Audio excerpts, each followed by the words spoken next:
In certain extreme situations, the law is inadequate. In order to shame its inadequacy, it is necessary to act outside the law, to pursue natural justice. This is not vengeance. Revenge is not a valid motive, it's an emotional response. No, not vengeance. Punishment. Tonight we have a chance to say, yeah, you're right. We're too extreme, we're too wild, we're too out of control, we're too full of our own shit. Or we have a chance to say, hey, fuck you, you're wrong. Fuck you, we're right. Because you have all made it to the dance. Because believe me, this is the dance. Start the show.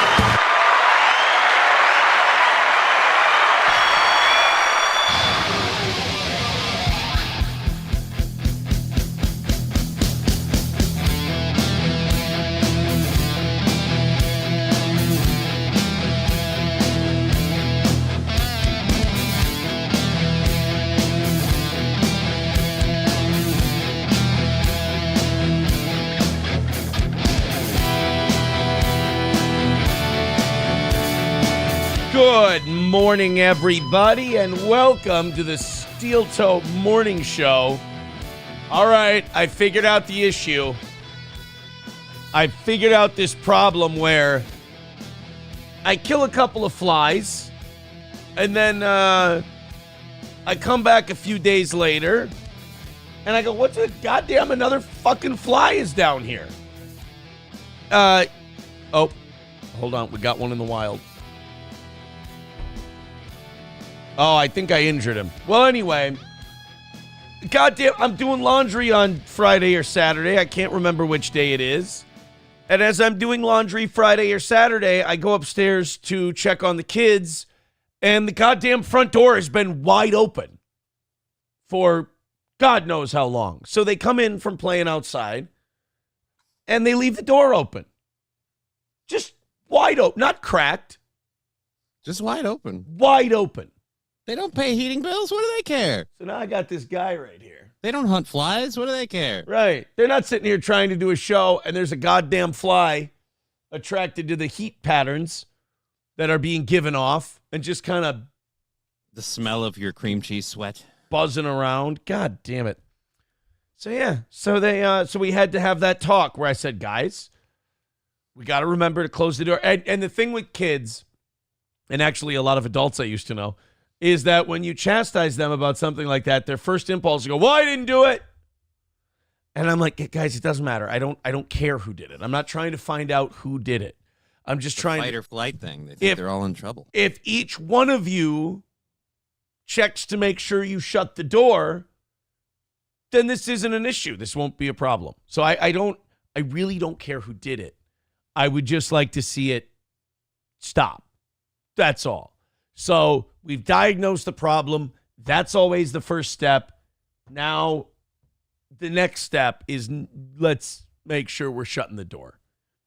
I'll feel it now because we're about to get, I haven't checked our forecasts here, but I'm guessing we're about to get Frigid weather? 80 today, 71 tomorrow.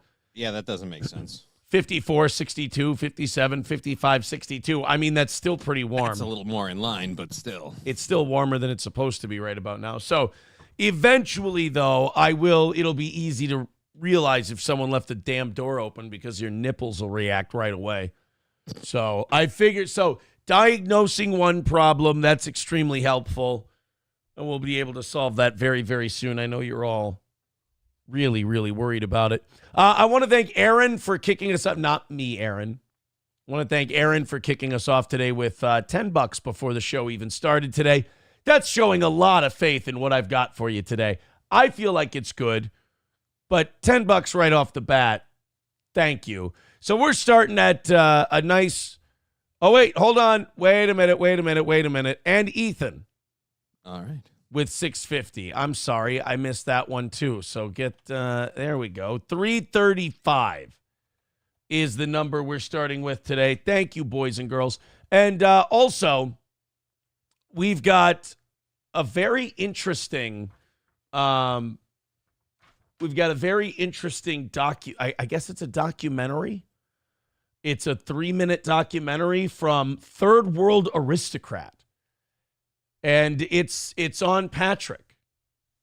And that will be if we knock it out today and we do overtime, that's where I'm going. I'm going to go check that. We're going to go check that out today, and we're going to watch that. The deal is, when your enemy is making mistakes, don't intervene. So we're going to watch this documentary. We're going to check it out. The man's falling apart and making a lot of mistakes. And, sometimes it's difficult. I was the guy who predicted it over a year ago. I said all it's going to take is a little push. You don't even have to focus on this guy. It's just going to take one little push, and he'll self-destruct. And that's what we're in the middle of now. So it's really, I like to make people eat crow because I always get these things right. I always predict these a long time in advance, and then they happen. And I have to ignore my impulses to go, I told us so. I told us so. I got to rein that in, so to speak. So I'm going to let Third World Aristocrat do the talking on that one. We'll check that out during overtime. We will certainly comment. We'll certainly have some things to say. But when your enemy is in the process of destroying himself, don't intervene. Don't intervene. It's not worth it. But I also like to revel in the destruction of bad people. And when a bad person is going down, it's hard not to watch. Like, I'm seeing a car wreck, and I'm looking at the car wreck, but I'm not going to go in and fuck with the paramedics. I'll stay at a safe distance. I'll watch the thing. Does that make sense?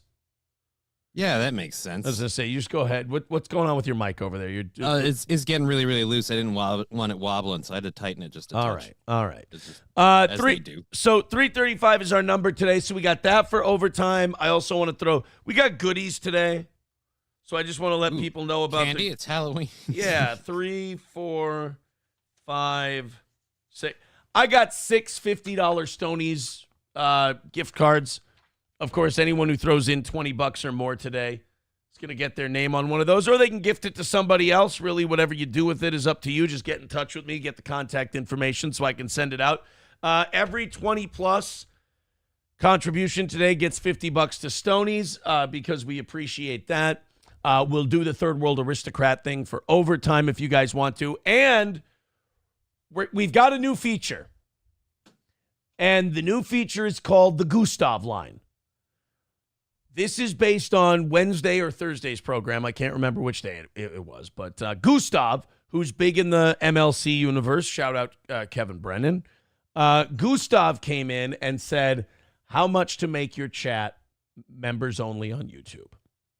And I went, ooh, this is interesting. So I said, $100. $100 comes in. I'll turn the YouTube chat to members only. And he said, okay. And boom, he threw down $100. Now, every morning from now on, we're going to have what's called the Gustav line. Are you okay? You're distracting I'm losing my mind. I'm sorry, man. I'm sorry. What are you doing? I was cleaning my glasses while I was listening to your story. It didn't require vision. I have to turn this. I have to turn my video. I got to click that off. I'm spurging right now. I'm getting very ADHD. You seemed like you were into your story, so I was taking the moment. So Gustav throws in $100, and we go to a members only chat on YouTube. And I have to say, the reviews came in. People loved the members only chat on YouTube. I loved the members only chat on YouTube. So what we're going to do today, and what we're going to do every day, is I'm going to start at $100. I think that's a good number, and we'll see how that works out. If in the first hour of the program, $100 comes in, we will make every day, we will make the YouTube chat members only. So it is the YouTube members only chat is for sale. And we're going to christen it the Gustav line. And it's $100. If $100 comes in, We'll turn it members only. Everybody who throws in 20, the first 6 people who throw in $20 today are getting $50 to Stoney's. So it's we got a lot of things going on today. A lot of things going on. McBuster says the Gustav line was broken by the Fifth Army's General Clark. Yes, I understand the Gustav line is named after the German border defense system on the border with them in France. Every time a damn fly lands on me, I'm going to go, close the fucking door. That's going to be my thing. Close the fucking door. All right, let's get into things today. The Vikings, look, we didn't pull it off yesterday. It was close, though, right? Look, I'm proud of them. They did a great job. The defense could have been better. 31. In the second and third quarter, the defense could have been better. Absolutely. The pass rush could have got home a little bit more. Absolutely. The Vikings could have committed less penalties. Yes, 100%. But ultimately, you lost to a very, very good team by 2 points. A bounce of the ball this way, a bounce of the ball that way. It all could have been different. But, man, we got in. We got in with club seats that paid for themselves, which was wonderful. More than paid for themselves. And we're sitting at Malone's in Maple Grove after the game. And as we sit at Malone's in Maple Grove, my buddy says, give me $50. And I said, oh, now I know how my audience feels.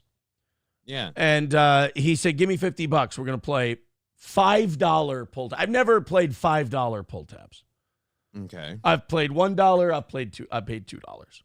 Now, he comes up, goes and gets $100 worth of $5 pull tabs.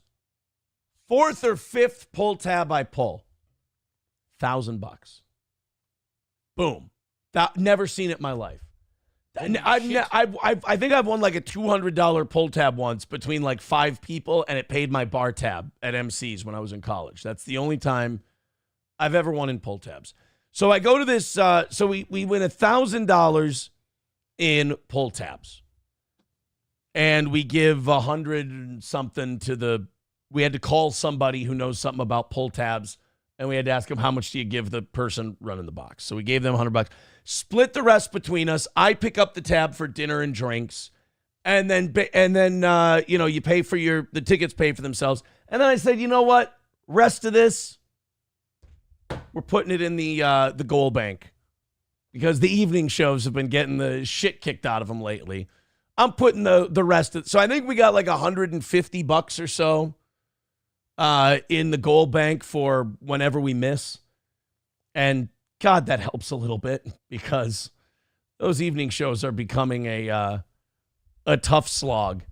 Except for Wednesday. I think we drilled Wednesday, I believe, because of the power of positivity. No more whining, no more being miserable, no more. Look, if we're treating this like Ivan Drago treated Apollo Creed, if we die, we die. If it goes away, life has a way of figuring shit out. So we knock out the goals, the show stays alive. Like I said, if we hit every goal between now and tomorrow evening, we're back to even, which we've been scraping and clawing and fighting to get back to since Labor Day. So I appreciate that. You guys took us about 2 months to do it, but I appreciate that. If we knock out everything between now and tomorrow night, we're back to good. So again, Streamlabs, PayPal, Venmo, Super Chats, Rumble Rants, anybody with, like I said, $20 or more is getting $50 to Stoney's today. So thank you for your generosity. If $100 comes in by the end of the hour, that's the Gustav line, and we will turn the YouTube chat to be members only, which would be really, really nice, because what I hear from people is the YouTube chat is just a lot of people seething at the toe because right. Guys, Half of them aren't even subscribed. Guys, I can't help it that the people you like end up blowing their own heads off, and that I just keep swimming. That's not my fault. You're going to have to learn to blame the people responsible at some point. I'm not your dad. I can't fix you. Stop coming to me and going, fix me. Yes, blame the people responsible, because Patrick Melton is, if anything, responsible. We've got, thank you guys very much. If you feel like contributing today, please do. We really very much appreciate all of the people who contribute to this fine program. All right, fuck it. Let's get after it. We will read all the super chats. You want to get your opinions heard on this fine program, you throw in a couple of what was Gustav's rule? $1.99 and up? That's what Gustav said.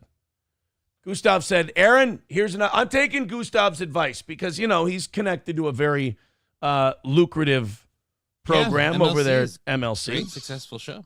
So I'm taking his advice. He says, Aaron, if it's under $1.99, you don't read it.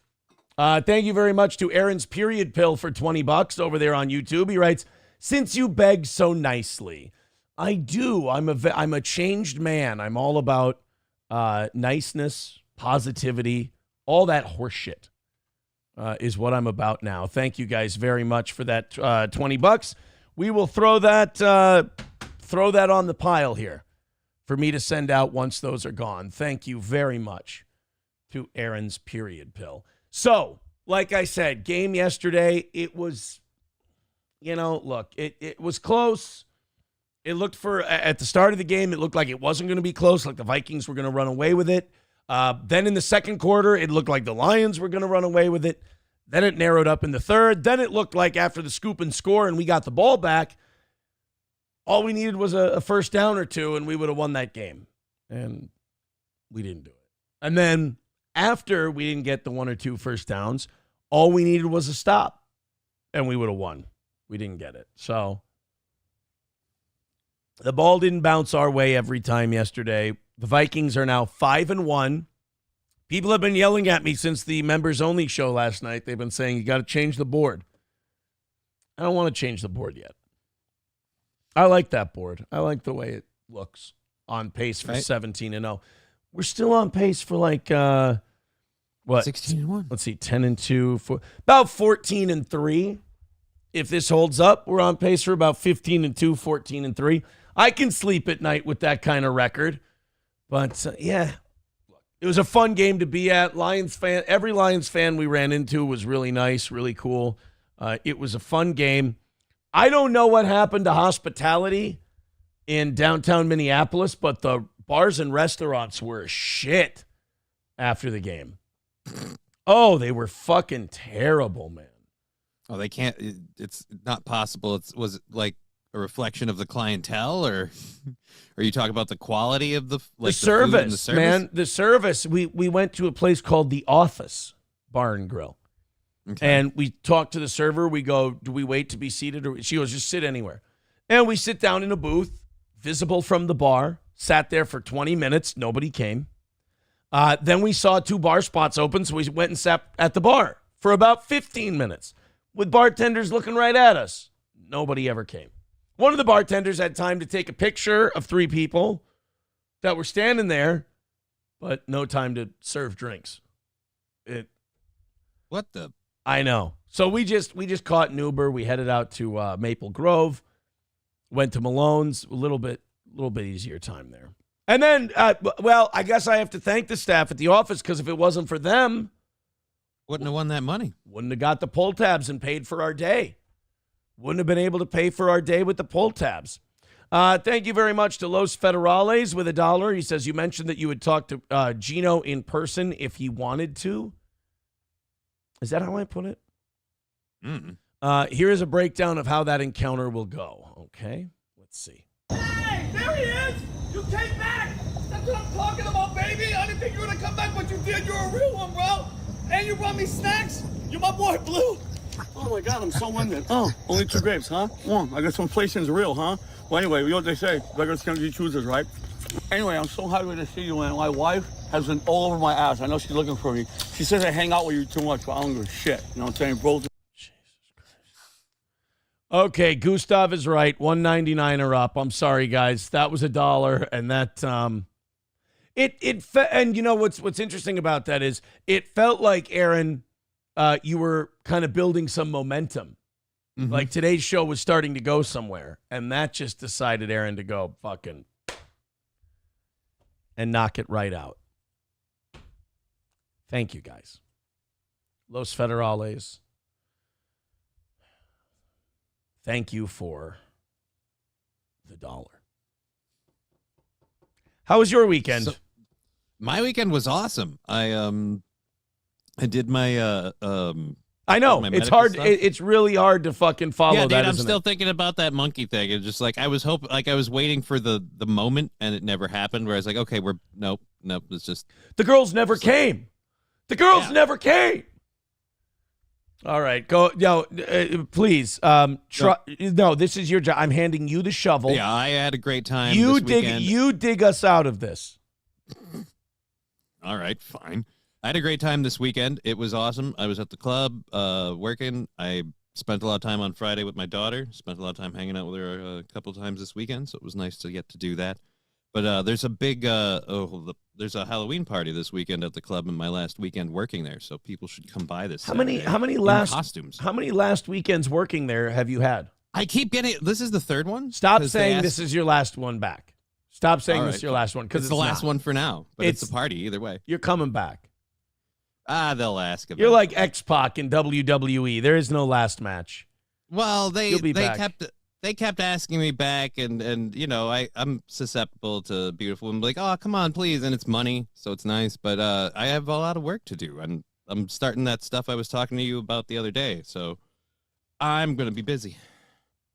All right. I don't know that I'm going back again. So but you're going back this weekend. This is I told them at the beginning of the month that I wasn't gonna keep working through past October, so Okay. They kept being like, hey, this guy, our DJ is going to be back at the end of the summer. And then they said, oh, he's going to be back by like November. Like this time I'm not like, oh, well, he's going to be back by Christmas. Like, I don't care. I'm done. Our DJ is there? No. You said our DJ was there. I can't believe that Robert Downey Jr. would work in Bach. Is he researching a role? Is he? I don't know. Maybe he just likes the ladies. They certainly enjoy him. So Okay. Well, congratulations to our DJ and his, he's got, I'll say this, he's got mighty big shoes to fill replacing Johnny. So I hope our not DJ, a very hard job. I hope our DJ does very well at Fat Jackson Bach. Polls came out this weekend. Donald Trump is actually winning in the general election. Uh-oh. In some of these polls. TIPP Insights has Trump up 2 on Harris. That came out this weekend. We got a Bullfinch poll that shows Harris ahead in Wisconsin. I don't see that very often. But then we have an Atlas Intel poll. This is actually one of the biggest. Oh, God. I want to rephrase. Yeah. What were you gonna say? This poll has one of the largest sample sizes I've ever seen, which sounds better than what I was going to originally say. Just so I'm clear, what were you going to say? This is one of the biggest polls I've ever seen. But I didn't say that. You notice I pulled up. Yeah. I didn't say this is one of the biggest up on polls the I've poll. ever seen. And now this is a poll with the largest sample size that I've ever seen. It has Trump up 3 and Trump up 3. And then an ActiVote poll had Trump up 2. This is getting weird. Trump up 3 in Pennsylvania, according to the latest polls. This is Trump up. It's kind of like no matter how much they smoke screen her, Kamala Harris's failings are starting to show. Trump up 3 in Michigan. Trump up 1 in Arizona. What is the biggest poll you've seen? Just that one. That's the biggest poll I've ever seen. All right, then. That's the biggest one. All right. Well, guys, thank you very much to Aaron's Period Pill for chipping in. 320 is your number today. If you'd like to contribute to our little program, all of the links are in the chat. Again, anyone who throws more than $20 in today is getting $50 to Stoney's in Rockville. If $100 comes in by 7 o'clock, we will turn the YouTube chat to members only. I think we have about $85 left to go on the Gustav line.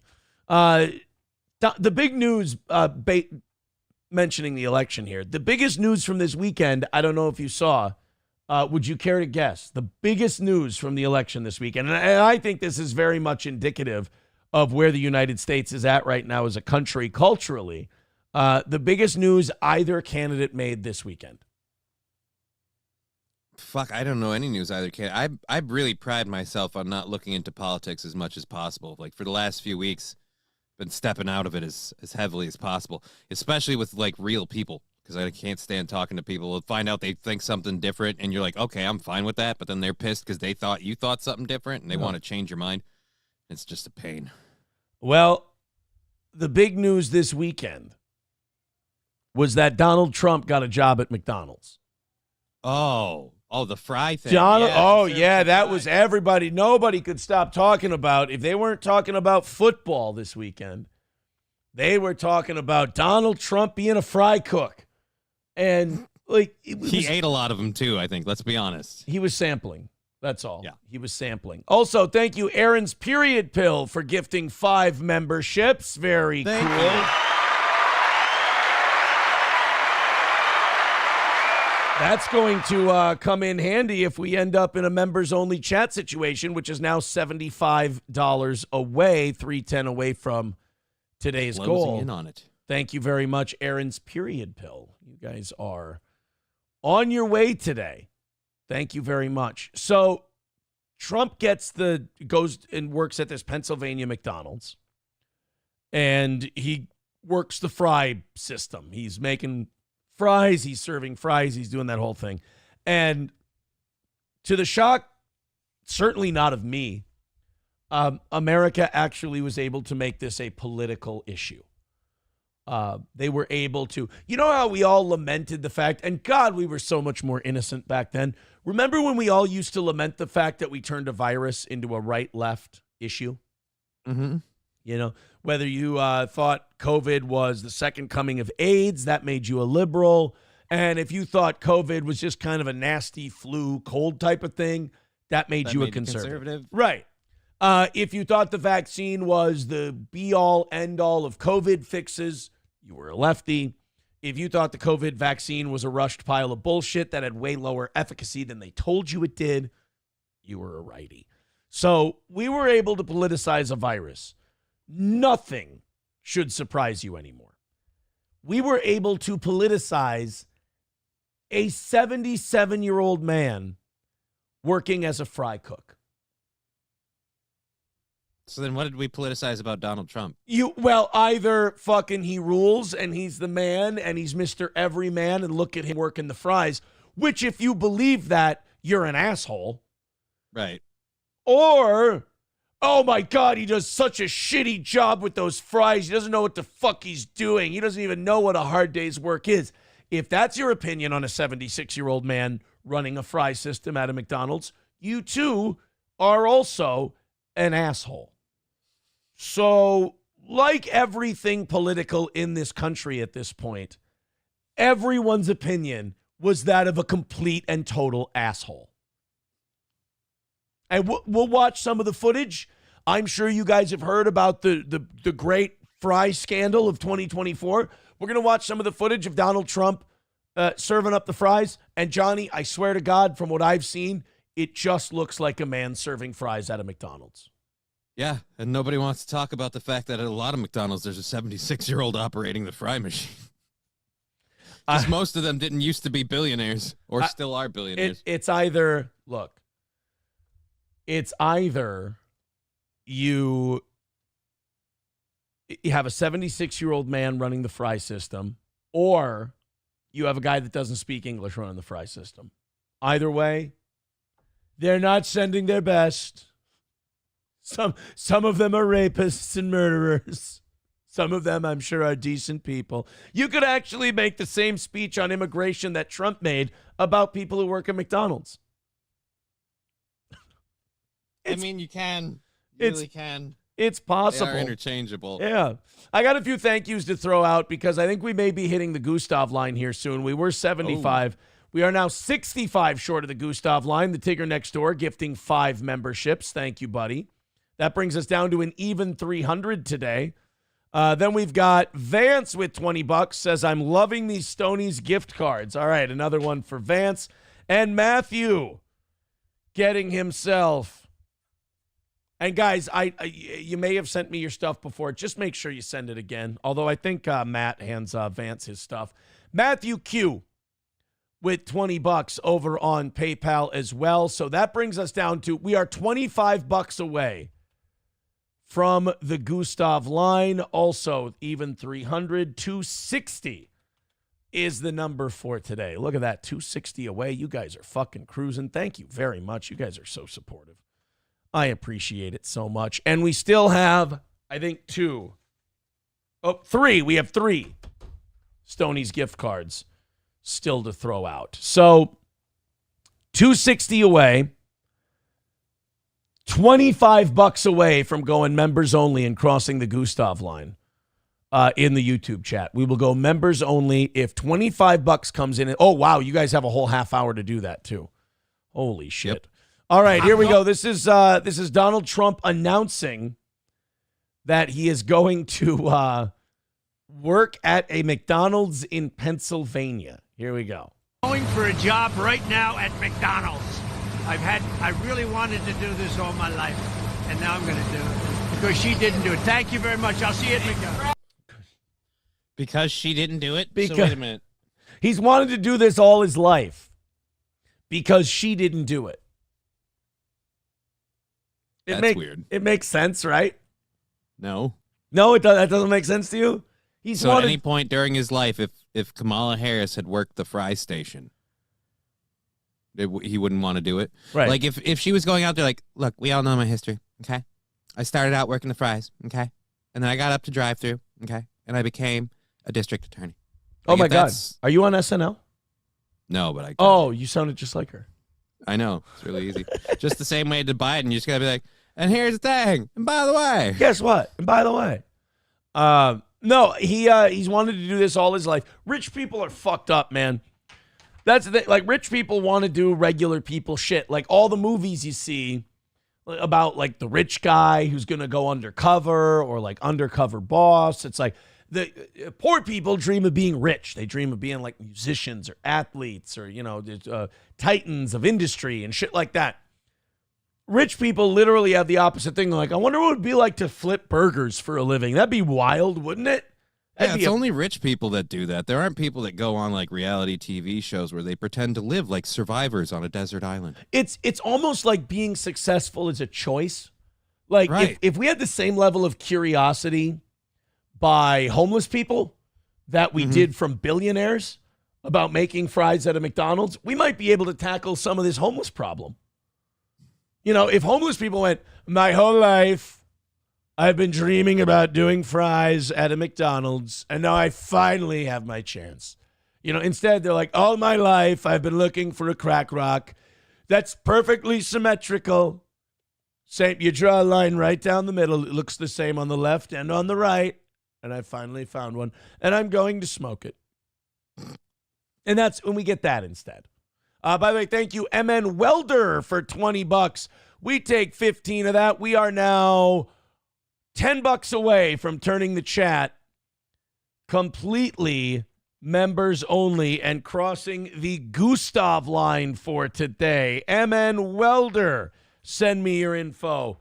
We'll send out your Stonies. So it's a $10 Gustav line. And $245 away from today. Thank you guys so much. Look at you, generous. The power of positivity, as we say here on the toe. The power of positivity. Thank you. $245 away. You guys are busy this morning. Oh, boy. Gustav says I shouldn't read these. They're $1. He says I should keep it to $1.99. But Los Federales says going members only doesn't make any sense. You are cutting out viewers who would possibly send in a super chat. How does that help the growth of the channel? You know what's wonderful about it, Los Federales, is we have a free chat still. That's what I love about going members only on YouTube. I think it's great. And then the others, you can just go on Rumble and join that chat. That's the free chat, is the Rumble chat. I think it's great. I think it's wonderful. I think it fixes the problem of all these people who complain to me, and they're right to complain. They're like, Aaron, the YouTube chat is a cesspool of seething haters. And I'm like, well, then you know what? $100 comes in, Gustav line, first hour, problem solved. We'll go members only, and then you got to pay to hate. And I like pay to hate. I think pay to hate is a very good system. So I understand Los Federales, but you know what's ironic is Los Federales asking, hey, what are we going to do if you turn YouTube members only? Johnny, did you see where he sent that dollar? He sent it on Rumble. He sent it on Rumble. So you answered your own question, Los Federales. If 10 more bucks comes in this hour and we go members only in the chat, you can go right to Rumble.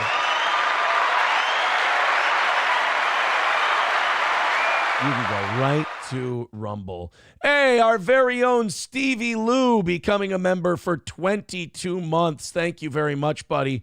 And Aaron's Period Pill becoming a member for 21 months. And then Aaron's Period Pill with 5 memberships. Ladies and gentlemen, not only does that put us at 235 for today, but that also crosses the Gustav line. We have crossed the Gustav line. Give me 1 second here. I will turn the YouTube chat.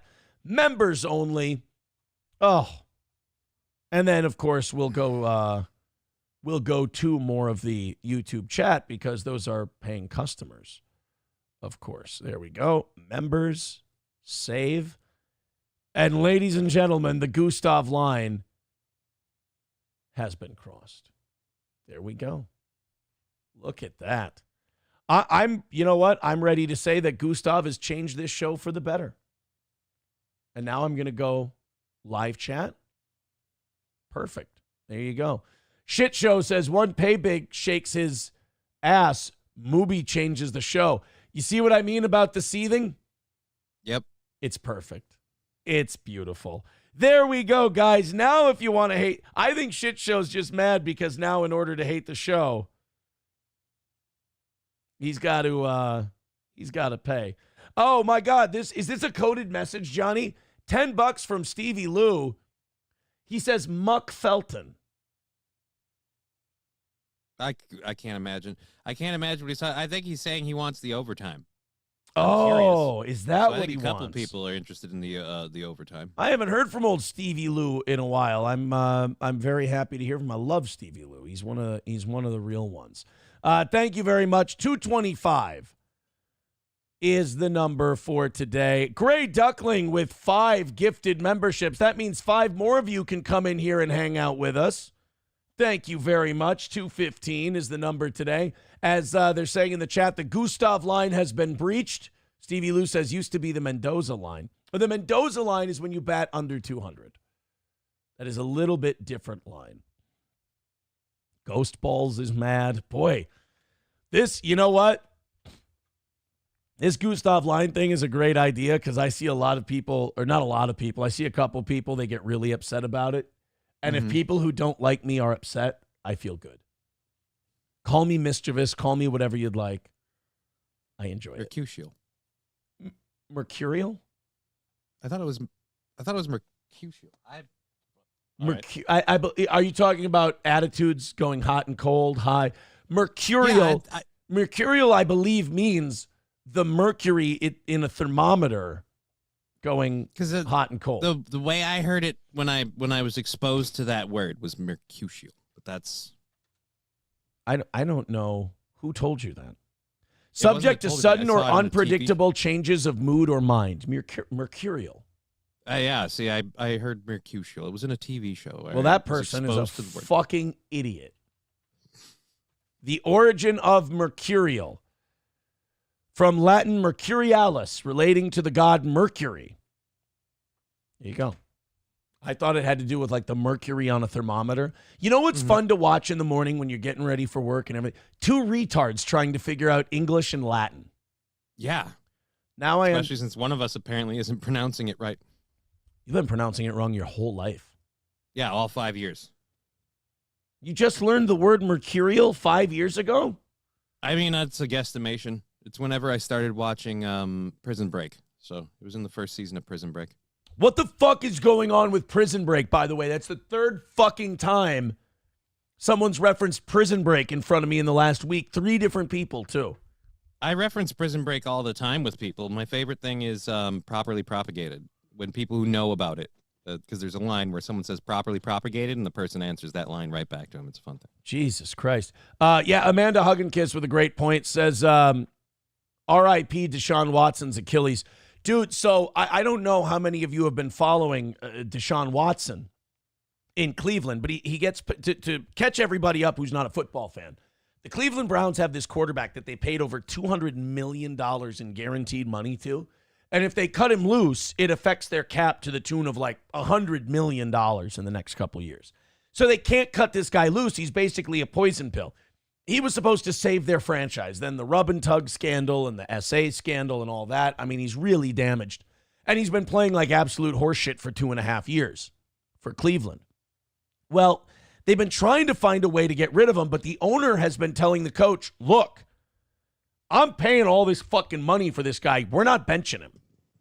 We're playing this guy. This guy's starting.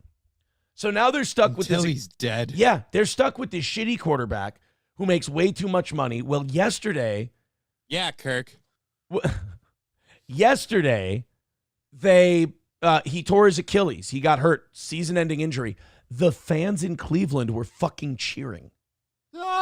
That's like that. Look, man, I'm a football fan. I love my team. I hate everybody else. I get it. I understand. But cheering a dude's injury while you're in the state, cheering your own guy's injury is fucking shitty. Like, I'll be honest, when Aiden Hutchinson went down for the Lions last week, I went, ooh, that's a nasty leg injury. And the first thing I thought was, ooh, this is going to help the Vikings next week. I wasn't happy that he got hurt, like for him as a person. I was like, that's terrible. It's an awful injury. I just acknowledged, I was like, look, this is, this works to our benefit. This could be big for us. Yeah, this works out nice for us. But in Cleveland, their quarterback tears his Achilles, which is a season-ending injury and more, and they're fucking cheering, which to me is a little bit beyond the pale. Yeah, I mean, you're going to feel bad if you're, even if you are playing like shit and taking a lot of money, like you're sitting there just grabbing your leg, and I can only imagine the pain and everybody around you just going, yeah, dude, awesome, hooray, ha. It's fucking bananas, man. Pip says, this is how you make more money, Toe. Finally figuring shit out. Make these haters pay a fucking membership to talk shit. Oh, I agree. I think naming it the Gustav line is a proper tribute to the man who taught me this. He also said, Aaron, don't read anything under $1.99. $2 from My Negroes says, I thought we broke the Siegfried line. Oh, that's right. There's the Maginot line and the Siegfried line. What was the Gustav line? There was a Gustav line. But no, the big one is the Siegfried line. The Gustav line. The primary Gustav line ran across Italy from just north of where the Gargigliano River flows into the Tyrrhenian Sea in the west through the Apennine Mountains. Okay. So the Gustav line was an Italian thing during World War II. All right. Cool. I did not know that. All right. Well, guys. Hey, you learned something. I learned something today. Isn't that something? We've cracked the Gustav line. I've only got 2 more. I've got 2 more Stoney's $50 gift certificates. So anybody who throws $20 or more in is going to get $50 to Stoney's. YouTube is a members-only chat now because of the generosity of the audience and the breaking of the Gustav line. So if you want to get in there, go ahead. All right, let's get back to Donald Trump working at a Pennsylvania McDonald's. Now, this was, again, because this country hasn't lost its mind at all and because we're all very reasonable and capable of making a grown-up decision of who should lead us for the next 4 years, which to me, by the way, that sarcasm is the saddest thing about this election to me. Every time I think about this election, I think 2 things. 1, it's too far away. I think everybody's made up their mind. Let's just do it tomorrow. Right. But they're taking in mail order ballots and stuff. Aren't people already technically voting? Yeah, it's early voting, which I think is fucking retarded. If we're ready. Not if they counted them, but yeah, the fucking out of nowhere in the middle of the night. Yeah, they need to build up their ballot list so that when it's 2 a.m. and Donald Trump is kicking the shit out of Kamala Harris, they got some backup. So the most depressing part of this election to me is I just watch and I go, this country, and I love democracy. I like the system that we have, but I've always thought that the system that we have requires an intelligent public. And that wave, We've never had that. oh, that wave bye-bye to us a long time ago. Probably, if I'm being generous, cable TV. So I'd say it's after we let certain people join. Never mind. So I've always thought that you need a mature, intelligent public to make this decision. And I watch this election especially, and I go, we don't have it. So when you have a system that requires intelligence and responsibility from the people, but you end up with the system that we have and the people that we have, the whole machine runs all fucked up like an off-balance washing machine. You know, it rocks, it tips, it makes all kinds of noises, and we don't have a book that fits under their right to stabilize the thing. So we just have this really wonky washing machine of a democracy, which leads to the biggest political story of the weekend was Donald Trump pulling into a McDonald's so he could serve some French fries. We just have little short clips of people going mental over this. Did Secret Service have to vet everybody through the drive-thru? Right? I just want to order a Happy Meal. Yeah, but we don't know who you are. Look at that. Look at how many people are just gathered to watch some senile old asshole cook fries. That's what we're doing here. We're all gathered. Like, I got to watch him make French fries.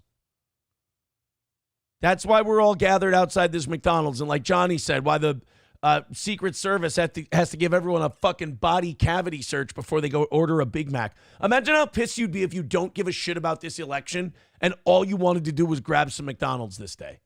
And now you got to drive across town to the other one because at least that one doesn't have a political person there. Right. So now all I want is a 2-cheeseburger meal with a Coke. I can't get my 2-cheeseburger meal with a Coke because everybody's got to stand in line waiting for this guy to serve French fries. And like Johnny said, now I got to drive across town or I got to drive the next town over so I can get a... Or fucking deal with Burger King. Or, you know, God bless this town if they've got a Hardee's. I mean, that would be nice. That's always a nice... You know, Hardee's is great if you don't can't... have expectations. Well, if you don't have a McDonald's and you feel like, I could spare 2,000 calories and, 93 grams of fat. I can eat a giant lard burger. Yeah, lard burgers are fine. I'll be okay. Hardee's is like the ultimate fuck it fast food restaurant. I kind of appreciate them in the days of like, oh, our cheeseburger only has 380 calories. And Hardee's whole marketing standpoint is, look at how big and fucking terrible this burger is for you. Go fuck yourself. Hardee's. I like that. They should be open at like 2 a.m. So like that's the perfect bar close food. Yeah, I like that Hardee's whole attitude about marketing cheeseburgers is suck my fucking dick, cardiologists. Have a monster burger. They literally have a burger called the Monster Burger. And how about the fact that they're very based as well? They have a burger called the Frisco Burger based on San Francisco. It's the Frisco Burger. And what color is the sauce? Orange? It's white and it has the consistency of cum. If that's not a San Francisco burger, I don't know what is. It's perfect. I thought the Frisco used Thousand Island. Bro, no. Oh, no. What one am I thinking of then? I don't know. Different. I'm thinking of a Reuben. Fuck me. We're thinking of a Reuben. Hey, yeah, we're not fucking talking about Reubens over here. We're talking about Monster Burgers. No, Frisco Burgers. I'm sorry, with the jizz sauce on the inside. Thank you very much to Shannon for $20 over on PayPal. Very generous of you, Shannon. We've got $50 to Stoney's going your way. Thank you very much again for your kindness and your generosity. What does that put us at? $195 for today. Holy shit, beautiful. Boys and girls. Thank you very much. I've still got one Stoney's gift card left. So thank you guys. You've breached the Gustav line. The YouTube chat is members only, and it looks so nice. I got to say, you guys are fantastic. Hello, Regod in the chat, Freaky Deaky, Cockdiff, Emily, everybody else. I might actually take some YouTube chat stuff when we break the Gustav line. I know. Yeah. Gustav did tell me nothing under $199, but you got to remember all these people paid. Yeah. And they're paying memberships to be in the chat, so... Yeah. Pip says, under 200 by 7, we may be turning the corner on how to help with the goal. Yes. And you know what it is? It's the Gustav line.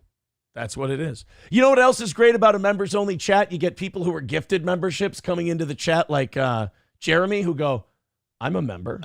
I'm allowed to talk? What the?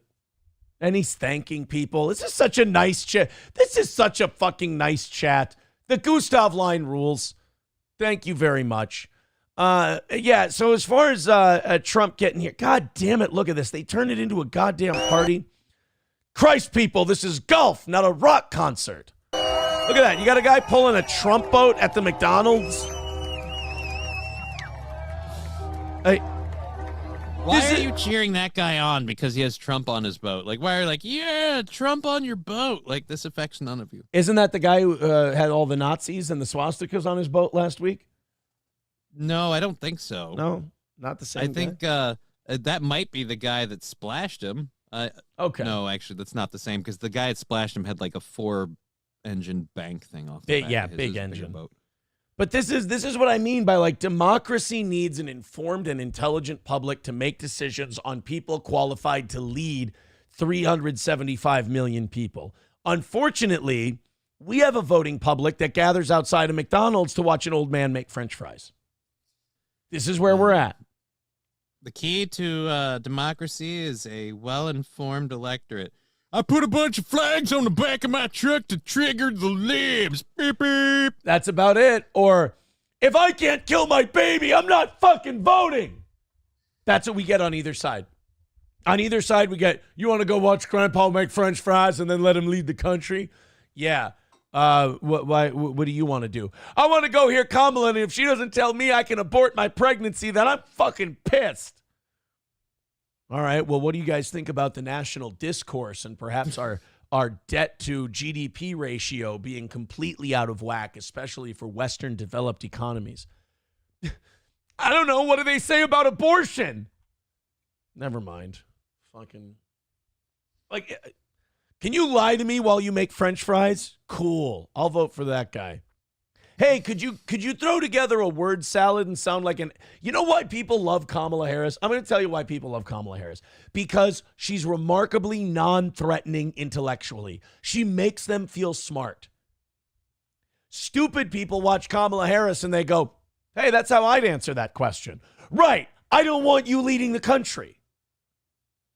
I don't want you... I want someone leading the country who, when they speak, I have to pretend I get it. Like, you ever listen to like Ron Paul talk about economics? I listen to Ron Paul talk about economics and I look around at everyone else cheering and I go, yeah, I got that. And someone goes, well, I don't. I just go, fuck, you guys know what he's saying? Shit. Yeah, I go talking Japanese. And then I just repeat it to other people. That's what I love about like listening to really smart economists and then like repeating their shit back to somebody. And then they ask you a question about it and you go, whoa. I'm not like taking questions on this shit. I don't actually know what I'm talking about. I'm just repeating something some other guy said. That's where 90%, I think, of Americans' political opinions come from. They heard a guy say some shit and then somebody goes, well, I'm not sure that works. Like, what is the, what's the inverse of that? And you're like, whoa, I'm sorry. You made the mistake of thinking this was a conversation. I was just spouting some bullshit at you, hoping you'd be impressed. And again, that's why I think people love Kamala Harris, because she spouts a bunch of bullshit and people go, hey, she didn't really say anything of substance, but I followed all of it. She makes me feel smart. If you don't... That's a bad thing. No, it's a terrible thing. This country is completely doomed. But the attitude of America is, if you don't make me feel insecure about how stupid I am, you have my vote. And that is a dangerous, spiraling suicide pact to be in with a candidate. Yeah, but we've been in that for fucking decades. Well, I mean, even Trump has that appeal. Trump's like, I've got the easiest solution to immigration. And they're like, what is it? Kick all of the Mexicans out. And you're like, I hear you, dude. I hear you, bro. Like, he talks like they do at Thanksgiving. So they're like, right, it's that fucking easy. We're just going to build a wall. It's not, though, but... the wall's going to get built and I'm going to make French fries. You guys like French fries? Oh, man, I fucking love French fries, and Trump makes them. I'm eating some fucking fries. Yeah, I'm eating some fucking Trump fries. And while you do, remember that Mexicans are the enemy, and we'll kick them out. Yeah, fuck, with a mouthful of fries. Yeah, fucking right, Donald. As long as you don't make Americans feel shitty about their intelligence, they will vote for you. So we got, so that guy had a boat. And then we had President Trump put, again, look at this. Look at what this says. It says, breaking news. Breaking Benny news. Johnson. Are you Oh, is he surprised? goofing? Is Benny? No, he's not goofing. He blows everything out of proportion. This is like News Nation or whatever. This is like a right-wing news site. Right. And they're going with breaking news. President Trump puts on an apron and gets to work on the fry machine at McDonald's. When I tell you that this was the biggest political story of the weekend, I am not exaggerating. The only one I actually heard of. This was fucking huge. We're going to break in now because the former president, Donald Trump, has made his way here in Pennsylvania to a fryer at McDonald's. He's going to get back there and sling some French fries. Let's go ahead and... Again, I can't. This was huge. I get home from the Vikings game. I log on to news sites to go gather stuff for today's show. I can't escape this fucking shit. And not only am I seeing stories about it, I'm seeing people on news shows. You know how Sunday morning is like the big political news talker day? Yeah. I'm watching like media. I'm on Mediaite. You know, Mediaite, the worse the polls get for Kamala, the more they just see that Donald Trump. Right. That becomes so I'm guessing a lot of it's look what this fat asshole did at McDonald's. Yeah. And that's exactly what it was. They were like, Trump does a shitty job serving fries. Like, Donald Trump could go to like a hospital for blind kids with cancer. And if Kamala Harris is doing poorly enough in the polls, Mediaite would report, Donald Trump refuses to put hands on and heal cancerous blind kids. And you just be like, Tin Man Taylor with $5. This is what I'm trying to say, but I'm an idiot. He says, the world is on the verge of World War III. Our economy is in a downward spiral, and our current president is a vegetable. The media? Trump is working at McDonald's. He's right. Yeah. He's right. Hey, do you know, I don't know if you guys can't see in the bottom here. Do you know how long this news story is on Trump working at a McDonald's? I do. Wait, before you guess. Oh, you can see? No, I can't see it, but I know. Okay. What would you think would be too long to report on Donald Trump serving fries at a McDonald's? What would be too long? Over a minute. Over a minute. Okay. You literally just have to utter the phrase to gather votes, Donald Trump served fries Right. at McDonald's. And you've covered the whole story. That's it. You can even get a little soundbite from him. And then Yeah, get this little clip in there. It's like, I always wanted to do this. Like, whatever. Fucking do it. But it's not a big story. Cover the fact that he did it. Move on. when a child is murdered, the local news will give it about a 2.5 minute segment, complete with reporter on the scene, the whole deal. How many friends did the kid even have? Well, Donald Kind Trump. of weird, always playing by himself. I mean, sometimes it's never mind. Sorry. Donald serving fries at a McDonald's was covered for 3 minutes and 6 seconds on News Nation. I'm going to play this. I haven't watched this yet. If they bring on a fucking panel to talk about this, I'm going to shit a brick. I'm going to shit a chicken. Listen in to who he's chatting with. Hello, everybody. Inda's here. This is Inda. She has an... Oh my God, it's worse than that. They're doing live coverage of him walking around to McDonald's talking to people. We're going to introduce you to all the people you'll never meet again. You're going to hang out with them for about 2 hours, and then you'll never even think of them again. Oh, this is repugnantly retarded. And good job on your first day. I think I should take President Trump. Should I take off my jacket? I think so. The press wants to see this. Oh, he's a wealthy guy. He owns a lot of McDonald's. That's great. Thank you. Okay. Again, we've covered this way too long already. Right. On an apron. We're 45 seconds in. Mr. Trump, what's your favorite thing to order at McDonald's? I like it all. I like it. I like every ounce of it, everything. But I do like the French fries while I'll be working. I listened to Kamala. She said it was so hot. It was so hot. It was such a tough job. But don't you have a man that's been doing it for many years with the French fries, right? I want to learn everything. I'm going to learn how to do it right now. Thank you. Jesus fucking Christ, we're done. Just call it. I don't blame the politicians like other people do. I know who to lay all this at the feet of. It's the people's fault. Nah, I blame them all. The politicians see a sucker and they take him down, and then we're the suckers. So I think everybody's at fault. Welcome here.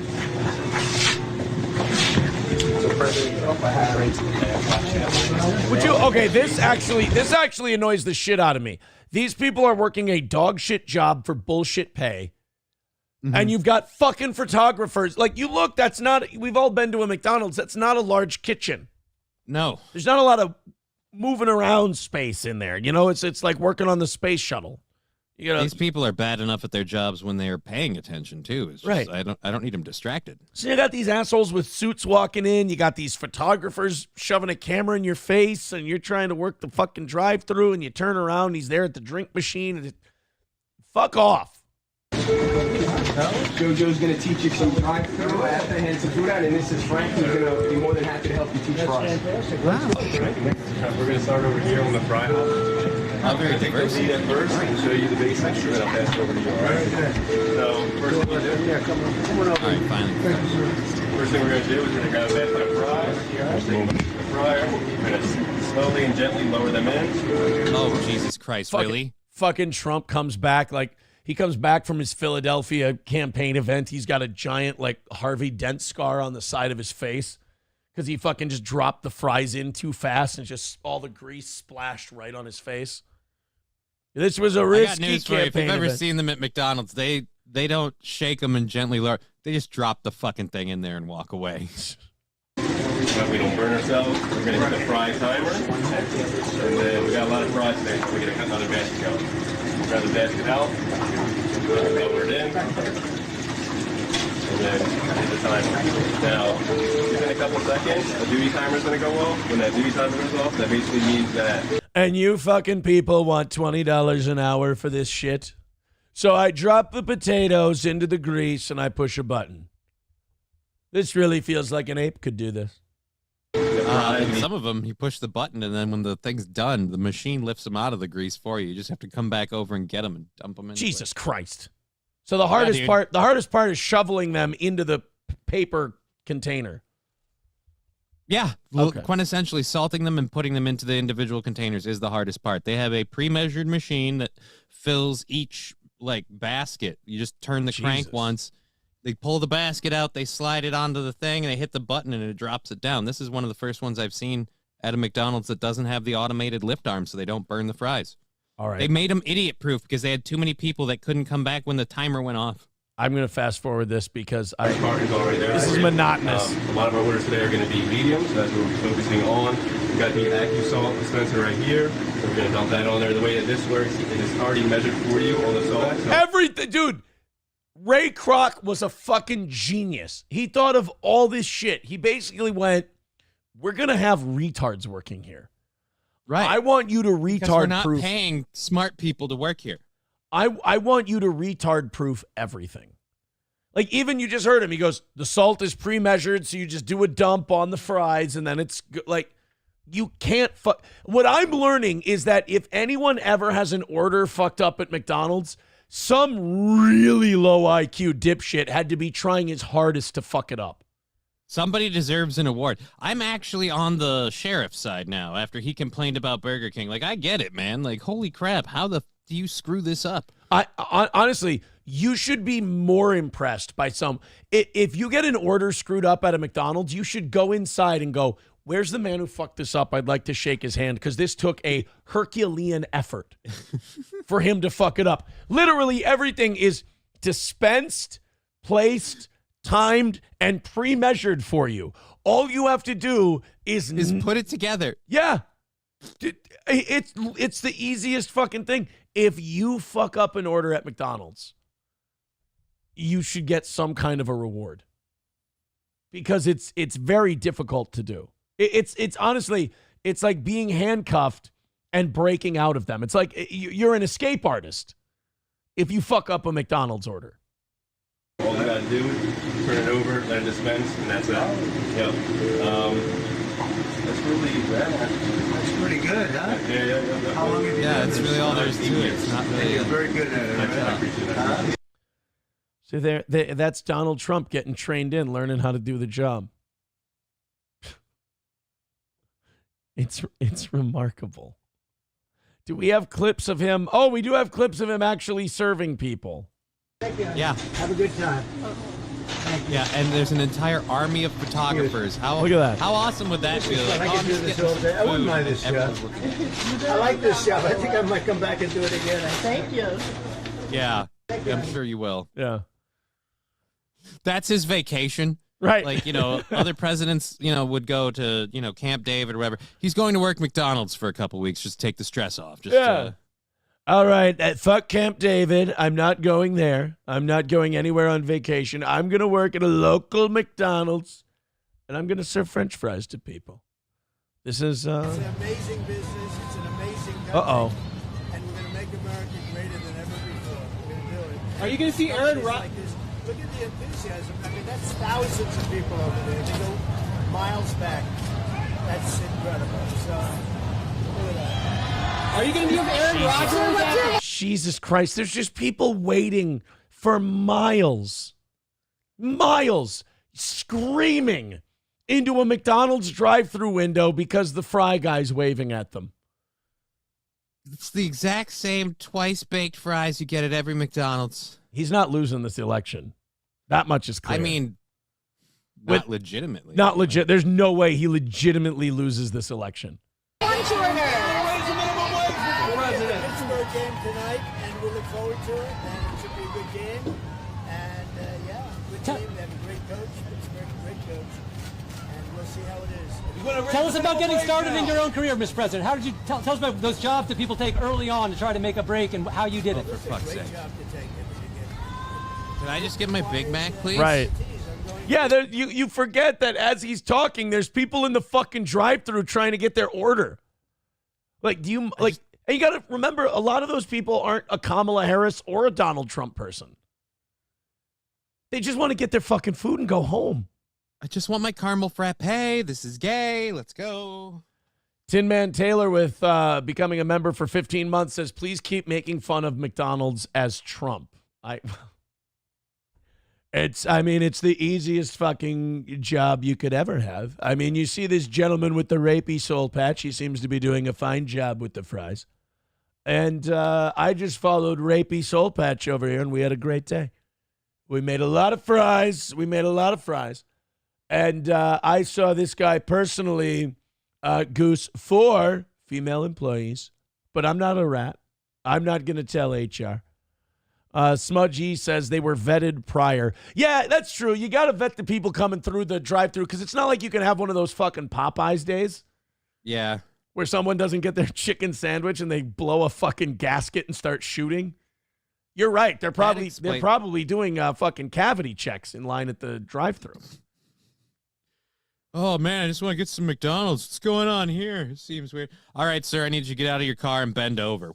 I just wanted a fucking Happy Meal. Oh, I'm giving you a Happy Meal. You guys understand this is how you make Wendy's fans, right? Coltrane with $1. Gustav says I shouldn't do this.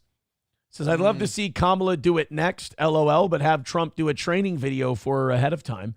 It would be about as funny as Trump getting Elizabeth Warren to do a DNA test.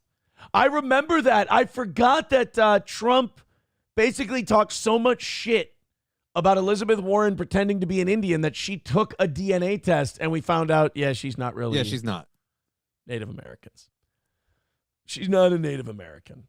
That's as awesome as Sonny Hostin finding out. I almost said Sonny Liston. I apologize. Sonny Hostin. Sonny Liston, you big ugly bear. I'm going to turn you into a rug. Sonny Liston is so ugly. Sonny Liston is so ugly. The sweat run backwards off his forehead just to stay away from his face. Sorry, go ahead. What about Sonny Liston? No. It was Sonny Hostin. She found out live on air that her parents were slave owners. It was I know. not parents, or great ancestors were slave owners. That fucking ruled. That was one of the coolest events in TV history, too. Is she was like, yeah, I'm going to show everybody what a victim I am. This is going to be, we're going to really do something here on The View today. And then they're like, yeah, it turns out your parents owned black people. It's like, oh, fuck. That's not good.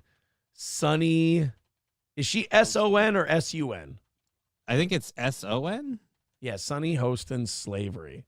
Gets surprised that her ancestors owned slaves. Yeah, let's, this is a Gutfeld clip, but. Hostin's obsession with race. Here we go. Stoney Hostin. She was on PBS's Finding Your Roots, a show dedicated to researching celebrity ancestry. For context, it's about white privilege, as she claims the clip? descendant of slave owners. Oh, here we go. In shock. Took the news. Roll it. Wow. I'm a little bit in shock. I just always thought of myself as Puerto Rican, half Puerto Rican. I didn't think I was. If I found out that my ancestors stabbed a convenience store clerk, I would have totally bought that. That would have been understandable. But slave. I thought of myself as half Puerto Rican. I just have a naturally lightly tanned skin that could totally pass for white, but I decided I'd like to embrace an ethnicity so I can always be a victim, even though I'm a celebrity on TV. Life is so hard. And I'm part of and I was apparently part of the aristocracy. It's like if they come to you and you're like, I think I'm Puerto Rican, and they go, yeah, it turns out your ancestors were slave owners, and you go, I didn't even know I was Jewish. If you guys want to look up the stats of percentage of the population, that would be funny though. You walk into a synagogue and they're just like, "What are you doing here?" It turns out I'm Jewish. My parents own slaves. So where do I sign up? Or That's most of our congregation. My family was originally from Spain and slaveholders. Yeah. Oh, we're laughing. Oh, that's fucking hilarious. We're owning slaves remember, now. white people are the devil because of slavery. So, we can never forget. We have to give reparations. So how much are you chipping in, honey? You got a lot of money. Turns out my ancestors owned and whipped blacks. And I've been profiting off of race baiting their descendants. Oh, Jesus. It's going to make those conversations with Whoopi really awkward, but I feel closer to joy now. Slavery, am I right? How are you feeling, Slavery, am I white? my friend? I think it's actually pretty interesting that my husband and I have shared roots. Yeah. So I do appreciate that. So wait a minute. And I think it's great for your our ancestors were slave owners, and you married someone inside your own gene pool? No, Is like that what we're saying? No, they're saying like the background. They share like a same ancestry background. Yeah. That's a weird, like, my husband and I have shared roots, and like you found that out after, right? You didn't be No, like, hey, we each have Johnny. the same cousin. No, she's just really psyched that they both owned black people. They can bond over that now. That they both owned blacks. That's she's really she got the news that she was a slave owner, and she's super jazzed up about it. Because now, though, Sonny, you get to be proof now that descendants of slave owners seem to have an advantage over other people. I mean, after all, look at you. You're a descendant of slave owners, and now you're on TV. Look at you with all this white privilege, Sonny. Yeah, our children go, girl. to know this information. I guess it's a fact of life that this is how some people made their living, on the backs of others. Oh, Yeah. So now it's just a fact of life. Before you knew you were a slave owner, it was the most terrible thing in reparations. But now that you are one, God, this should be in the dictionary next to liberalism. As soon as you find out you are one, you're just, Well, God. it's just the way some people conducted themselves back then. You know, it was the time they lived in. Yeah. Oh, shit. What are you going to do? You know? Nothing you can do now. Shucks. Yeah. Oh, fiddlesticks. God damn, man. Tin Man Taylor with $5 says, how much do you think those fries are going for on eBay? I don't even want to know. Chevrolet JB with $2 says, if you go back far enough, we all have been slaves and have owned slaves. Maybe the been slaves part, but like, it's very rare. Like, only the wealthiest of the wealthy could afford slaves back in the day. So I don't really know if that's the case, if we're all going to be related to slave owners. 190 away from today. Thank you guys very much for your generosity. You are fantastic.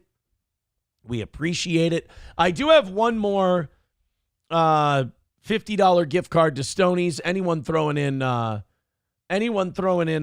20 or more today is going to get that last $50 Stoney's gift card. Thank you. Coltrane with $1 says Aaron running for his life. Again, I think I'm weaning us off of the $1 ones. Gustav told me not to. Let's see. This is Aaron running for his life. Is this going to be as good as the other one? Can we get some sound on this, please? Thank you.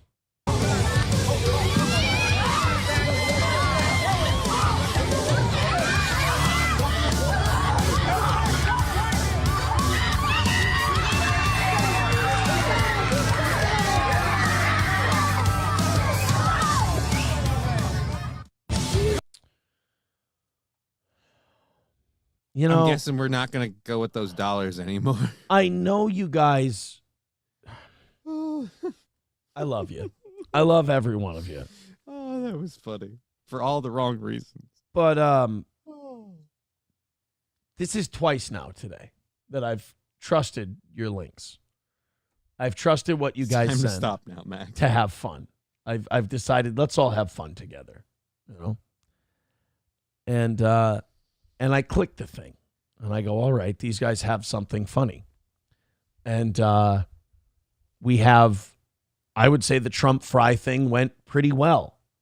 I would say the Sonny Hostin thing was going pretty well. And the show develops a kind of momentum. And then you guys send a link, and I go, I love these guys. I trust them. Let's go for it. And you completely bend me over. You don't even pull my pants down. You tear a hole in the back of my pants, and you fuck me directly in the asshole. Not even mad. Not even mad. Could go for a reach around. Wildly disappointed. While you are reaming my show's asshole and killing the fun. It's almost as though we were having a great time at a party and we were all drinking a beer and you just came in and started sodomizing someone right out in the open. Everyone else now has to stop what they're doing because it's not like you can pretend that's not happening. I think there's a rape going on up there. There is.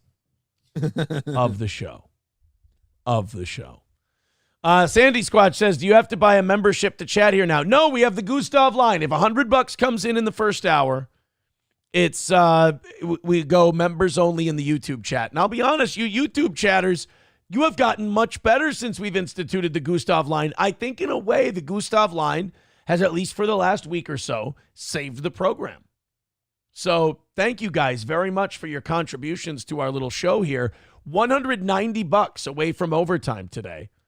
Thank you so much. Jeremy Bott says, that's quite specific, Toe. Well, I like to be descriptive with my language.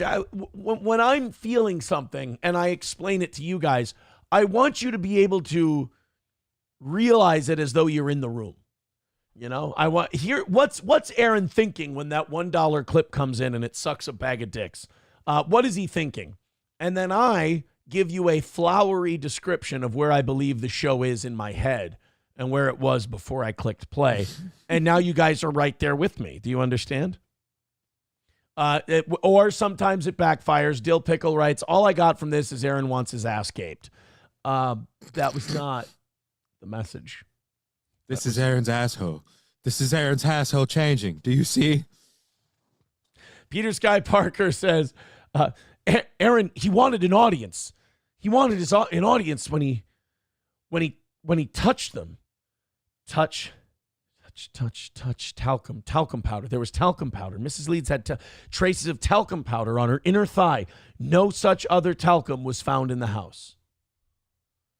Jack, do we have anybody who's good with latent prints? Tell him to check Mrs. Leeds' eyes, her eye sockets, even her corneas. I think he took his gloves off, Jack. I think he had to touch her. Jesus Christ, Will. No, Jack, seeing it through would be nailing this son of a bitch and putting him away. This guy's got no face to me. He's broad strokes. Ah, come on. You figured out Hobbes. No, I didn't. You didn't? No, I was stuck on Hobbes. I had help from Lecter. Yeah. Just going to go for that one for a while. What? Do the whole movie? What, Jack? Nothing. What? Jack, don't play games with me, man. Come on. If you want to say something, just come out and say it. I'm just saying maybe we have a resource that we haven't considered. Is that why you brought me out here? Is that why you put me through this, just to ask me that? Come on, don't get mad at me, Will. I'm just doing my job. Now just do the scene where he reprimands his son at the end. You disgusting little beast. You pissed your pants? What is wrong with you? Do you want me to cut it off? Do you want me to cut it off? I swear to God, I will cut it off. You pissed yourself. And then he calls him a faggot, dude. That scene is fucking hardcore. Edward Norton is. I watched a documentary. I listened to an Edward Norton documentary because, of course, I did. Because why not? You know how a lot of people go to the gym and they listen to music and shit and they get all pumped up. You know? Yeah. I was listening to an Edward Norton documentary while I was working out on Saturday after I dropped the kids off. And Stop Big Troon says, do the scene where the audience doesn't leave. I do my show the way I want to do my show. Mick Buster says, do Harvey Milk now. Okay. It's my Harvey Milk impersonation. But I was watching a documentary on Edward Norton. Apparently, he's fucking crazy difficult to work with. Yep. Like, every time they cast him in a movie, like his first day on set, he comes in and he goes, hey, I've rewritten a whole bunch of shit for you. And they're like, what? He's like, yeah. I rewrote a bunch of the script. And they're like, you're not the fucking writer of this movie, dude. He's like, I know, but I just had some really great ideas. That's what they said about him in the Hulk movie. Like, they cast him to be the Incredible Hulk, and he's like, I want to write the fucking thing. And they're like, dude, no. That's why he wasn't the Incredible Hulk in the Avengers. Right.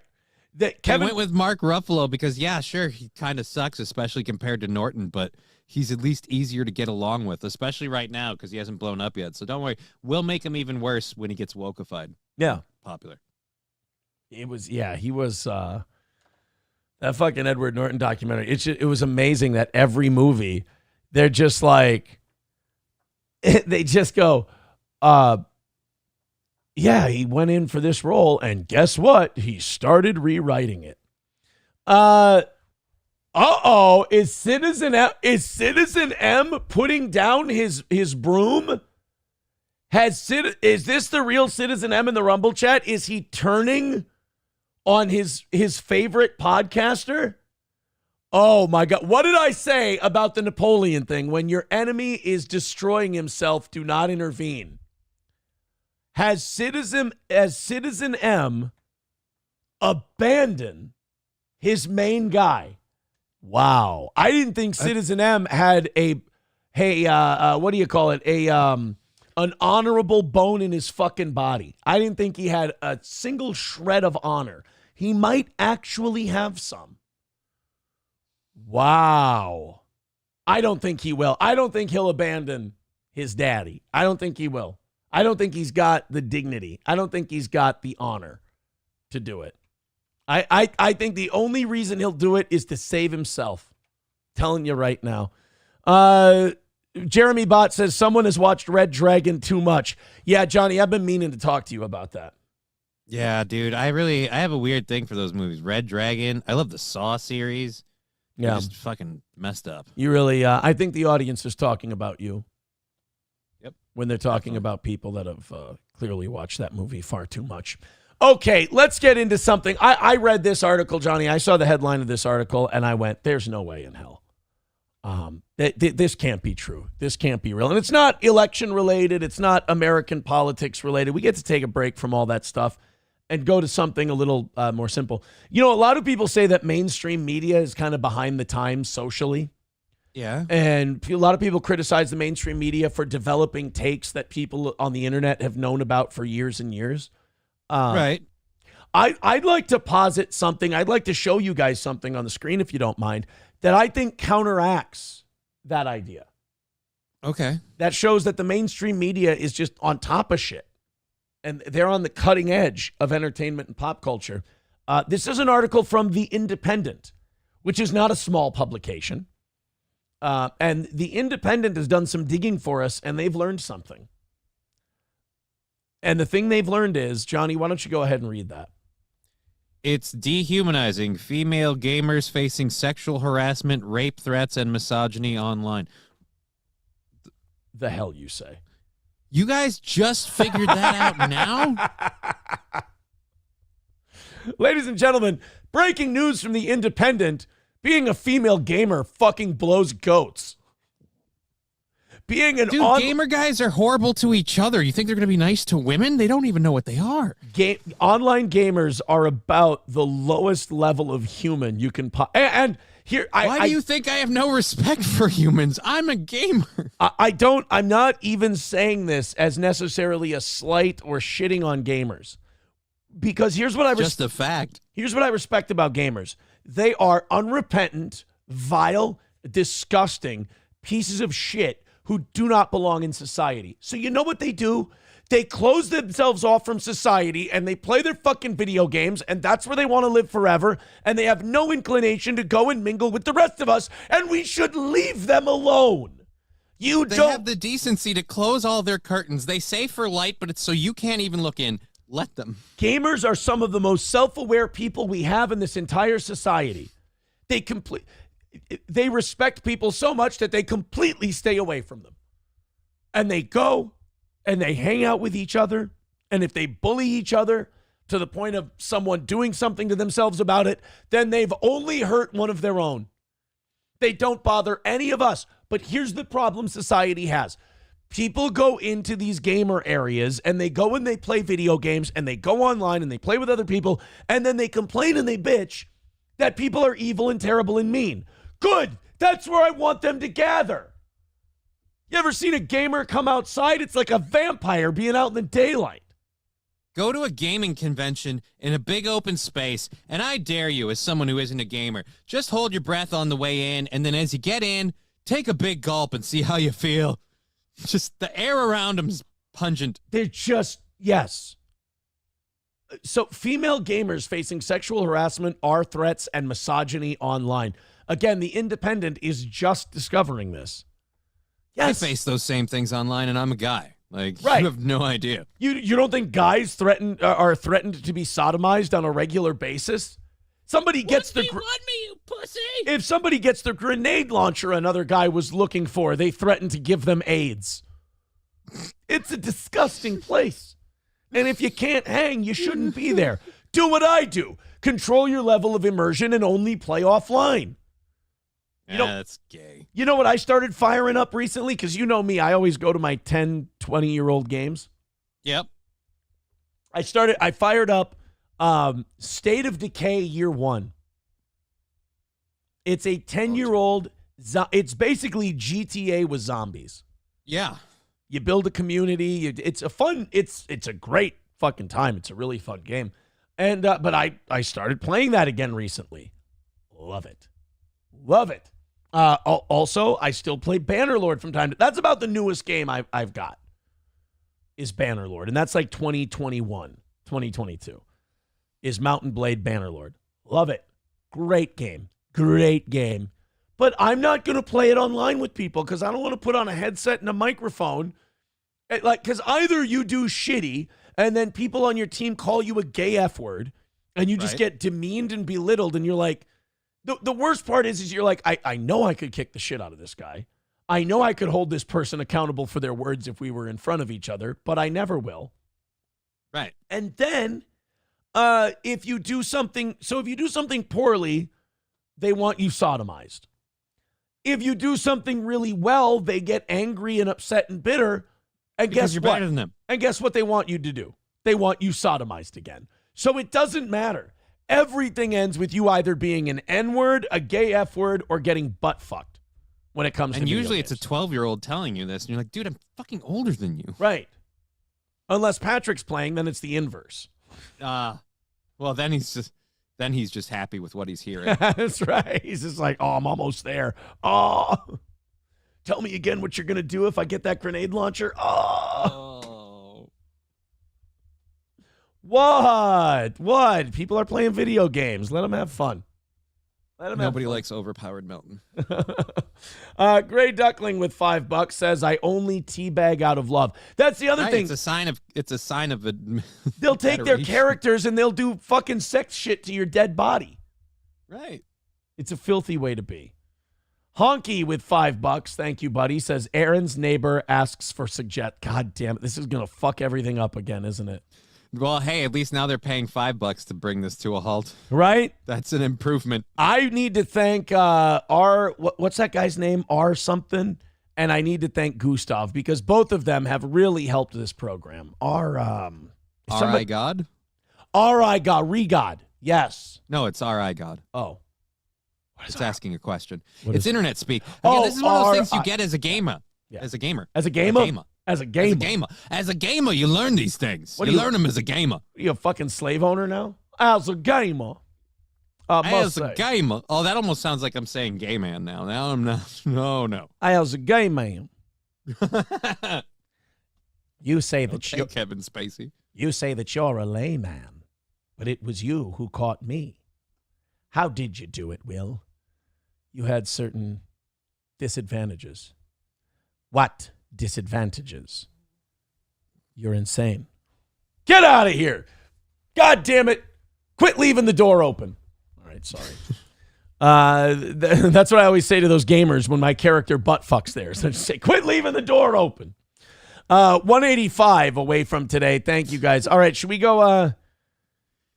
Should we go into this article and learn Yeah. what's happening now? No, let's play Honky's clip because, we were starting to get Oh, that's somewhere. right, $5. We were Let's starting to do find out. funny shit with the gamer stuff. Let's go ahead and let's see what the audience has here.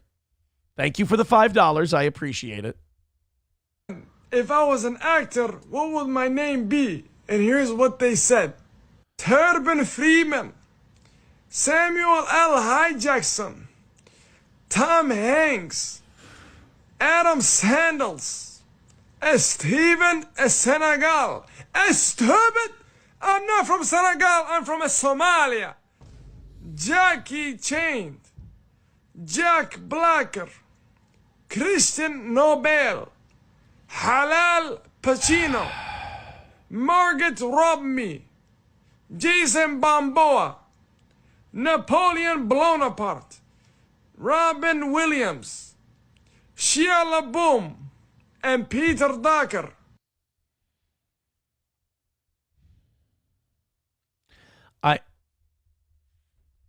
I know every other time that we've played a listener thing for money. I know I've criticized the audience, and I still want to do that, but I also want to point out the remarkable fucking consistency that these people have, the commitment they have to taking something they love and shitting on it and pulling the fucking emergency brake as hard as humanly possible. I have to stare at it in wonderment. I can know. Go ahead. I just really hope it's intentional, because otherwise, if this is accidental, I just want to say, everybody that says this is super easy to do, I give you that clip. Anyone could do this. Any moron could sit in front of a camera and talk. You're not special. Right. No, anyone could do it. Anyone could do it. It's anybody. I'm just amazed that someone will spend $5, and thank you so much, Honky, I appreciate it, that someone can send us $5 and they can go, here, I'm confident that this is going to break the cycle. I'm confident that this will be, all those other listeners are fucking retards. They don't know what they're doing. They're stupid. I've got the link that's going to turn this whole fucking thing around.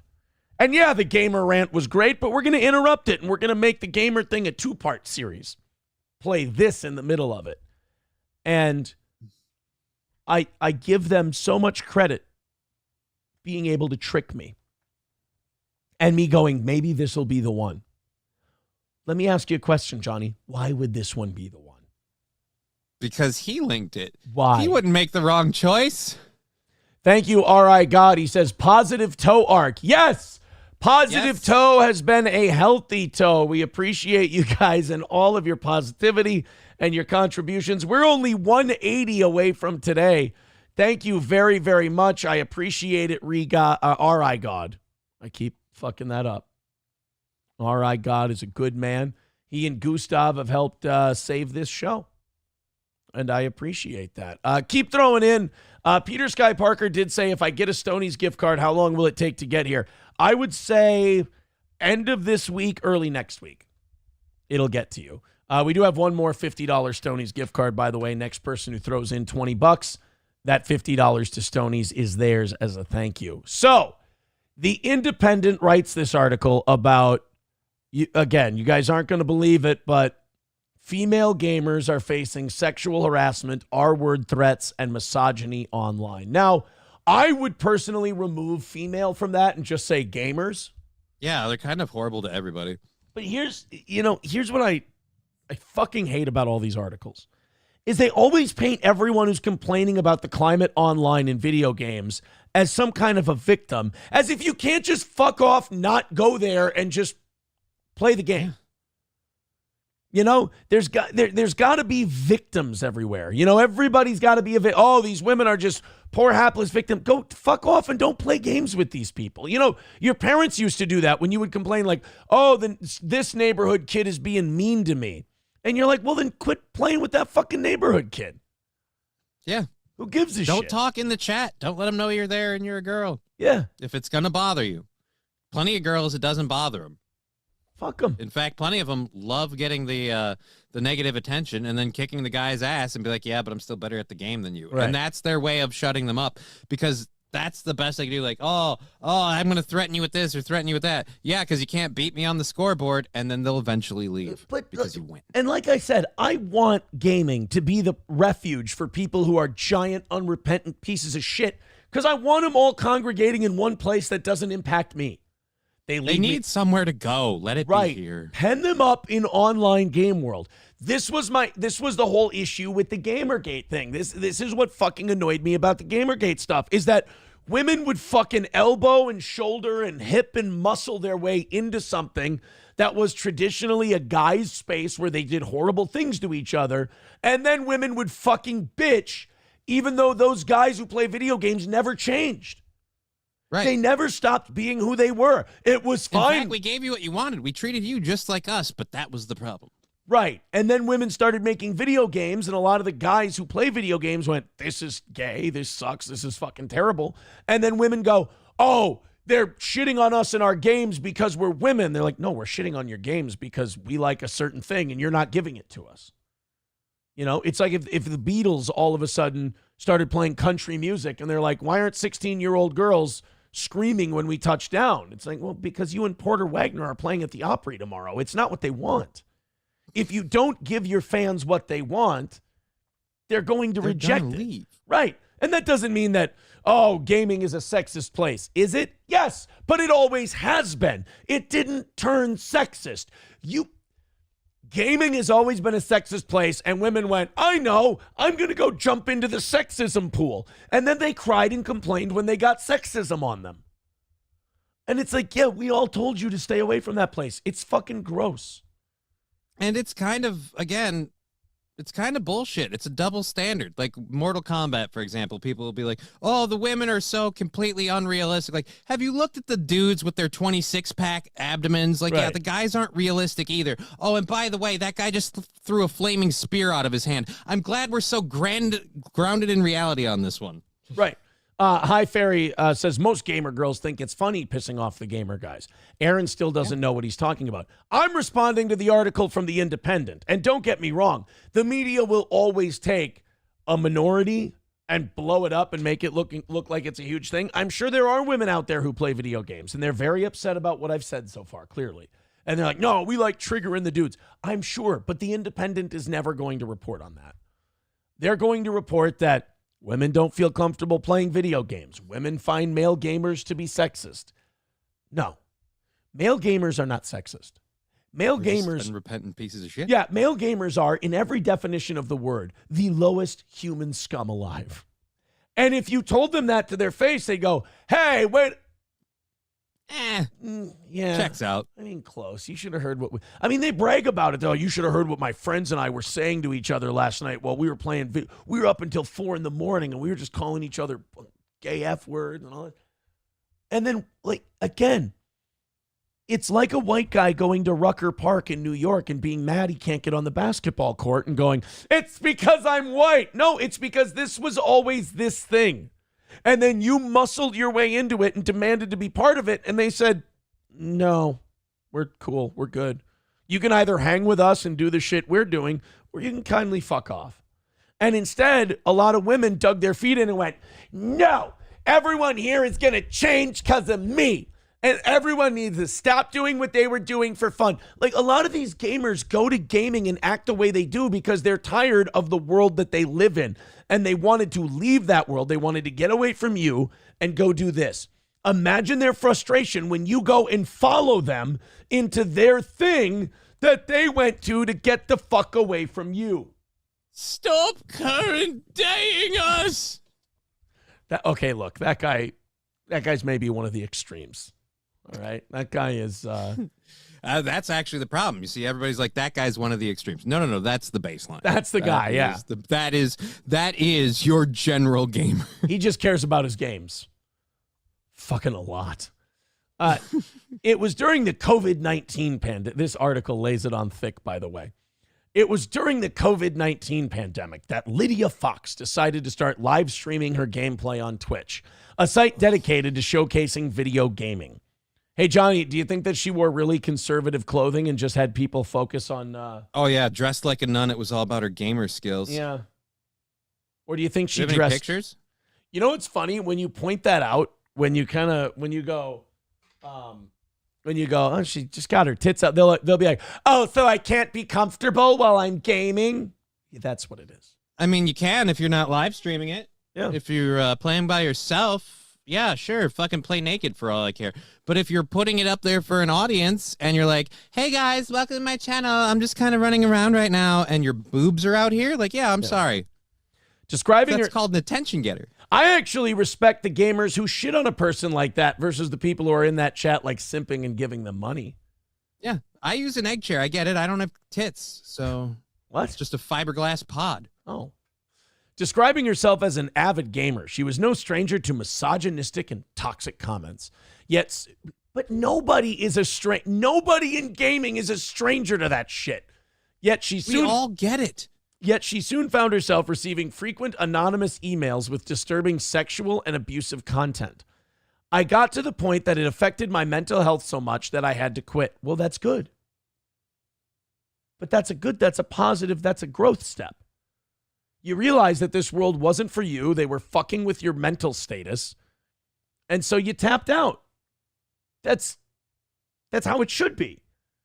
Now she only plays with female gamers and avoids playing online with strangers in order to escape any potential abuse. So what you're saying is she plays in real life and sees other people and hangs out with... So in a way, you should kind of thank these guys. Because it got you away from these toxic pigs that were fucking with your mental health, and now you just play with your friends and have a good time. I'm sorry, but to me, this doesn't need to be a social issue. This is a self-cleaning oven. This woman had a problem with the way it was going online with the video gaming, so she left that arena, left it to those animals, and now she just plays with her friends. Doesn't that sound exactly like what we said she should do? Yep. Stay out of that space. Leave those animals alone and let them behave the way they want. Because listen to me, if you fucking oversensitive female gamers fuck this up and you unleash these fucking rabid psychopaths on the rest of us, I'm going to be fucking mad at you. If they feel like they can't escape in their video game world anymore and they start to come back to the real world, I'm going to be so fucking mad at you because these people are unbearable. I don't want to deal with this den of psychopaths any more than you do. So stop going in there and agitating them. Quit stirring them up. If you're not a pig piece of shit, don't play video games online. That's all. Thank you for coming to my TED Talk. Her experience echoes them. Her experience echoes those of other female gamers, with a new survey in the UK and US revealing that 2 in 3 female players experience toxic and threatening behavior from male gamers. Only 2 in 3?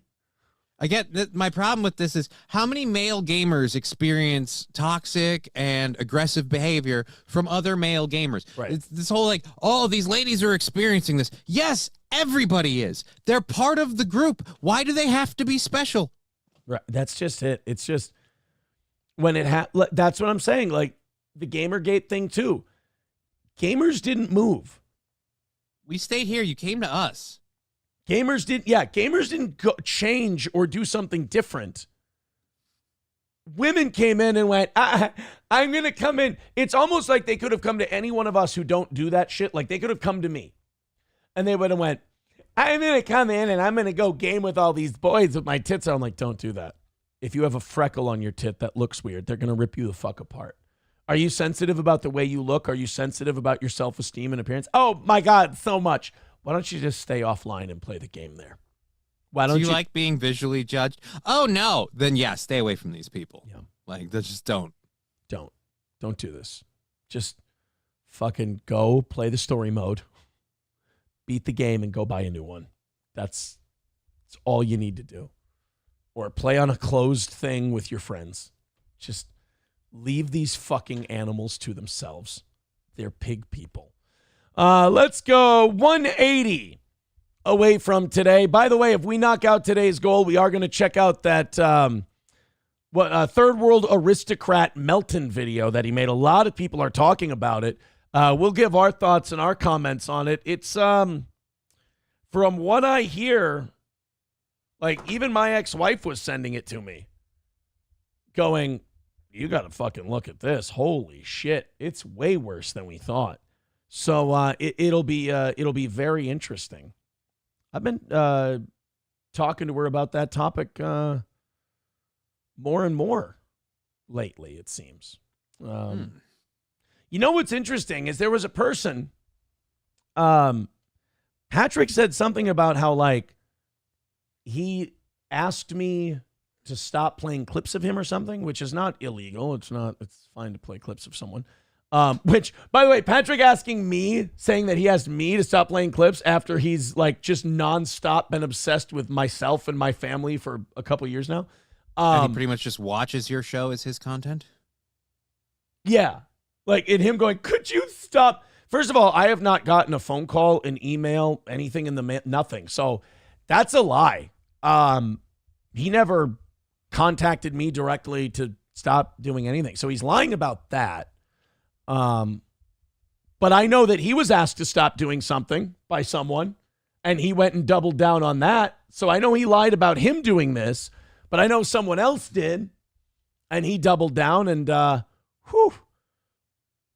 I hope that's the end of that for him, but, I'm not so sure. Isn't he the guy who says that nothing's off limits? Yeah. It's interesting to me. It's just interesting.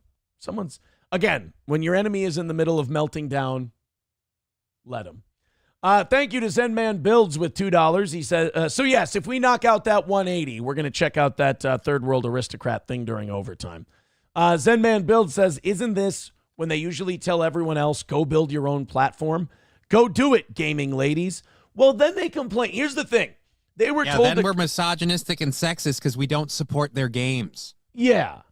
It's like if you go and you do that, they build their own thing and people don't like it, then they go, well, gaming is misogynist and this and that. It's like, yeah, but you got your own space. You built it. You have your own space now. Yeah, but nobody else plays it. So they're all misogynist. It's like, Not everyone has to like you or do what you want. We don't think the way you do. That's why you're not supposed to be here. Jesus. All right, guys, we got more people to laugh at today. A lot of laughing being done on today's show. CNN had some people on this weekend. They had a panel of 3 black people, black dude and 2 black women.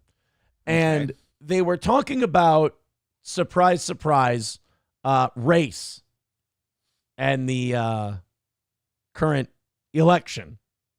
Oh, boy. That we're all going through. Well, they decided as they were talking about this election that they were going to set some ground rules. And the ground rules are, and you know what's funny is we joke about this, but it seems like the last 10, 15 years or so, when you joke about something, a timer starts. It comes true. It just comes true. Remember when we said, like, oh, man, they're going to say that if you don't vote for Kamala Harris, you're a racist. You know, they just don't like black people. Well, Angela Rye, who's an analyst on CNN, said that not only are we racist if Kamala Harris doesn't win the election, it can't be that Kamala's ideas weren't good enough. Not only will it be because white people were bigoted against her, but that we actually need to, quote, face accountability as white people if she doesn't win.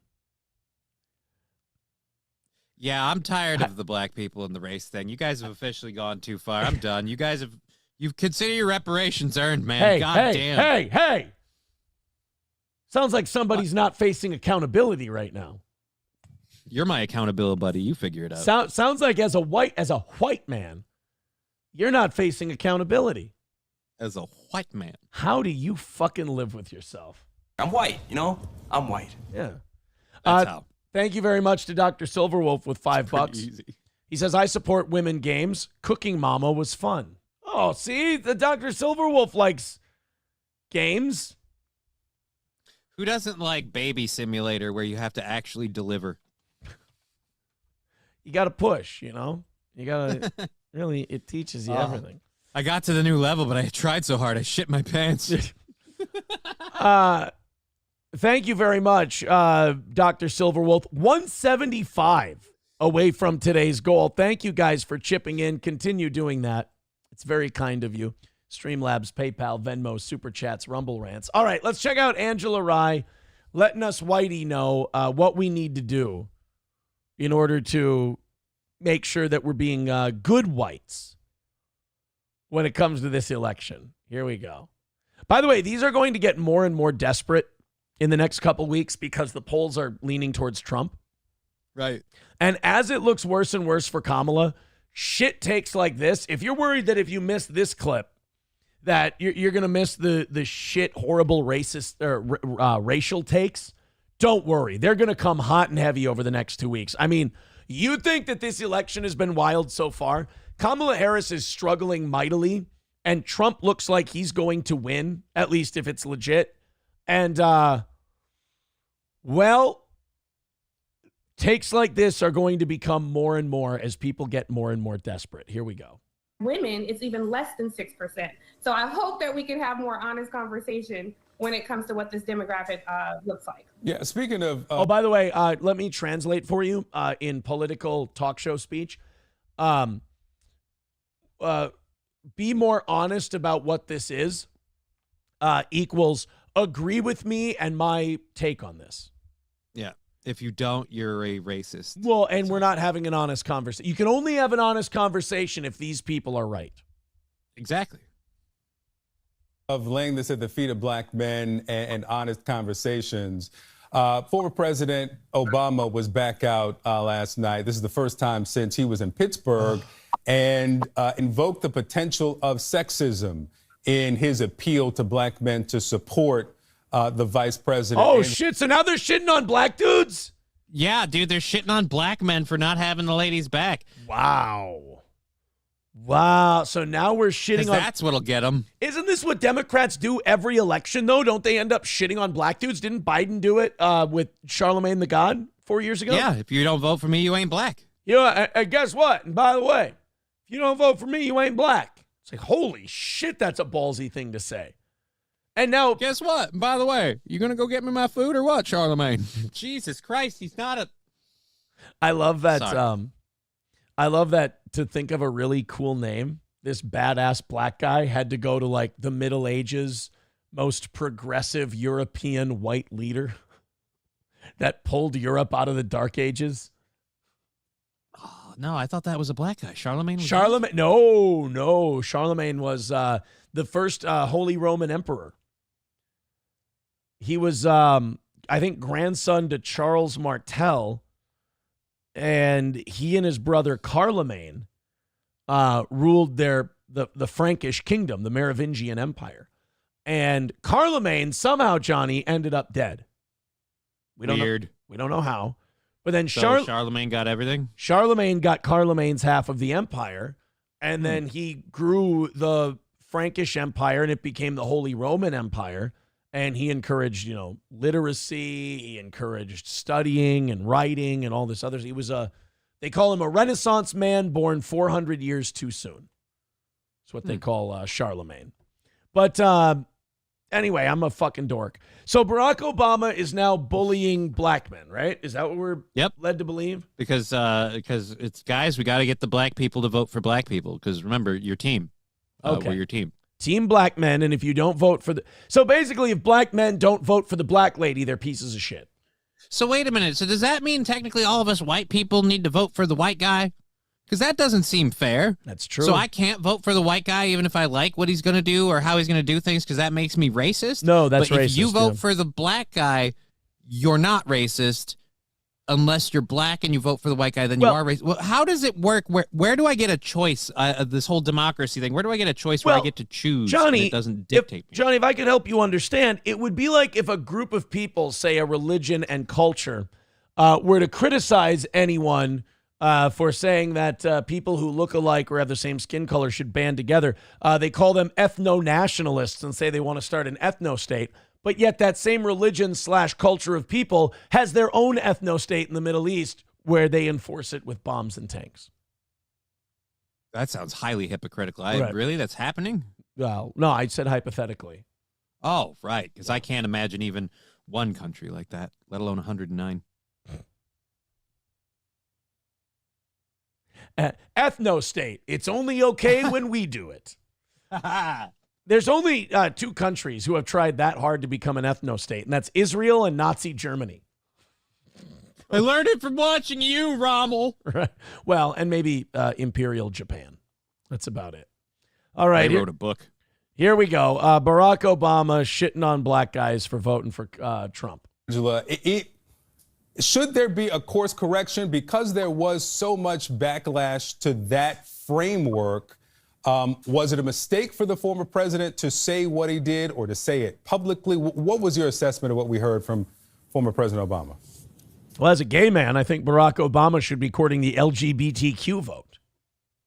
I think let's not forget that if Trump said what Obama said, he would be a horrible racist. I think Barack Obama is a great spokesperson for the trans community, seeing as, well, you know.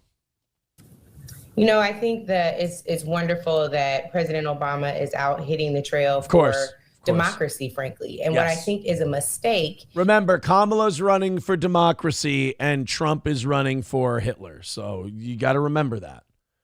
You know, I know you guys think that the media is biased, but they just have to remind you that Kamala's running for democracy. Like, you know, wars in Ukraine, wars in the Middle East that we're involved in, you know, democracy stuff. And Trump is running for authoritarianism. Right, because if we elect Trump, we're going to have a government that goes after its political opponents and arrests its citizens on the drop of a hat. Yeah, and starts wars. Yep. And spends way too much money and runs up deficits. It's true. Is to let white folks escape the accountability that they must face for not showing up to save democracy themselves. Like, they want to get mad at presidential candidates, right, when they don't wear a flag lapel pin or they don't see you pledging allegiance to the flag. That's what they want to get upset. Who's getting mad about that? Yeah, none of us are getting upset about that. The closest we got upset about was the whole kneeling thing. Yeah, this fucking straw man that this chick is creating is wild to me. She's like, oh, yeah, all these white men get mad not seeing a flag lapel pin. The only time I ever get mad at a flag lapel pin is when Sean Hannity's wearing his CIA pin, or when our politicians are wearing an American flag and Israeli flag lapel pin. That's the only time I get annoyed by lapel pins. But it doesn't inform my voting strategy. These white men who get mad at not saying the Pledge of Allegiance. Wow, interesting. Ladies and gentlemen, I'd like to introduce you to a pyromaniac in a field of straw men. Dude, so you're telling me you go down the street and you interview people that are voting for Trump, and they're like, why do you like Donald Trump? Because Kamala Harris doesn't wear a lapel pin or pledge allegiance to the flag. No, that isn't it at all. Well, Johnny, there's a little dive on a dead-end road called the Cross-Eyed Cricket Watering Hole, where you can always you can hear the sound of a steel guitar and get loud and rowdy on PBR. And at the top of every hour, boy, you can hear a pin drop, because old Jack drops in a quarter and plays Merle on the jukebox. And we tip our hats and raise our glasses of cold, cold beer. They say countries waning, but we're still waving that flag round here. And when it's time to go, you're welcome back, where the people pledge allegiance to the hag. Back. I'm just. You know who sang that? You know who sings that song? Merle Haggard. It would be Eric Church. See, I could have just gone with the easy bet. Of course. Johnny, oh, and by the way, thank you, Gray Duckling, for the $5. He says, I'm sexist, not racist. Yeah, get it right, guys.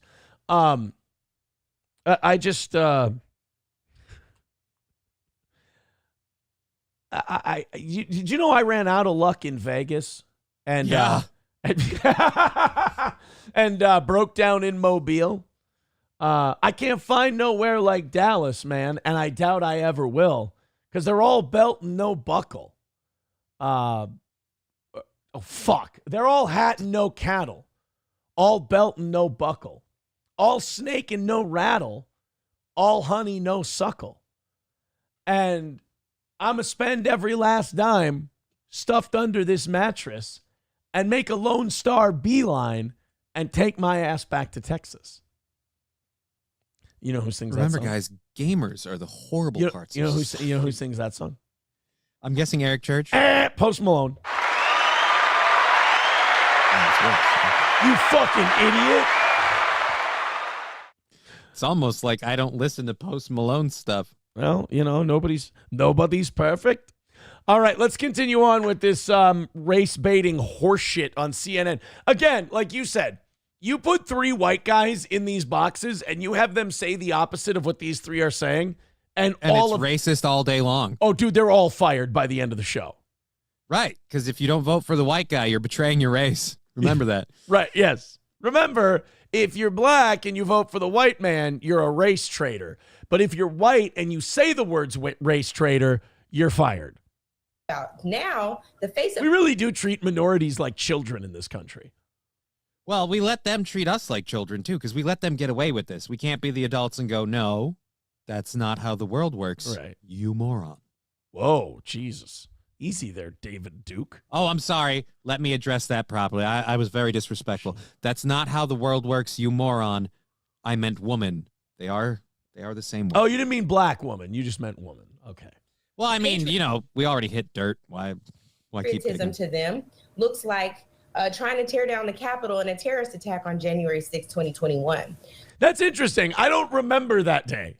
Do you remember that day where people tried to tear down the Capitol?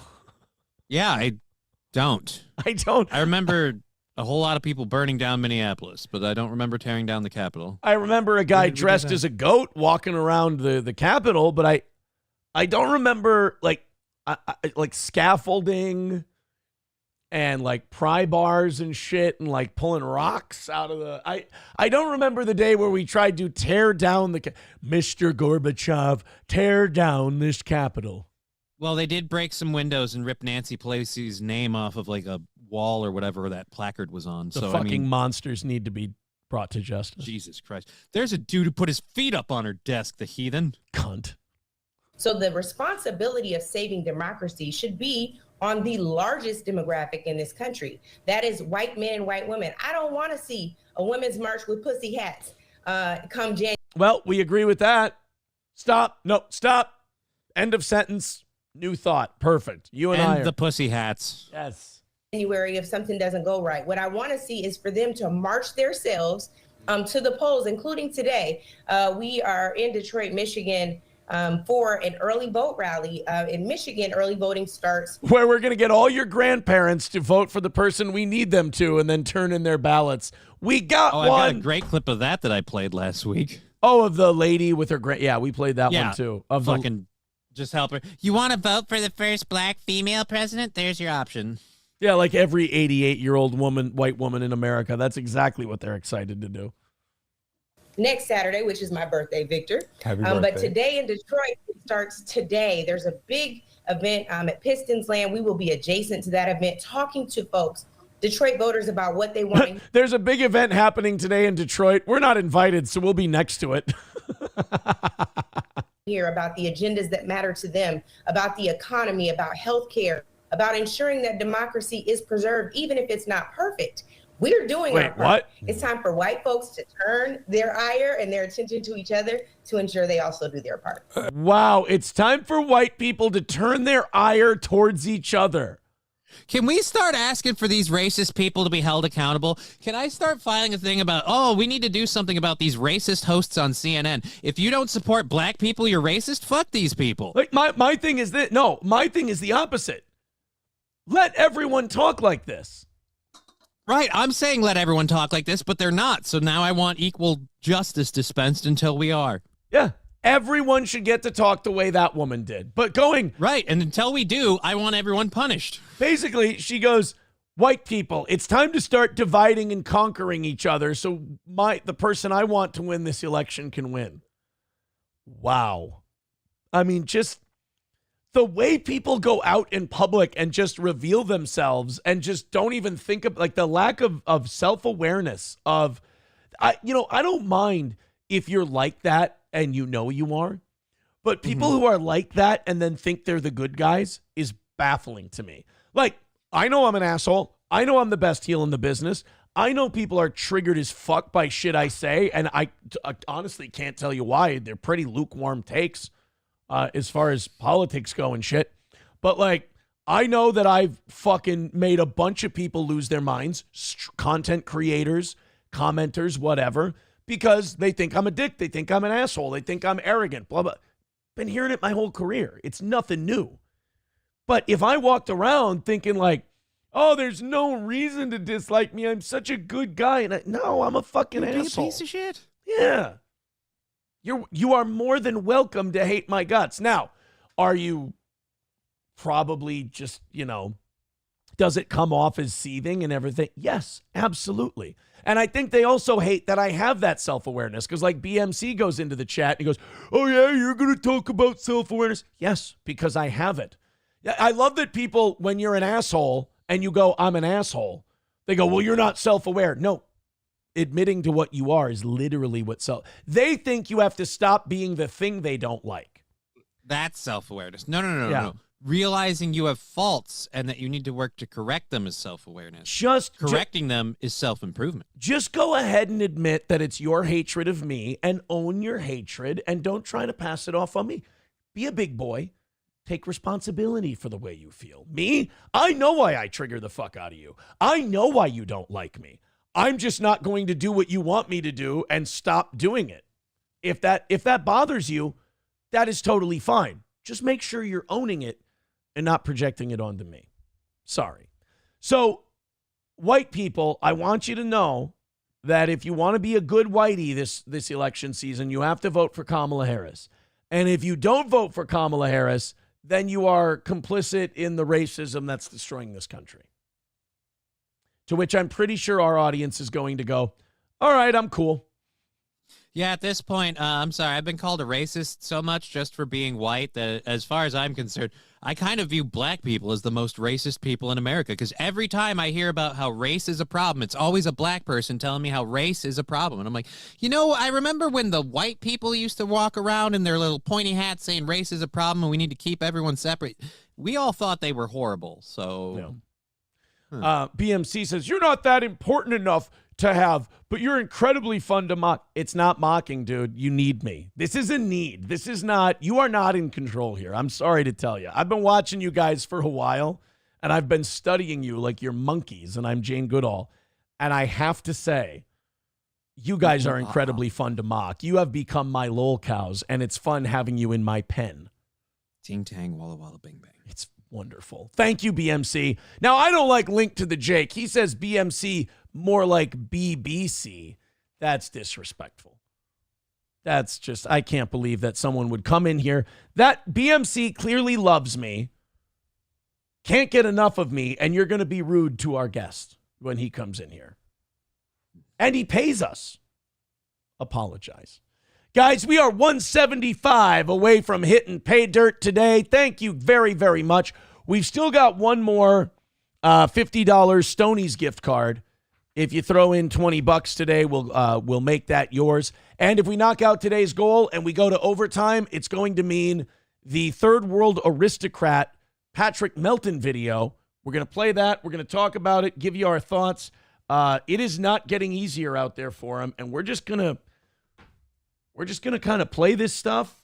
And just catch up on what's the latest. Catch up on it, because again, when your enemy is in the middle of destroying themselves, try to be as hands-off as you can. Let them do it.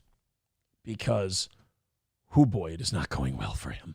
And it seems like it gets worse every single day. So Streamlabs, PayPal, Venmo, Super Chats, Rumble Rants, etc. Thank you guys very much. Pushing 1,000 right now between Rumble and YouTube. Thank you guys very much. Hit like, hit subscribe, hit follow, hit become a member. Holy shit, a big Monday for Steel Toe. 1,000 of you checking in. And we appreciate each and every one of you. Now, some of my best rants this year, when it comes to this election cycle, I feel like have been when we watch a Joe Scarborough clip. Okay. I feel like I can get a lot of my vitriol about the media out on Joe Scarborough, because I feel like Joe commits a lot of the media sins very openly. He can't control himself. Like, he starts going, and then he's got his wife next to him, and he's almost like showing off for his wife. And he just I don't know if Trump molested his dog. I don't know what the hell happened with him and Trump, but didn't Trump insult his wife, saying she had like plastic surgery and shit? Oh, that when they met, her face was bleeding or whatever because she was recovering from plastic surgery. You're right. I remember that. And I remember he went off on this thing recently about how everyone who supports Trump, kind of the old talking point of everyone who supports Trump is against democracy, and, kind of the stuff that you point out that, like, they project everything they are onto Donald Trump. Onto you. Yeah. For sure. Well, Trump, I guess, went back after Joe Scarborough when he was being interviewed on Fox News by Howard Kurtz. This is a fun little clip because, remember, Joe Scarborough will dedicate 30 minutes, an hour of his show every day to just ranting and raving and railing about Trump. Mm-hmm. And Trump will just pick like a little 30-second window in an interview to just look at the guy, find his deepest, darkest insecurity, and then go, bink. That's it. Like, Scarborough will throw firecrackers and dog shit and pennies and nickels and dimes at Trump, and he'll try to hit him with everything he's got. And Trump will just go, boop, and he'll make a guy like Scarborough cry. This is Trump on Fox News this weekend going after Joe Scarborough, which, again, to me, anytime someone makes fun of Joe Scarborough, I'm in. 175 away from today's goal. While this ad is playing here, we'll just remind you again to throw in a couple of bucks. help us knock it out. We really appreciate it, man. You guys have been incredibly supportive. Power of positivity on the toe. Support the positivity and throw in a couple of bucks on Venmo or PayPal or YouTube or wherever. Kitchen better. Here we go. He asked you about Joe Scarborough because on Bill Maher's show, he said his people, meaning your people, have said they're going to arrest my producers. Oh, nobody said that. I love the importance that these people think they have.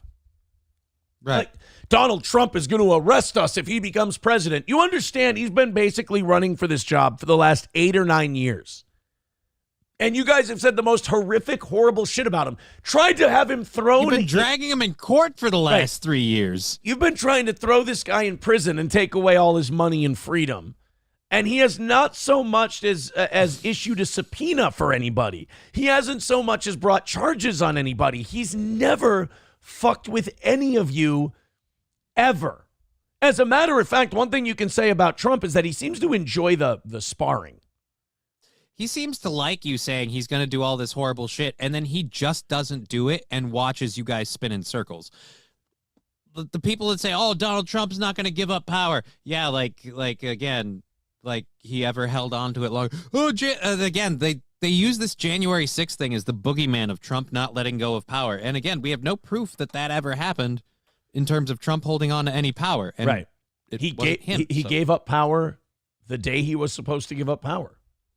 He walked away. There are several people in my life that I am going to walk around and just kind of like not South Park, but Seinfeld, Nelton, just we'll point at him, just Nelson, not Nelton, fucking Milton. But I'm pointing him just, ha ha, the minute Trump leaves. Just go, yep, looks like he left. Uh-oh. Look, Joe's a sick puppy. I know him well. I used him beautifully. I dropped him because I thought he was very unethical, actually. But I dropped him. But I used him for 2016, and I do it from my apartment. I wouldn't even have to go in. I'd do phone calls, and I did them almost sometimes on a daily basis. Why do you say that? And then everyone's because I watch him and what he says about me. What he says is so bad. And you have to understand. Now, I was friendly with him and with Mika, but at a certain point, and it doesn't matter why, but I didn't want to do it anymore with them. And they're not too happy about it. No, but he says a lot of things like that I think they're unethical. But boy, I tell you, that sounds like a guy who's going to round up your producers. Yep. That sounds like a guy who's going to throw you all in jail, and if he gets elected, boy, you're all finished. Your goose is cooked. I mean, Joe Scarborough, like Donald Trump's managed to make Joe Scarborough look unhinged. And that's hard to do because Donald Trump sometimes can come unglued a little bit when he faces a little bit of criticism. What? When? Name one time. And here he is talking about Joe Scarborough, and he's like, he's a sick puppy. He's fucking nuts about me. Guy's crazy. Like, and then he's like, Joe Scarborough says you're going to have his producers arrested. He goes, oh, nonsense. He's a sick puppy, that Joe Scarborough. Like, and I imagine that Joe Scarborough, and maybe it's happening right now on their show, on Morning Joe, is playing this clip and losing his fucking mind. Because again, it doesn't feed into that narrative Joe has sold his listeners or his viewers of this guy's going to throw us all in jail. I really don't know where they're getting that opinion. He has to take control of the whole government that's been out to get him this whole time. You guys realize he is one person. Like, he needs the other people in government to work with him to accomplish this fucking nightmare scenario you're explaining. Yeah.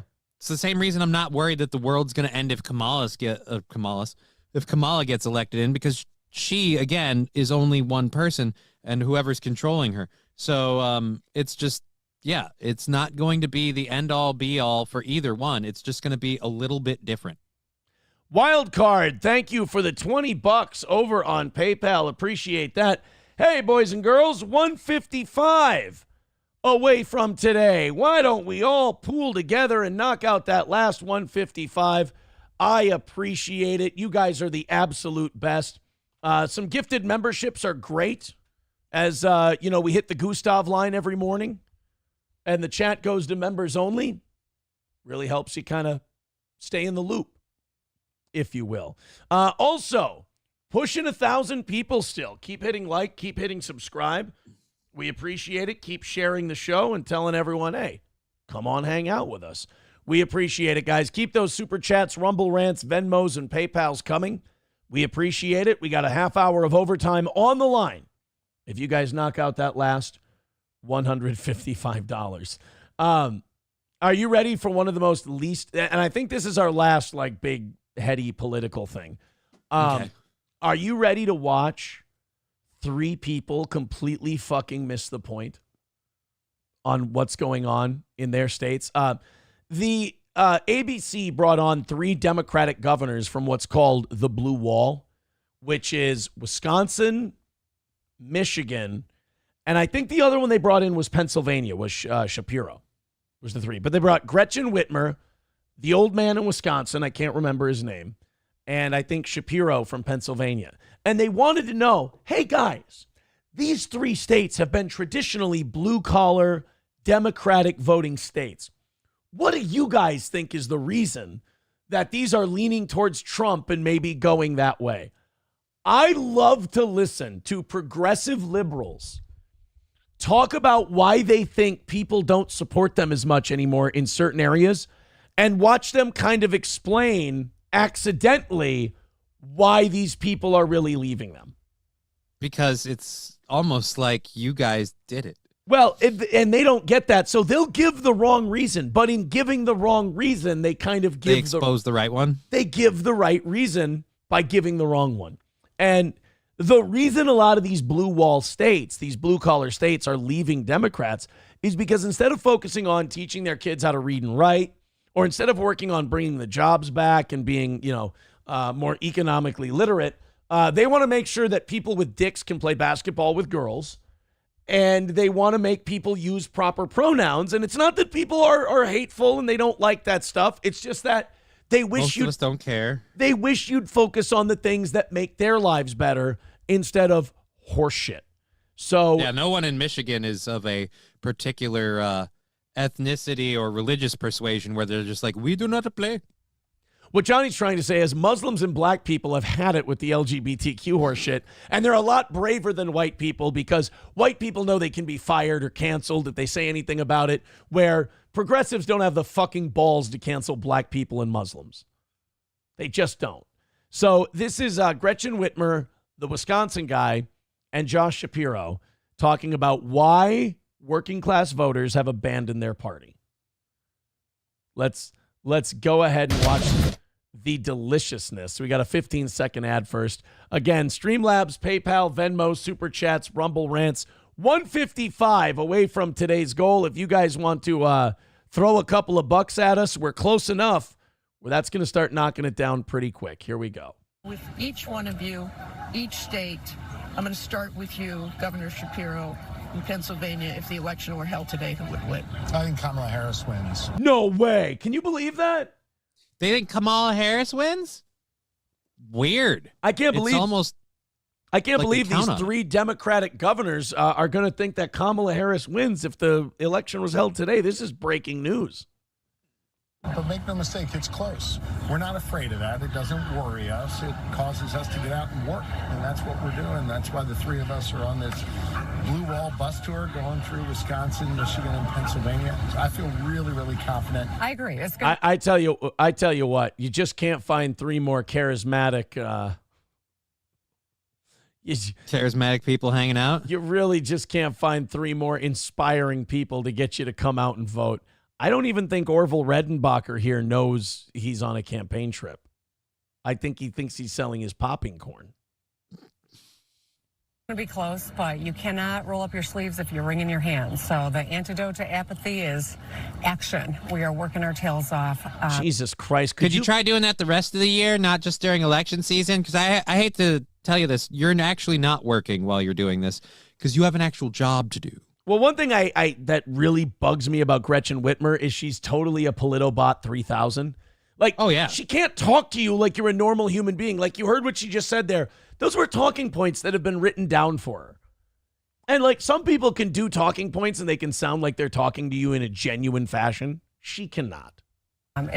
I think Michigan goes with Harris Walz, but we're not going to make any assumptions. We're going to do the work all the way through. I have a feeling you're going to say the same thing. Good guess. No Good guess. shit. Good guess. Yeah, absolutely. This is Tony a blue Evers wall here, and it's going to be close. We got a good ground game. There's a lot of energy. Absolutely. And Governor Shapiro, let me go back to you. You got the biggest prize. It's 19 electoral votes. All the pundits and posters say Pennsylvania is a must-win, or she will not win. Do you agree with that? Well, look, I think it's a must-win, and we want to win here. And I think I'm going to fast forward because they ask these three, like, what they're, like, why people are leaving their party. Right. And I fucking hate that Mediaite makes you watch the whole fucking 6-minute interview segment. because we're focusing on the parts right now where they're just like, oh, what do you think will happen with the electorate? Like, yeah, you're going to tell us bullshit that you think she'll win. Right. Donald Trump and his appeal to all of your voters in your states, to Here we half go. of the voters in states. What do you think the appeal is of Donald Trump? So she's asking, why is Donald Trump able to steal your states away that are traditionally blue? What's the appeal? Why do people look at him and go, I'm going to vote for him, fuck the Democrats this time around? I want to know if any of these three give a self-critical answer, I will be remarkably impressed. If Gretchen won't. If they're able to look inside and go, well, during COVID, we shut down everyone's job and printed a bunch of money, and then it led to crazy runaway inflation. We focus on stupid, retarded social issues instead of helping people economically. Trump talks about the economy all the time. People seem to enjoy that. And we're just kind of focusing on the wrong message. What do you think they liked about it?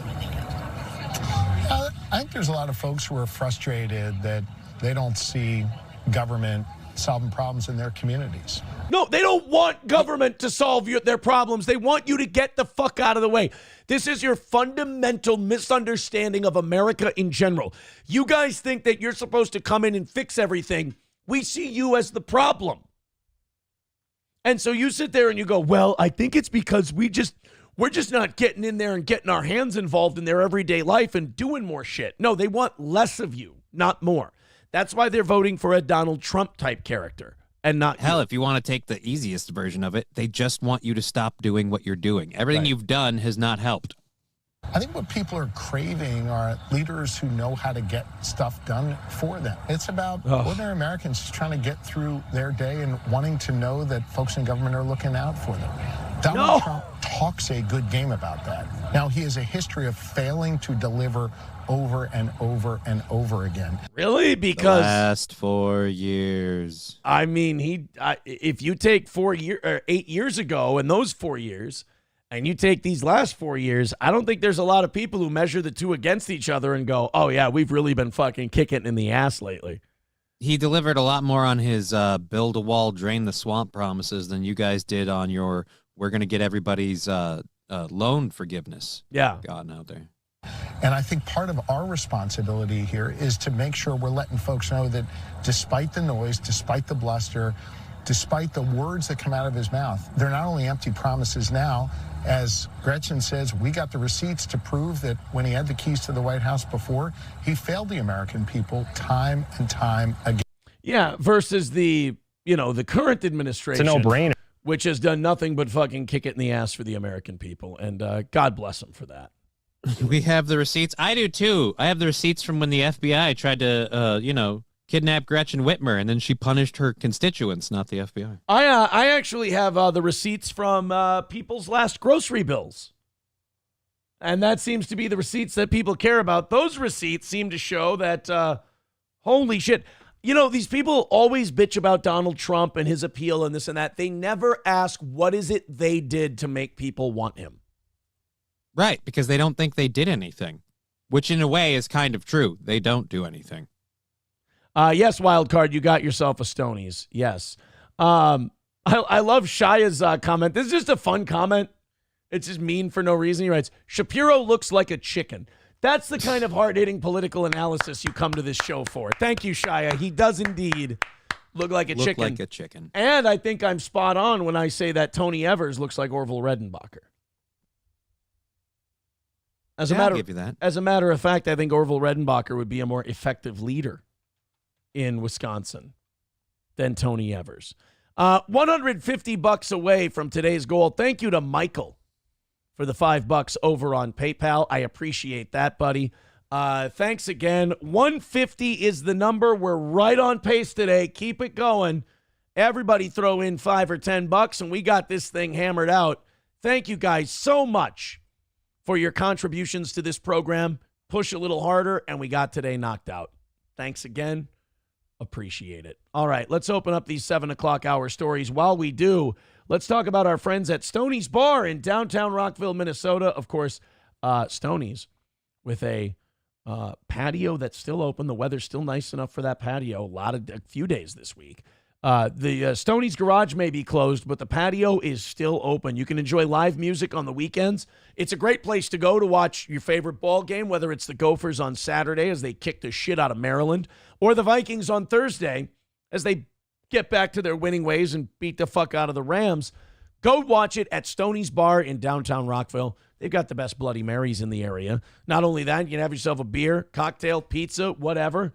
Enjoy the game, or just go hang out and enjoy the band this weekend.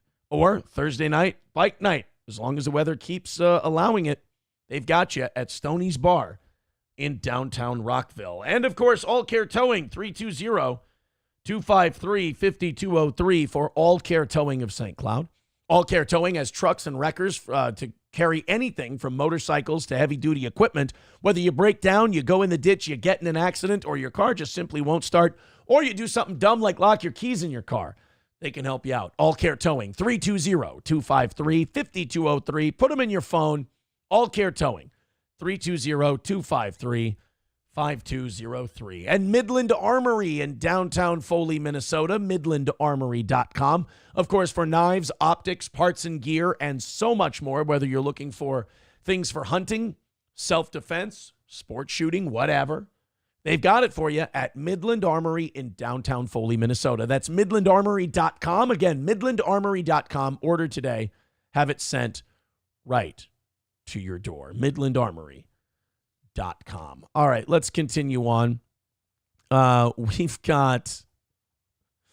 this is an interesting one. You know, do you know about like Russia, about how everyone has a dash cam in Russia because there's insane amounts of insurance fraud? Yeah. Like there's whole videos on the internet of like people in Russia running up to cars and like jumping on them and stuff and claiming they got hit. And yeah. And so now like brake checks and stuff, all sorts of shit. Russia dash cam compilation. Yeah. This is people just trying to... This one might actually be... Yeah, this is actual car accidents. No, I want the Russians being idiots, fails all over the road. Here, let's do Russia insurance scam. Here we go. So here's a guy run. He was going to try and jump on the car, and the person stopped. Oh, that's beautiful. The car broke, so the guy just ended up doing some kind of weird, like, superhero pose in the middle of the road. What's up, guys? Welcome back to the brand new video, and today, as you can already tell, we're going to be watching some insurance scammers who got caught in court. Oh, so nice. That's a slick move right there. Just pull right out in front of the guy, see if you can get rear-ended. Well, then what you do, you turn it into insurance and you pocket the check. Yeah. That's it. Sure, you've got a dinged-up bumper, but clearly you don't give a shit about your car to begin with. You're willing to use it as a sacrificial lamb. Yeah. With their amazing acting skills, of course. So, yeah, with that being said, let's dive into this, shall we? So now everybody in Russia basically drives with a dash cam because they're just wrought with insurance scams. Alrighty, let's get this show rolling by checking out what this genius please is tell up me to. he's gonna... he's gonna lay the great bike idea. down. Who would have thought? I'm gonna mute this asshole. Dude, you're gonna lay the bike down and pretend? Please kick the shit out of him. All right. Oh, wow. That spoiler is fantastic. God, I love it when Eastern Europeans try to mimic Western culture. All right, here's a no. Don't. Oh, what a dick. What an asshole. There's a yellow light. There's a guy. That looks more like that guy was, I don't know. Oh, no, he's going back to reset. So, yep, nope, that was a plan. You know what, though? You know what I respect about that guy? He was ready to actually take one. Yeah, he's ready to get hit. He was ready to get bowled the fuck over. All right, what's next? There's some really egregious ones. I like it when the people follow through. Like this guy. Look, he just jumped right into the fucking car, and he's going to lay down and play hurt. I like that. I like it when, again, when they commit. Here's a guy. Yeah, just this guy throwing on the brakes. He's trying, man. He's you going to give up already? Oh, damn. Pussy. You fucking That looks pussy. like an American one, though, too. Oh, yeah, it does. Because that's American, that they're driving on the right side of the road. There's American drive signs. Oh, Look boy, at this person this. is determined to pull this off. You just want to pull a brake check on this guy and get him to... They really need a buck or two. God, this makes me want to get a dash cam. Oh, here we go. Oh, there he is again. Oh, wait. Oh. He looks like Spud from Train Spotting. He is. That guy's drunk. He looks like Walking Or Dead. on something. Oh, he's on something big time.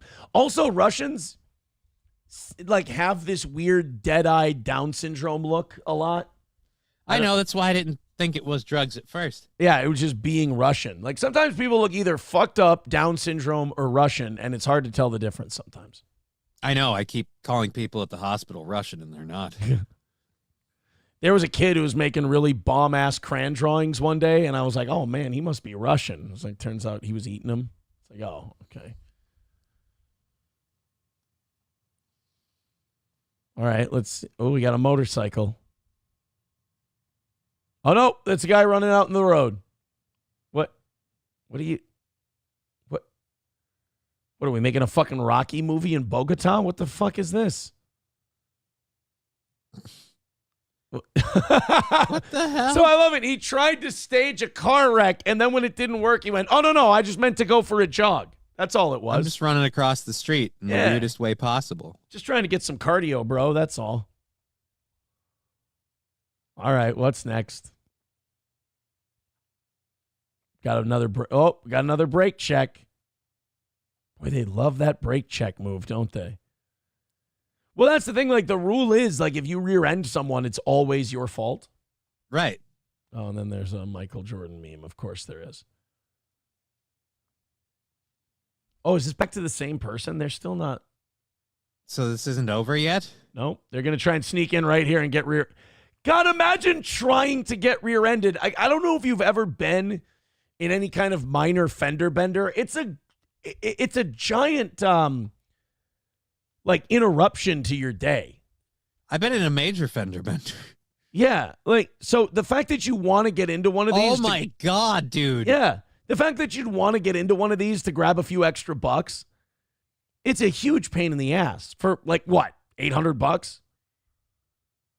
All right. Yeah, the insurance company isn't going to pay you, like, in abundance. Oh, my.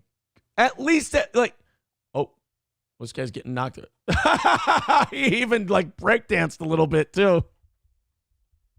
It's the guys that take the fall and just lie there. They're the ones I respect. Yeah, they sell it. Like, I don't like these guys who just bang into a car and then go, oh, well, I guess nothing happened. I like the guys who hit, they shake a little, they have a seizure, they fall down on the ground. Like, they really, if you're going to be. And then I start rolling forward very slowly. Yeah, if you're going to be a scumbag piece of shit, I mean, at least, really dig in. Go all the way. Leave no shred of dignity alive in you. All right, watch out for these two. Nope. Woman walking the dog is fine. Okay, this guy's broken down on the side of the road. Oh, you dick. Look at that. He tried to back into him. Way to do it with witnesses, by the way, asshole. All right, here's a kid on a skateboard. and a guitar. He falls down. I instantly hate him. He's got a guitar and a skateboard. Yeah, you're dumb. What are we doing? Don't. Oh, no. Oh, see, now they just grabbed their rib cage. That was a weak-ass attempt. It really was. All right, here's a guy. He just drove around him. They're like, nope, I ain't falling for no banana in a tailpipe. So, yeah, in many countries, including Russia, they put dash cams on their cars because they want to be able to show, like, look, these guys are fucking around. They're pulling bullshit. Well, this person is very lucky that they had a dash cam, as they were about to be the victim of a bit of a scam. Their fucking car and actually try to play this like they got rear-ended. See, this is what I was talking about with that totally committing to being a piece of shit thing. Yeah. This is totally committing to be a piece of shit. This is where you just don't give a fuck if somebody hates you or thinks you're garbage. This is where if you're her, you just smile, nod, and laugh. Go, see how this works out for you. Yeah, you point right to that dash cam and you go, I think I'll be fine. No, you don't. No, you don't. You don't want to let them know yet. Let them find out in litigation. Give them enough rope. Yep. Oh, now they're all checking their heads. Oh, my poor head. Oh, my poor neck. Put on a fucking my back, my pussy, and my crack. You might as well put on a fucking neck brace at this point, you dramatic cunt. Oh, this guy holding his head. Oh, see, that's where I just lean out and be like, I'm suing all of you as soon as this footage gets into the cops. Oh, like, man. just so we're clear. I'd just like to see these assholes get beat. I mean, I don't even need like an arrest. I don't need any kind of like online exposure. It's just a good beating. See, that's where we're different. Like, I need like a I don't know, like a documentary where this started the horrible spiral. That lady had her life barely holding together, and she tried to pull this one little scam to make just a little bit of money to get everything to work. But because of that, she lost her driver's license, her boyfriend left her family disowned her. She ended up taking herself out, honestly. It's really sad. I'll be like, happy ending. You want this to go like all the way bad. Yeah, dude. They are, and they are every bit as like pieces of shit as you kind of imagine them in your head, like the clown car of retards that just piles out of that vehicle and just, oh, my head, I don't feel good. Ugh. Which is why, like I said, I want to see it go really bad for them. This should be the punishment for something like this. If you fake one of these accidents, the person you're scamming gets to give you the injuries you're claiming to have. So if you get out and you go, oh, I think I'm concussed, she gets one swing with a baseball bat right at your dome. Oh. She gets that one might swing. go a little over concussion, though. One swing. Teddy Williams, Teddy Nerf fucking ball game, knocks it out of the park, Fenway Park. You, 2 hits, me hitting you, you hitting the ground. Hey, Hirschberg, bring that other scammer over here. Alive. Kevin Soundboard says it took going back to the cops 3 times. And she needed to bring her lawyer before the cops would even write a report. No fucking way. Are you serious? There's a follow-up to this? I would love to know where you're getting that information. Does she have a follow-up? Oh, is this a follow-up TikTok of hers? But it's crazy. Oh, no, this is one the... hand on the, what the? Oh, my God. No, it's just the... I was driving in the left lane of the Belt Parkway going eastbound towards the Southern State Parkway. The silver Honda was in the middle lane. They cut me off and slammed on the brakes, hoping I would hit them. I did not hit their car. And because of that, they reversed into my car and acted as if they were injured while coming out of their vehicle. Without the dash cam and without a witness from that pool of busy drivers, this could easily have been the fault of the driver who got backed into. Do we have... We don't have... Do we have a follow-up on where it went? Yeah, because apparently people in the chat are saying that this took fucking forever to figure out.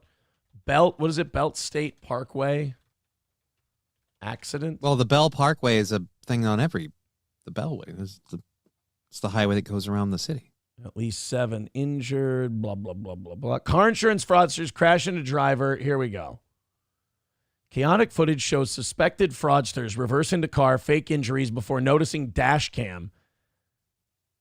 Natasha's quick reaction saved her from crashing into the Honda. I just got into an accident. I don't know what's happening. We saw that part. We saw this TikTok. Natasha recalled the remaining 3 passengers' demeanors changing after they spotted her dash cam, saying they only came out of the car with their phones ready to record the damage to both cars. They were quick to ask for my insurance and quickly left after the exchange. The male passenger spoke with Natasha and explained that his wife was driving and didn't speak English. They were maybe they were Russian. That would be funny if they were all Russian, just kind of bringing that, like importing that into America. They're not bringing their best. Some of them are scammers. Some of them are terrible drivers. They were very quick to, wait a minute, she doesn't speak English, so you have her driving and reading road instructions and road signs? Yeah, dude, what the fuck? That's a good idea. She doesn't speak English, but she has a license? Oh. Well, I mean, you live in St. Cloud. That shouldn't surprise you. Yeah, dude, I know, and it shouldn't be a thing, okay? I'm sorry. You should not be operating a motor vehicle if someone can't ask you, where are you going, what are you doing, and you can't answer. And honestly, if driver's tests don't include merging from now on onto a highway, you don't get your fucking license. Because I am tired of trying to merge behind, and I will say, Somali drivers who think that the merge lane where you're supposed to be getting up to highway speed and then just zipping right in? Yeah, they go really slow looking for an opening. They think it's a stop sign. They'll fucking sit there in the middle of that run-up lane, as my uncle calls it, the feeder. They'll run up the feeder, and they'll fucking stop at the top of it. You're supposed to stop at the beginning if you're going to stop. You either go in it or you don't. But once you've committed, you've committed. Right. If you see a gap coming, you can stop at the beginning of that and then fucking punch it and go. But nope. No, sir. Not the Somalis that I've been stuck behind. And then looking at their dinged up bumpers. The taillight hanging out. The only thing I feel bad about is how much newer the car is than mine. And I'm like, how did you qualify for that? I really feel like you haven't had, I don't know, a trackable history of your investments. Yeah. Weird. When a tow truck came to check on Natasha's car, the other passengers took it as an opportunity to get back into theirs and leave. I'm not really sure if they targeted me because of my car or they saw that I was driving alone, Natasha said. They didn't really follow me for a long time. It seemed like everything happened really fast. It definitely seemed like this was planned out for a while. Definitely not their first time. All right. Yeah.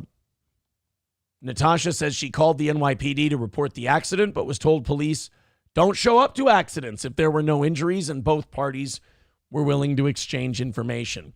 In 2020, insurance carriers reported 24,238 incidents of suspected motor vehicle insurance fraud, according to the New York State Motor Vehicle Theft and Insurance Fraud Prevention Board. Over 18,000 of the incidents were labeled being no-fault insurance fraud reports at a 23% increase from 2019. If you ever get your auto insurance, like your auto insurance goes up, they let you call and ask why or challenge it or whatever. And usually when you call your auto insurance, you go, hey, why'd my auto insurance go up? The number one reason they'll give you is uninsured drivers fucking up, making the insurance companies take care. So basically, what will happen is an uninsured driver hits somebody who has insurance. They can't go to that person and get money out of them. They can't go to their insurance and get money out of them because they don't have insurance. Now, while that's illegal, there's nothing like, say, State Farm can do, so they have to pay out the claim for their customer. Usually, that's where we should make driving without insurance illegal. It is illegal, but it's punishable by a fucking ticket. No. It should be punishable by license revocation. If you can't have a vehicle without insurance, then you don't need to be able to drive. Okay, hear me out. Right now, if you have no insurance, you get license revocation. They can still drive after revocation. You know what guarantees they won't do that is if we make it a capital offense and you can give them the death penalty. Okay. Yeah, you drive without insurance, you die. Beheadings? That seems a touch rough. I mean, could we start with maybe life in prison? Do you want to stop them and bring down insurance rates or not?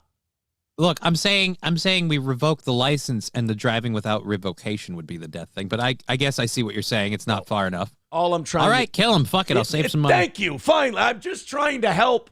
And I feel like I'm getting too much pushback for trying to solve a problem. This is why this country... I'm just trying to make your life easier, damn it. This is why this country is in the fucking shape it's in, because nobody wants the real answers to the tough problems. You don't like your... Help me help you. You don't like your insurance premiums going up? We can kill uninsured drivers. And it won't be without due process. We'll convict them of the crime, and then we'll cut their heads off. If you like your insurance rate, you can keep it. Exactly. Mr. Panhandler with $2 just says, Aaron is getting very fat. I'm not. My weight's down from last week. Yeah, mine's up. Yeah. Call him fat. I'm getting fat. Leave me the fuck alone. 191 Redbird with $5. Thank you. He says, you can see them jump when they see the dash cam. Yeah, they kind of got a little spooked when they saw the dash cam. Yeah, now that I saw that, I'm thinking I should get me a dash cam. Just fucking throw one in there. Dude, it's not a bad idea. Chevy fan with $2 says, I had a Somalian truck driver on Highway 35 lock up the brakes on his big rig and start to reverse because he missed his exit. I almost got hit. God damn it. I cut into a lane once because I missed my exit, and that was kind of, I felt horrible, I still do. But, because I hate when I drive poorly, so every time I make a driving mistake, it sits with me for months. So right. I'm good for now, but it's just, yeah, dude, how do you back up on the highway? 191 Redbird with $2 says 12 lashes in public if you have no insurance. Okay, are you guys trying to get people to drive without insurance? Because the solution I've already handed you pretty much solves the problem. It solves the problem, guys. You guys, 12 lashes. Well, guess what? After those 12 lashes, unless their ass hurts too much to sit down, they can go and drive without insurance after that. And it'll cost you more money. I'm trying to give you guys an out here, and you're fighting me on it. And it's getting frustrating. We take a leg. A life. All right, just take a life. And it's over with, you guys. Hey, man, I believe in overpopulation is a thing, so I'm fine with this. We start weeding these people out. I'm not saying we should just, get everybody indiscriminate. I'm just saying we have a really interesting lottery on how people can fall through the cracks and be done with, because that's just how, it's how they worked out. Exactly. Boys and girls, 145 away from today's goal. If you want to help us out, throw in a couple of bucks. We appreciate it. Gray Lobster says, Aaron is abandoning YouTube. Hope Rumble works out. No, I'm not. We have the Gustav line. $100 in the first hour of the show, and we make the chat members only. And I have to say, people have really liked the members only chat so far. It's they're finding it a lot more peaceful and a lot more friendly. And I gotta say, if the audience pays for it, they have my support. Let's go in and see what we've got here. Wow, over 900 of you checking out the show right now, pushing 1,000. Keep it going. Thank you guys very much. Hit like, hit subscribe, hit follow, become a member. And if you want to throw us a couple dollars, shit. We're only 145 away from today, and it is the power of positivity on the toe. Thank you guys so much. I want to stay away from, I got some political stuff yet today, but I want to give it a breather for a little bit. Yeah, we've been on it a lot today. Yeah. Although that's the thing, try to put a story about current events together without talking about politics right now. Oh, it's almost impossible. Right? I've kind of forgiven myself a little bit for having too much political content in the show, because I'm like, it's going to be this way for the next 2 weeks. There's no really way. The next 2 weeks? You know what happens the minute the next 2 weeks are over? We start talking about what are we going to do for 2028? Well, yeah, and depending on who wins, we've got to get, all the crying and the bullshit and all of that. We've got to make stuff. it to 2028. Right. Yeah. Good point. So we got to get all the protesting and all that other shit out of the way. So it's you're right. I'm naive to think that the election... It'll slow down. It'll cool down a little bit. We'll be talking about it. J-Bra is telling us that it's not the Gustav line, it's the goulash line. That's not very nice. I'm not even Polish, motherfucker. Or Romanian or whatever the hell that is. Salt goulash. It's some good shit, motherfucker. Gustav also would be very upset with me. I am reading free chats. He says $1.99 or up. You should be following Kevin Brennan, and you should be doing $1.99 and up. So I don't know. Throw in, knock out the goal, and we have a show. That's basically how it works. If you throw us a couple of bucks, our show stays here. And we're back to even tomorrow night. We knock out today, tonight, tomorrow morning, and tomorrow night. We're back to even. Things are looking good. The power of positivity on the toe. And if we don't hit these goals, it is okay. We will smile through it and accept whatever consequence comes. I just appreciate you guys keeping us here for 4 years like you have, independent of radio and everything else, and you've helped grow our show. Keep throwing in 5, 10, 15, 20, 30 bucks. You guys are the best. Hopefully we can knock out today's 145. I really appreciate you being here. CNN, oh, this is a funny one. This is kind of political, but it's more CNN just getting owned by a guy that they... I love when these TV networks invite somebody on, ask them a question, and then get pissed off at their answer to the question. You weren't supposed to make me look bad. You were just supposed to answer my question. It's like you invite someone on, they don't say exactly what you want them to say, and then you get pissed at them. It's like, to pull the Rambo, you asked me, I didn't ask you. Like, you brought me on here, you asked me a question, I answered the question, you didn't like the answer. Who are you, my ex?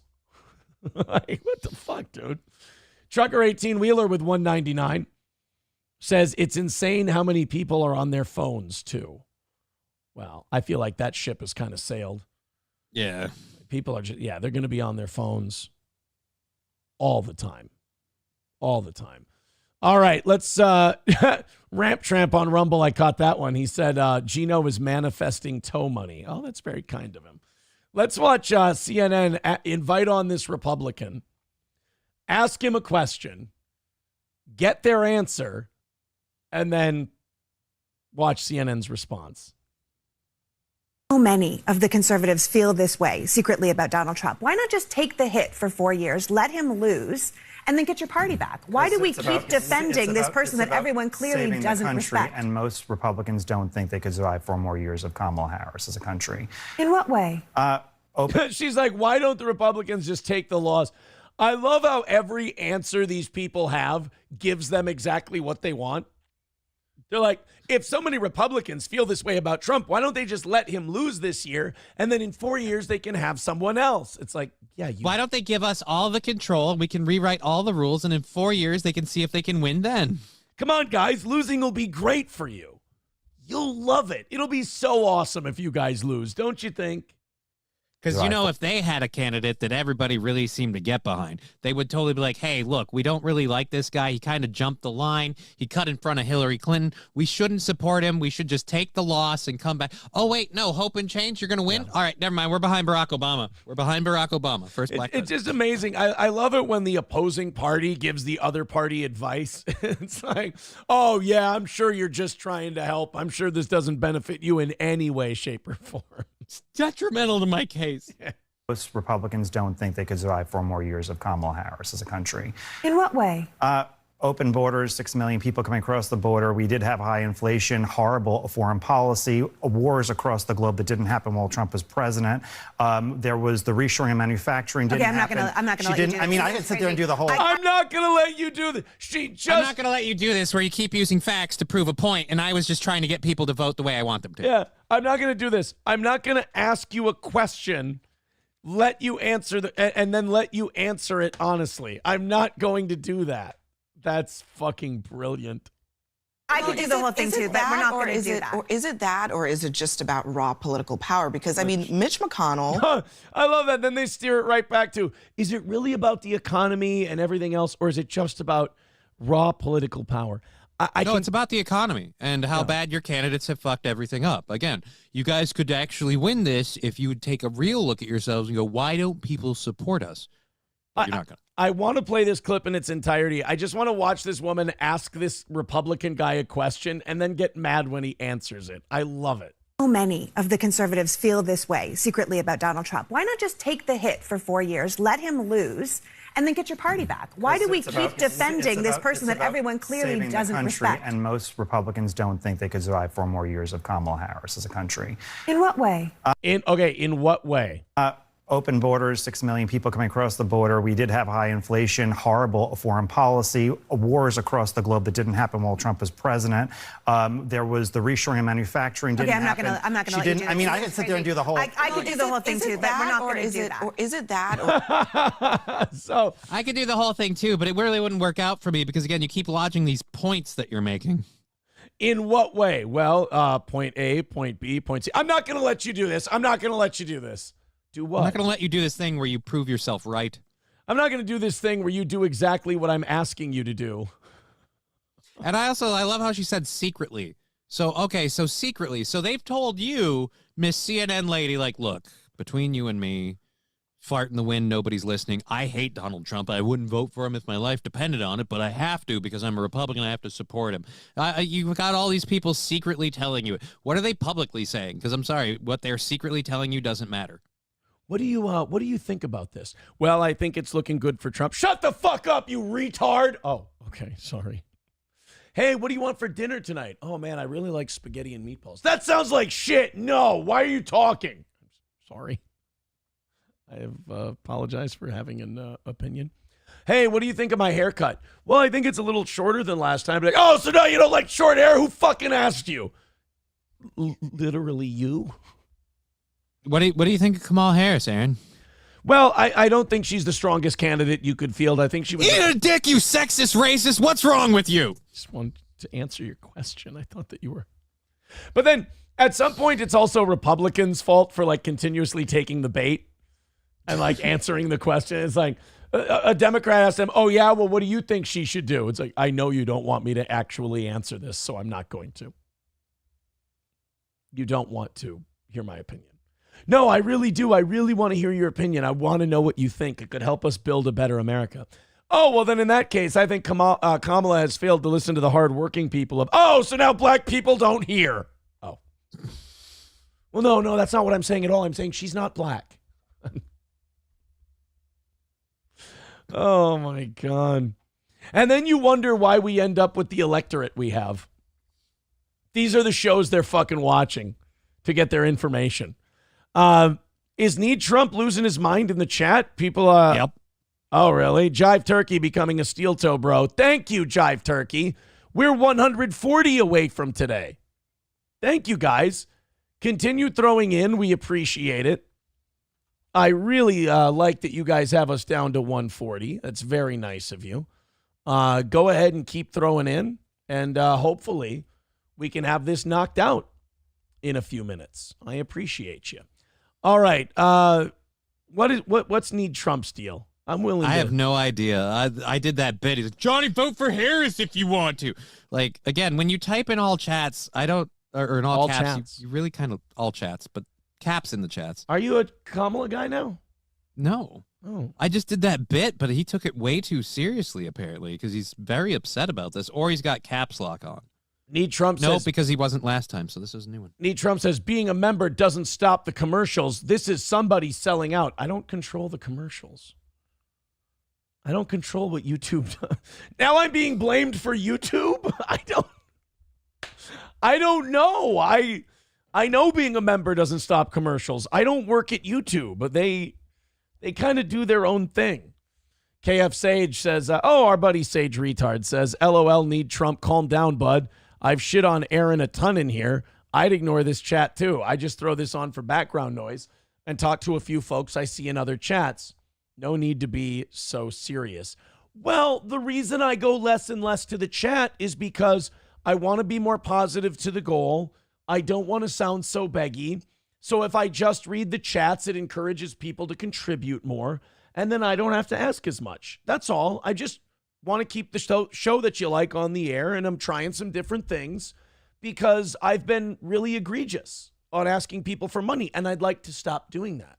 And one of the ways I can stop doing that is by encouraging people to contribute to the show if they'd like to voice their opinion. We put it on the screen for you and everything else.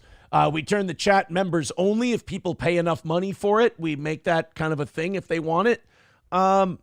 Gave away a bunch of stuff today. Like, that's all. Like, I'm just trying to keep my show on the air and keep it going in a positive fashion rather than guilting people. I like that better. Like I said, I would rather smile and fail at this and have to stop doing it and, cut down the shows and everything than be fucking miserable and the whole thing falls apart anyway. Like I'd rather die with a smile on my face. But if you guys want to throw us a couple of bucks and knock out that 140, hey man, then we're already smiling and we get a win. That's great. If we don't, we'll see. We'll see. Pip says, LOL, yeah, never any ads if you won't want them. I don't know what that means. I'm not sure what that means. Need Trump is asking if you can still become a VIP. I mean, you can still become a VIP. Yes, we are building back up our profits, and in a couple of months, we'll be able to get those new VIPs their stuff. Or when we get shirt designs in, when people, like we said, we're having kind of a contest where people send in shirt designs, and we put that new store up, I think it'll be a lot cheaper to order people VIPs and get them sent out to them. So we can do that too. But yeah, I mean, I'm sorry, Need Trump, if we're upsetting. I certainly don't want to upset anyone. I just want to make the fundraising portion of this show as non-intrusive and as comfortable as humanly possible. That's it. Well, guys, thank you very much. About 900 of you checking out the show at the moment. Thank you so much for being here. Like I said, 140 away. Let's hammer the rest of it out. Thank you very, very much. Kentucky man declared brain dead, wakes up during organ harvesting. Oh. Dude, you talk about being the wrestler that brings their hand up just before it hits the mat for the third time. He was about to There's an accident, right? Like he went in for a surgery and they thought he was brain dead. What? Like no, they didn't. I think the brain dead might be the people harvesting the organs. That might be the way to go. Let's check it out. All I had was my gut instinct for 3 years that something wasn't what we were told. On October 25th, 2021, Donna Rohr's brother, Anthony Thomas, TJ Hoover II, was admitted to Baptist Health Richmond's emergency room. He was experiencing cardiac arrest and deemed code blue. We were told, their testing they did, that there wasn't reflexes, he had no reflexes, there was no brain activity, no brain waves. The following day, Rohr's family decided to remove TJ from life support. That's when they were told he was a registered organ donor. To honor his wishes, the next 2 days were spent testing TJ's organs to see what was viable, including a cardiac catheterization to test his heart. See, this, I used to not really buy it when people would go, oh, yeah, I don't want to be an organ donor because they might make it easier to let me die. They might be more eager to get my organs if I'm a donor. So I don't want to be an organ donor. And I've always kind of thought that was bullshit. I am an organ donor. But stories like this make me feel like, boy, sometimes they can be a little pushy to get those kidneys and shit. Yeah. Unless you're me, then they don't want them. They don't want any of How about you kill me and take my kidneys? And they're like, but we can't. Isn't that the sad tragedy? The ones that want you to take them off life support. You can stay on there. They never do. Yeah. They never do. And during his honor walk, his eyes started opening up, and we kind of, he was tracking. Let me have I tried to kill a fly, and I fired off a drop. Let me have a Diablo sandwich, a Dr. Pepper, make it fast. I'm in a goddamn hurry. Oh, and you want to know what the worst part is? I didn't get the fly. Oh, no. Yeah, I know. I didn't get the fly, and I fired off the drop. At least it wasn't this one. I got to tell you, he's kind of an Ed Till young man cow mix. Oh, by the way, SP is a big Bubba fan. Mm-hmm. SP likes Bubba, and I like Bubba too. I'm a Bubba guy. I'm Bubba Army all the way. I should get a Bubba Army T-shirt and wear it on the show. But just like my boy Alex Stein, we're Bubba guys, and Bubba doesn't like me very much. I think it's all a misunderstanding, and we're gonna be fast friends. So, SP was talking about Bubba. She's like, I got to get back into watching Bubba again or listening to Bubba again. And I'm like, well, as long as it's on off steel toe hours, it's fine. By the way, think I like that girl. Which one? I think I like that. Not this one. She looks like Skylar White in her 60s. I think I'm not going to see that. Where fuck is Walter? Right? I think I like that SP. That does kind of look like their fucking house, too. I Shit. know, right? It looks like Skylar White in 10, 15, 20 years. By the way, BJ with one of the funniest, dumb, retarded jokes ever. BJ with $5 says, in 1846, the British were an organ donor. I like that. You know what, BJ? If you thought that joke was going to get a cringe out of me, you are sorely mistaken. That's the best joke of the day. But, yeah, that SP, she's pretty good. Interesting. I like her. You planning any vacations? Maybe take her someplace where people go to have a good time. Like No, she's actually a Atlantic good, City. She's actually Vegas? she's actually a good chick. I'd give her the whole shebang wedding thing. I do. Okay. I do the whole deal. Can you wait till I'm dead? Well, no, my dad said I have to get engaged by December. Fuck. No, he just. All right, fine. No, he just said, he said, you'll be engaged by Christmas again. And that hurt my feelings because I won't be. Well, we are on pace now. You have found who. It's just a matter of how. When? It's a matter of, the when is Christmas, right? The when is Christmas, so it's between now and then. Yeah. It's a matter of how. I don't think so. It can't be Christmas. No, because here's the thing. Like, if people tell me I'm going to do something, I'm going to do I'm going to be an asshole about it. Like, you're going to be engaged by Christmas. Like, fuck you. No, I'm not. So you can tell your first ex that it's really all religion's fault because they said faithful till death do you part. And it wasn't, I had every intention, but then I was like, well, now that you put that on me. Yeah. They say death do you part. I think in my next vows when I get married again, I'm going to say, I bet you I can get 7 years this time. At least. Let's shoot for 7. Because the first marriage was like 6. That wasn't bad. And then the second one was like, 3? Almost got to we didn't get to 3. The divorce was finalized. You want to put in a lot of before time 3. and then have it fall apart, or you want to put in a little bit of time and have it blow up magnanimously in front of you and go, oh, this was never going to work. Which one's better? You know what? I'm going to try them all before I hit the grave. And then I'll let you know. I'll be the guinea pig. I'll be the canary in the coal mine. How's that? Mussolini. You do this so other men don't have to. I love that some listeners just don't even have a sense of humor about this one anymore. They're just trying to make sure I don't fuck up. Mussolini Diff says, Aaron, take your time with this one. Like, Mussolini Diff doesn't even have a joke for this one. He's like, dude, seriously, bro. Just take your time. Take your time. 383 Novocaine with $1 says, you have a fly zapper behind you. Use it. Oh, that's true. I do. Yeah, just put some batteries in that bitch and you just... Good point. You can't get away from it. I like Contact and he's done. Hulkamasha Baby with $2 says, imagine an alcoholic gets your paper tissue liver and gets drunk off 3 beers like you. Right? Yeah, imagine my liver goes to an alcoholic. This is weird, man. They say you get these organs and you get parts of the person's personality. I don't know. Ever since this guy's freaking cornea got in my head, all I can stand to listen to is Eric Church and go shopping for men. What the hell? I don't love my wife anymore, and I trade her to fuck another one. Oh. Trucker 18-wheeler with $1.99 says you'll never get married to SP. Oh, shit. Hear that? You hear that, honey? It's all over. You're not getting that ring. Or now she has to because someone told you weren't going. Oh, I see what Trucker 18-wheeler's doing. You son of a bitch. You're good. You're good.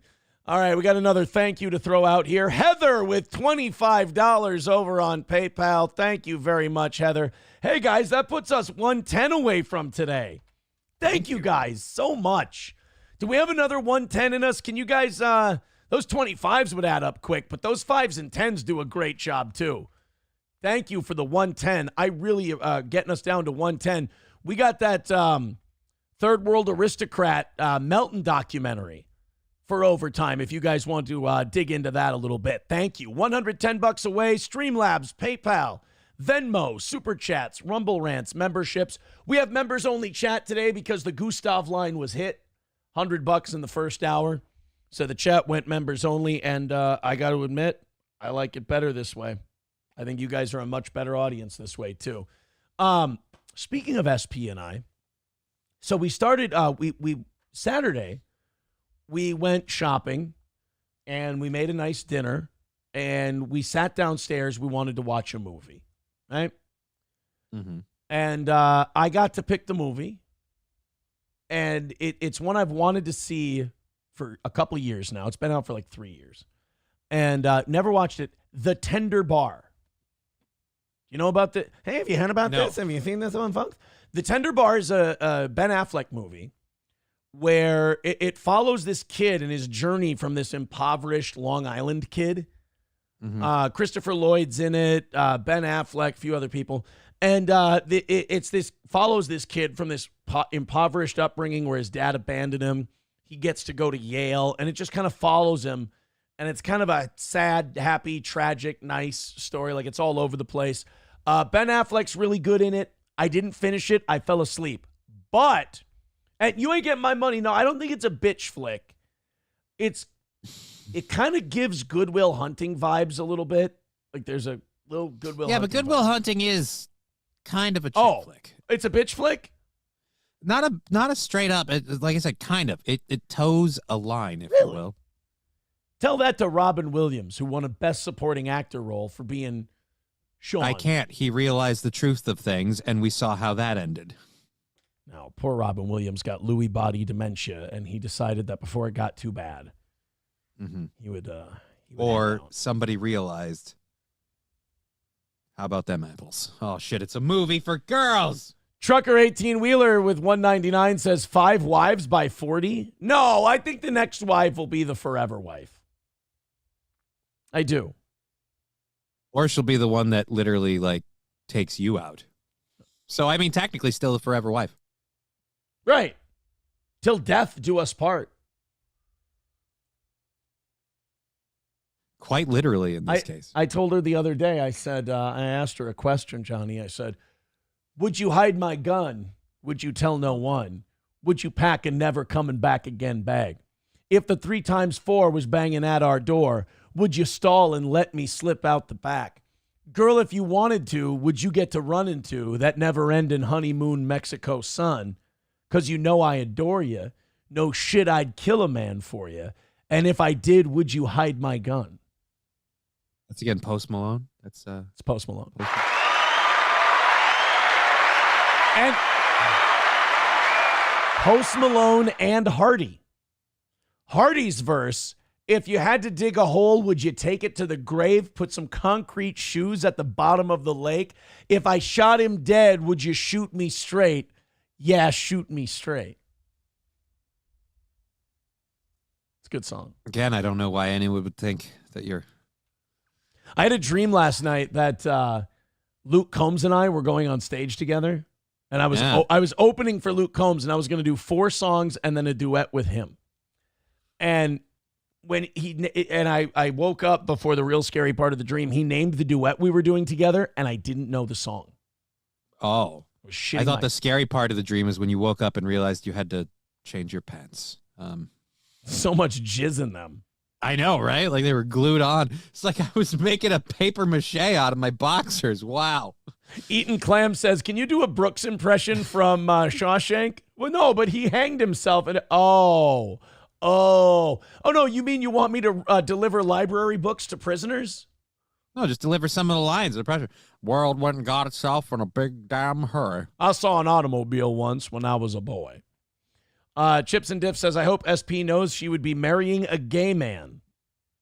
Yeah, she's aware. Maybe. Hulkamash Baby says, you're not worth covering up a murder for. Plus, you'd come on the air the next week and say, hey, me and SP had fun digging a hole for this guy we know, and we totally didn't kill and bury him.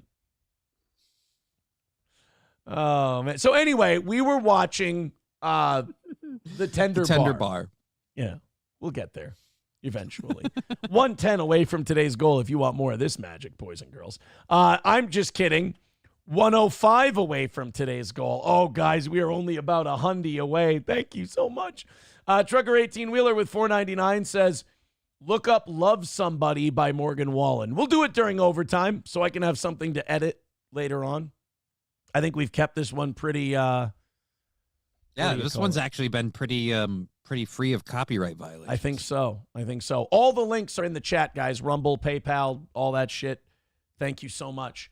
09 Canyon says, third marriage is usually the one that takes. My wife is a third wife, and they're forever. My hairdresser married 3 times and was widowed 3 times. Then she gave up. Wait. Can we do a thermal probe of her backyard? Wait, that sounded... I didn't like mean... I said, SP knows. I Okay, didn't mean, SP can we knows. fuck your hairdresser in the asshole? I meant literally, can we do No, it? she did me in the asshole is what it was. No, be a thermal probe of the that's what he backyard. calls it. Strap on that thermal probe and get to work, SP. So if I could bring this back to heterosexuality for a moment. Why start now? We're watching The Tender Bar on her pit couch. Because I'm a heterosexual man. Right. We fall asleep. And do you know what? We were in the first, I don't know how, but I woke up just as a show was starting. And you know what the show was? What's the show? Tulsa King. The Sylvester Stallone. Oh, the Sylvester Stallone thing. Dude. SP and I are all fucking in with Tulsa King.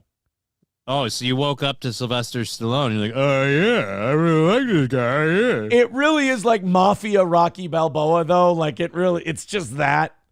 You know, he's punching people. He's fucking Andrea Savage, and he's 75 years old.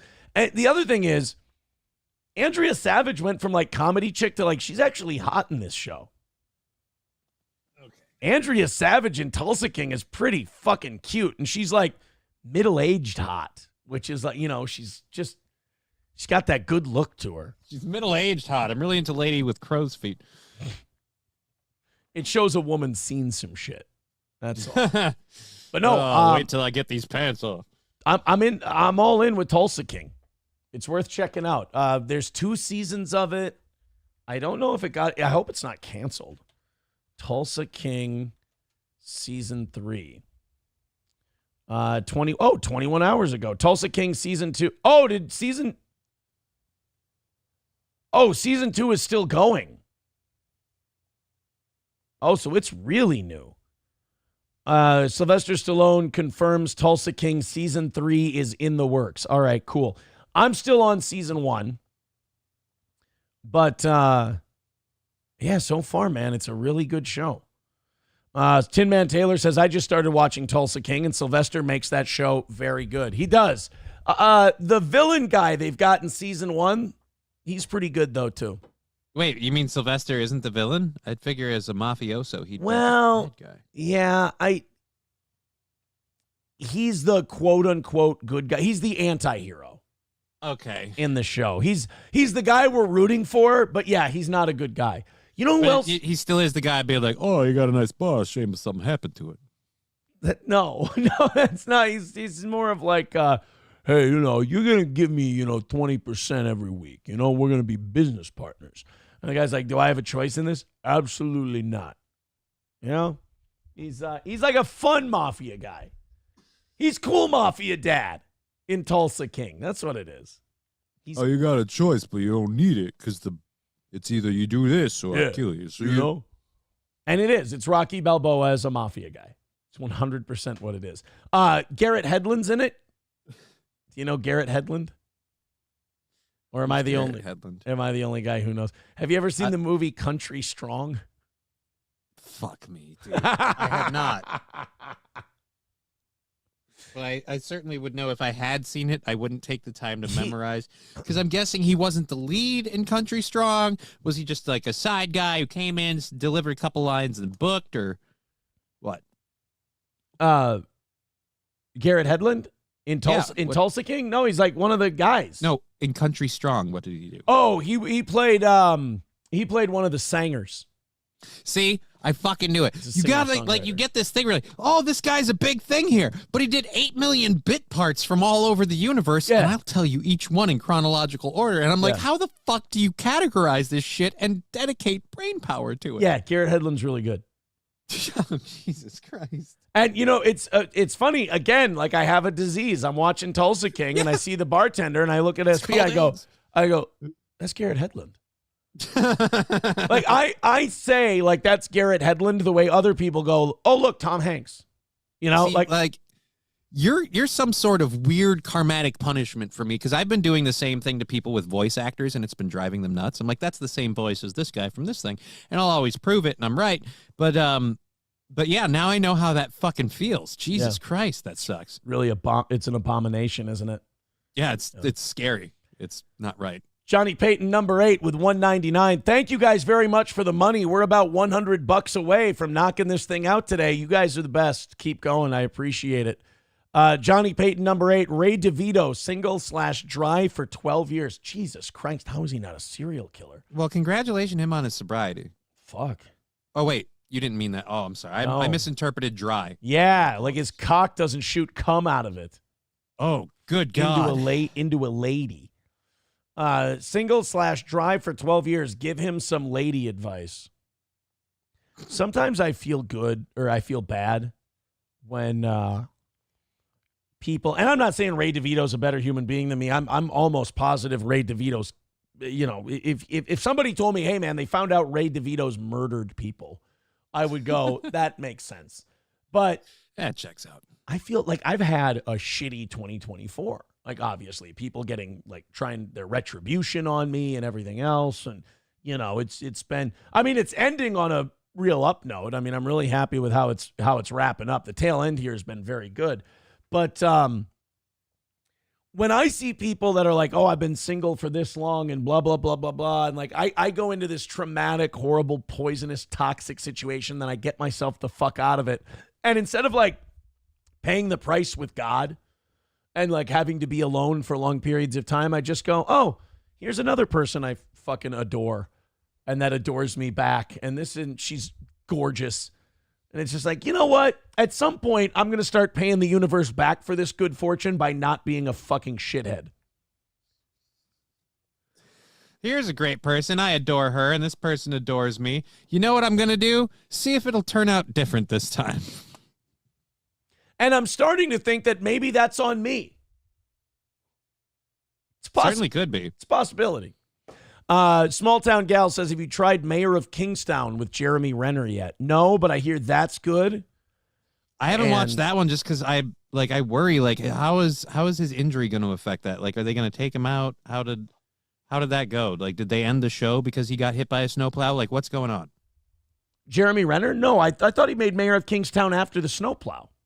No, he was working on it beforehand. They filmed like season 2 or whatever, and then he got hit. I think they might have come back since then. I don't know, but it was beforehand. Hulkamasha Baby says, well, Aaron had the part of his brain removed that says be a good partner and don't swap wives, but now we can recall actors in movies like no one else. Corn Dip with a great point. He does say having a shitty 2024 is different from making a shitty 2024. That, you know what? That's fair. I'm sorry that I let my, my vernacular get away from me. Right. A little bit. Root says, I can't beat the hose off me and I'm ugly as shit. Charisma's a motherfucker, isn't it, buddy? Charisma's a motherfucker. R.I. God says, I can do that too with Sopranos actors. Oh, yeah, like Jackie, like season 1 of The Sopranos. I'm like, hey, that's Grandma from Rounders. Jesus Christ. The two of you will have a great time with that movie. Yeah, R.I. God and I, we're going to watch Sopranos together. All right, we got to, you know what? Should we go back to the guy who woke up during his organ transplant thing? Yeah, we might as well get back to that. We kind of left that story in the lurch, didn't we?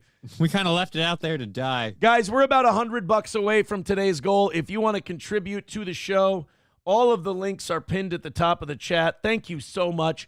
Let's just push through and get that last 100 done. I love you guys for it. Thank you. Here we go.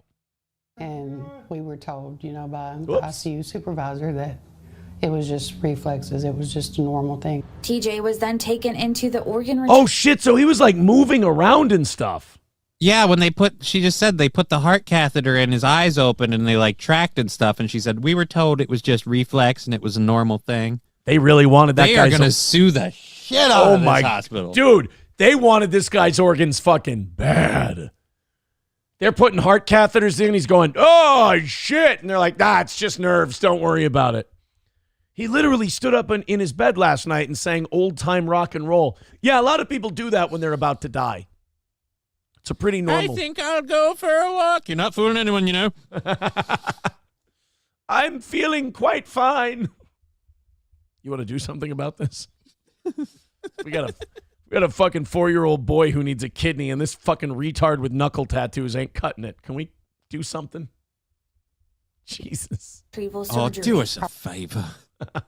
Probably about an hour into, they come out and got us, and the doctor did, and told us that he wasn't ready, that he had woke up. Yeah, people tend to do that when you cut into their fucking organs. I'm not ready to die yet. Turns out I'm still here. Yeah. Hey, what the fuck are you guys doing? Imagine how high every doctor jumped as soon as he woke up. Oh. Like, I don't have to imagine. And here we'll make the incision for his liver. And he's like, oh, fuck, man. What are you doing? And like, holy shit. What are you doing? I don't know. Waking up? What are you guys up to? Totally not scouting your organs to take them from you. Bro, what the fuck? That's weird because you're holding my kidney right there. Yeah, you want to put that back where you found it, please? Christ. I'm using that. I got to piss, you know. Well, that's weird because we took your bladder out. What's with Kevorkian over here with the scalpel and the hungry look on his lips as he's staring at my eyeball? Why is that Colombian starting a chainsaw? I don't understand what the fuck you guys are on about right now. I'm starting to think this hospital is bullshit. But we also hadn't been told that during his heart catheterization that morning that he woke up then. Look, guys, we need a liver. Like fucking McDonald's needs French fries for the president to make. So we got to fucking, let's just call this guy dead and just ignore that whole heart catheter business, huh? What do you say? I mean, at what point do you just kill the guy if that's what you're going for? Yeah. It's just a late-term abortion. At what point do they take like a comically large mallet and just whack him in the head with it? And because if we'd have known that, then clearly we would have known he wasn't brain dead. Rohr was told to take TJ home and make him comfortable as he wouldn't live long. Rohr's been... Yeah, I'm going to live really comfortable knowing that people are out to get my fucking organs. Fucking Jesus, take him home. He doesn't have long to live. Well, he would have lived a lot longer if you left his organs in his body, you asshat. Great point by Grand Poobah. Thank you for the $10. He says it's crazy. Every time the medical staff leaves the room, he jumps up and starts singing, hello, my baby, hello, my darling, hello, my ragtime gal. And the doctors won't believe me. Fuck. 191 Redbird with $5 says, look up how much the hospitals make in profit off organ donors.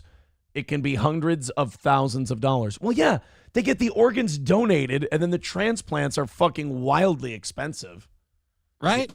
I mean, and everybody pays. Yeah. Except for the person who donated their organs. They get no money. Well, they kind of paid the ultimate price. Well, I feel like there should be a price tag on that. Like, I'm donating my organs. A percentage should go to the people I leave behind. Look, man, I agree with you.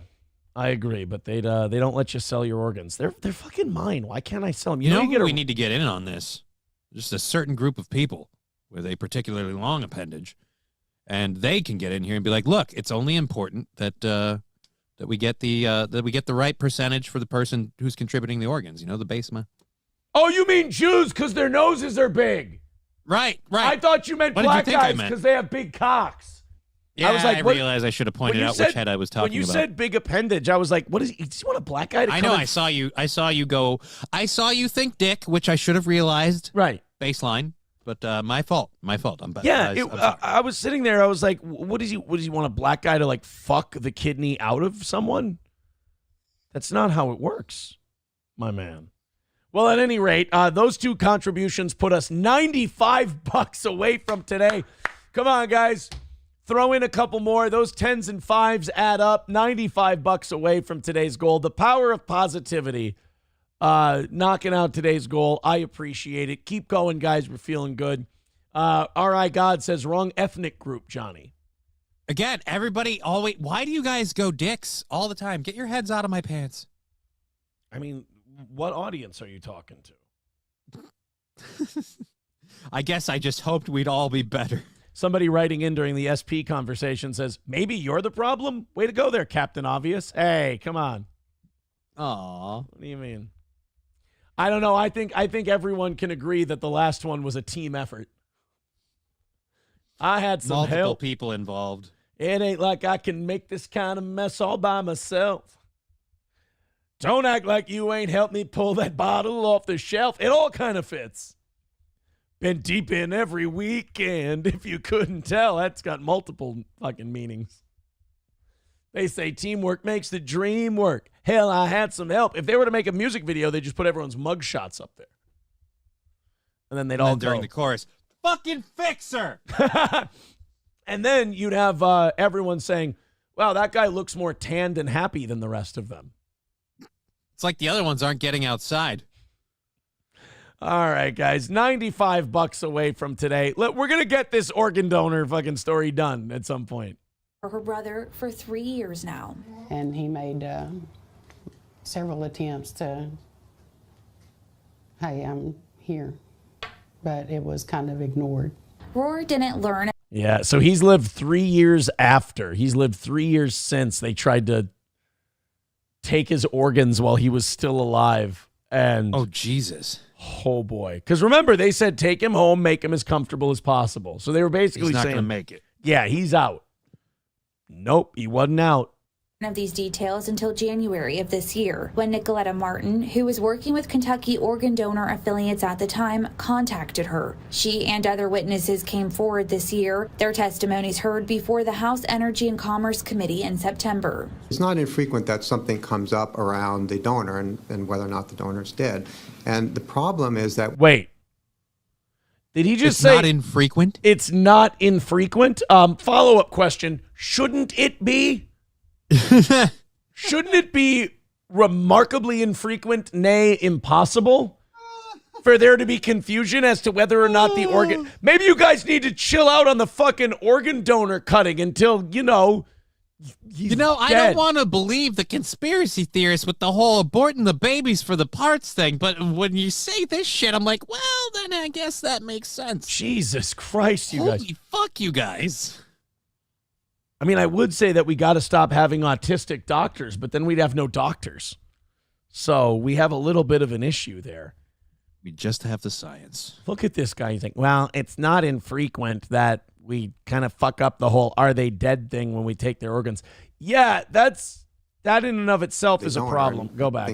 Energy and Commerce Committee in September. It's not infrequent that something comes up around the donor and whether or not the donor's dead. Something comes up. No, something comes up is they don't match the blood type you need. That's something comes up. The guy we're about to hack into and rip out his organs not quite being dead yet, that's a little bit bigger deal. Oh, by the way, the chief of the Vanderbilt University, I'm sure he's not someone we have to worry about being part of like some sort of underground Illuminati thing. No. Hold on. I got you. New tab. Dr. Seth.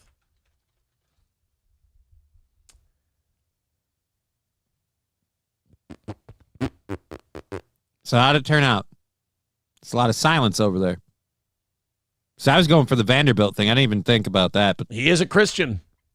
All right. Wait. Uh-oh. Surgical director of the Barnes Jewish Hospital. Motherfucker. Every goddamn time. All right, continue on. And the problem is that we've got 40 years where there has been no oversight at all of the OPOs. The Kentucky Attorney General's office says they are now looking into this case. In a statement from Baptist Health Richmond, they say, quote, we work closely with our patients and their families to ensure our patients' wishes for organ donation are followed. Yeah, you know what the easiest wish to follow should be? Make sure my loved one is dead before you start cutting him open. Yeah, before you take his heart, how about you make sure he ain't going to need it no more? We're talking bare minimum here, guys. Donna says if it can give one other family the courage to speak up or save one other person's life, then she's never going to stop telling TJ's story. You know, in my heart of hearts, I know something went on, but I kind of compare it, you know, David and Goliath. Who am I to go against the medical system? In Richmond. Bro, you want to talk to a lawyer? There's plenty of them who love going after the medical. Do you know how much we pay in healthcare because there's so many fucking lawsuits around hospitals? Do you know how much malpractice insurance costs now? See, I used to feel bad about that. Like, oh, but then I hear about stuff like this and I'm like, you know what? Actually, fuck it. These guys realize the medical establishment fucks up plenty of times and now they'll take it down any way they can for a fat payday. Right? Yeah, it's almost like these guys suck at their jobs and Right. they'll be held accountable. Or that they don't give a shit. Right? One of the two. I'm not really sure if it's incompetence or apathy. I'm not really sure. I do know that we got about 17 minutes until we try to rally up to knock out the rest of today's goal, and we're only $95 away for today. So throw in on PayPal, on Steel Toe Media Inc., on Venmo, Super Chats, Rumble Rants, etc. It's been a great audience today. You peaked out at 1,000 again. I really appreciate that. But if we can $5 and $10 our way to knocking out the first goal of the week, what a great start. Thank you, guys. Clicking around here a little bit. Oh, this guy I like. This guy's, he's as they say, creating conversation. A county board member in Gallatin County, Illinois, decided to make some comments about Juneteenth. Oh, boy. Do we have the video? Please tell me. Is it my birthday? May I show you the makeup of the county council, though? The county board? How do you think this comment's going to go? Holy shit. As we look at what makes up this county, I'm excited to hear what the controversial Juneteenth comments were.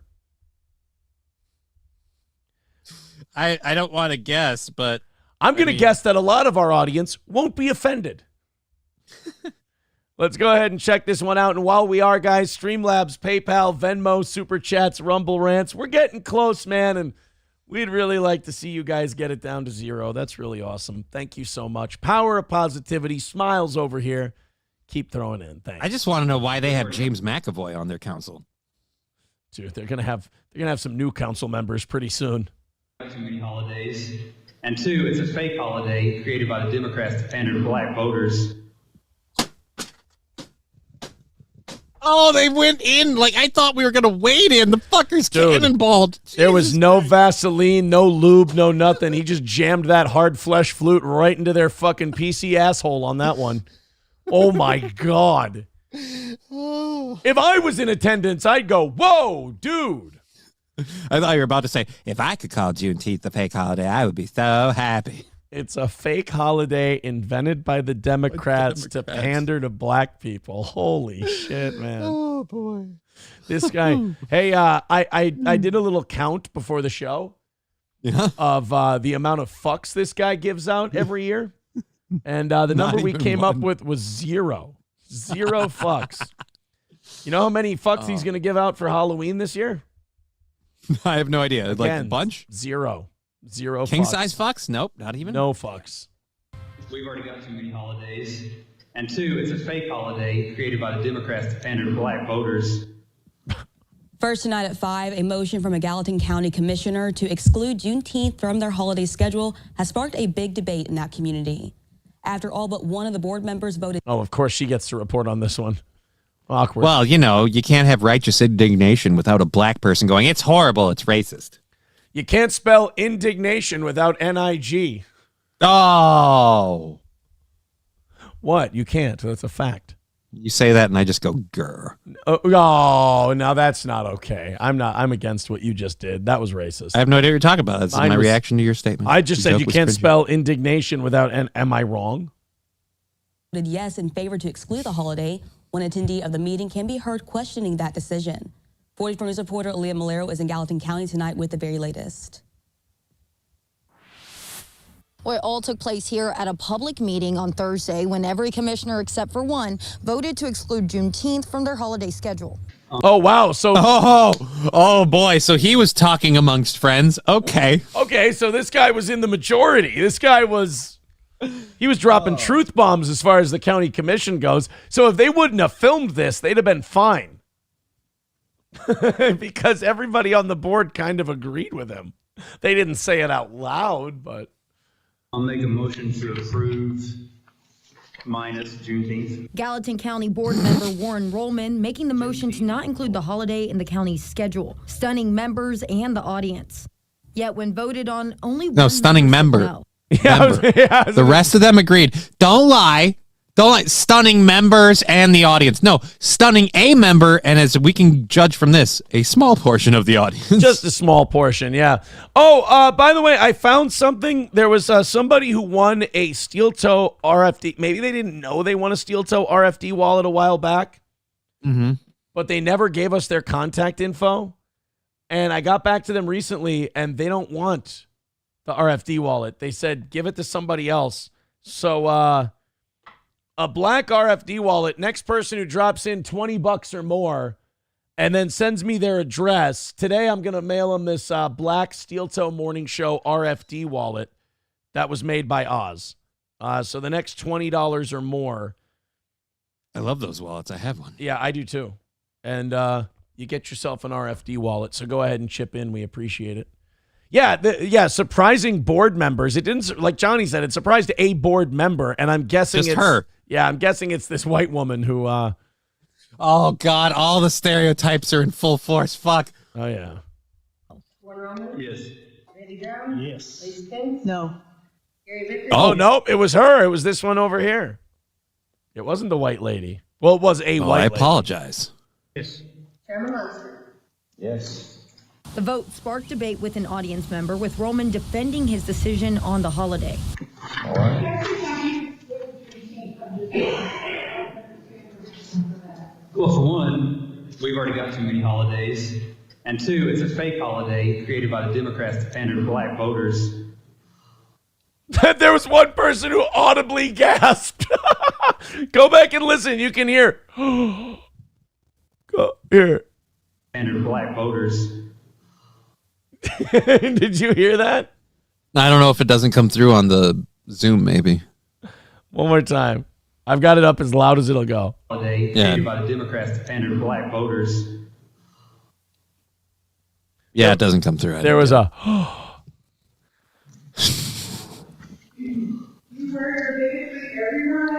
Just the facts. We all know it. We all know that's why it happened.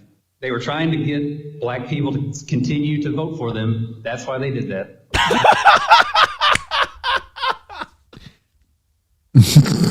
I mean, he's not wrong. He's not. That's just it, is that he's saying something that's true, but he's saying it in a fashion that none of us have the balls to say it in. And so we're all going, bro, take it easy. Fuck. Dude, once again, I got to point out for the pander thing here, we've got this interesting array of people here celebrating this monumentous occasion of him signing in Juneteenth into a holiday. I still have to say, whitest lady there is Kamala. Like, I'm just... Yeah.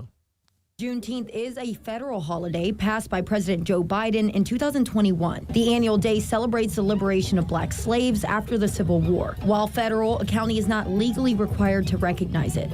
44 Or as I call it, thank you, White President Day. News reached out to Warren Rollman, but only got his voicemail. So we reached out to the chairman, Andrew Lunsford, who did not comment nor provide a statement. Not at this time.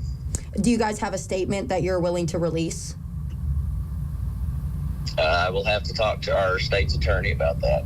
I'll be very honest with you. I was just kind of hoping that if we all shut the fuck up about it for about a week, you guys will move on to something else. It's about it. Did you guys hear that Donald Trump, that'd be hilarious, she's on the phone. Oh my God, Donald Trump is serving French fries. And she'd be like, oh, we got a story. And she gets up and runs. Right. That's how they throw the heat off.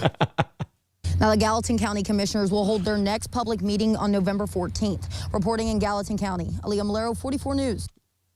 And I guarantee you that this news story circulating means there's going to be a whole lot of people there for that county meeting that aren't part of that county. Yeah, I'm pretty sure this won't come up again. We're good. We're good. Don't worry about it. Oh, man. We got, what is it? We got about 8 minutes left? Yep.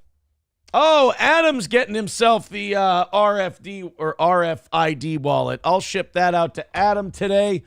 Thank you for the $20. I appreciate that. That's going to put us at, boom. There we go. 95. I'm an asshole. 75 away from today. Thank you guys very, very much.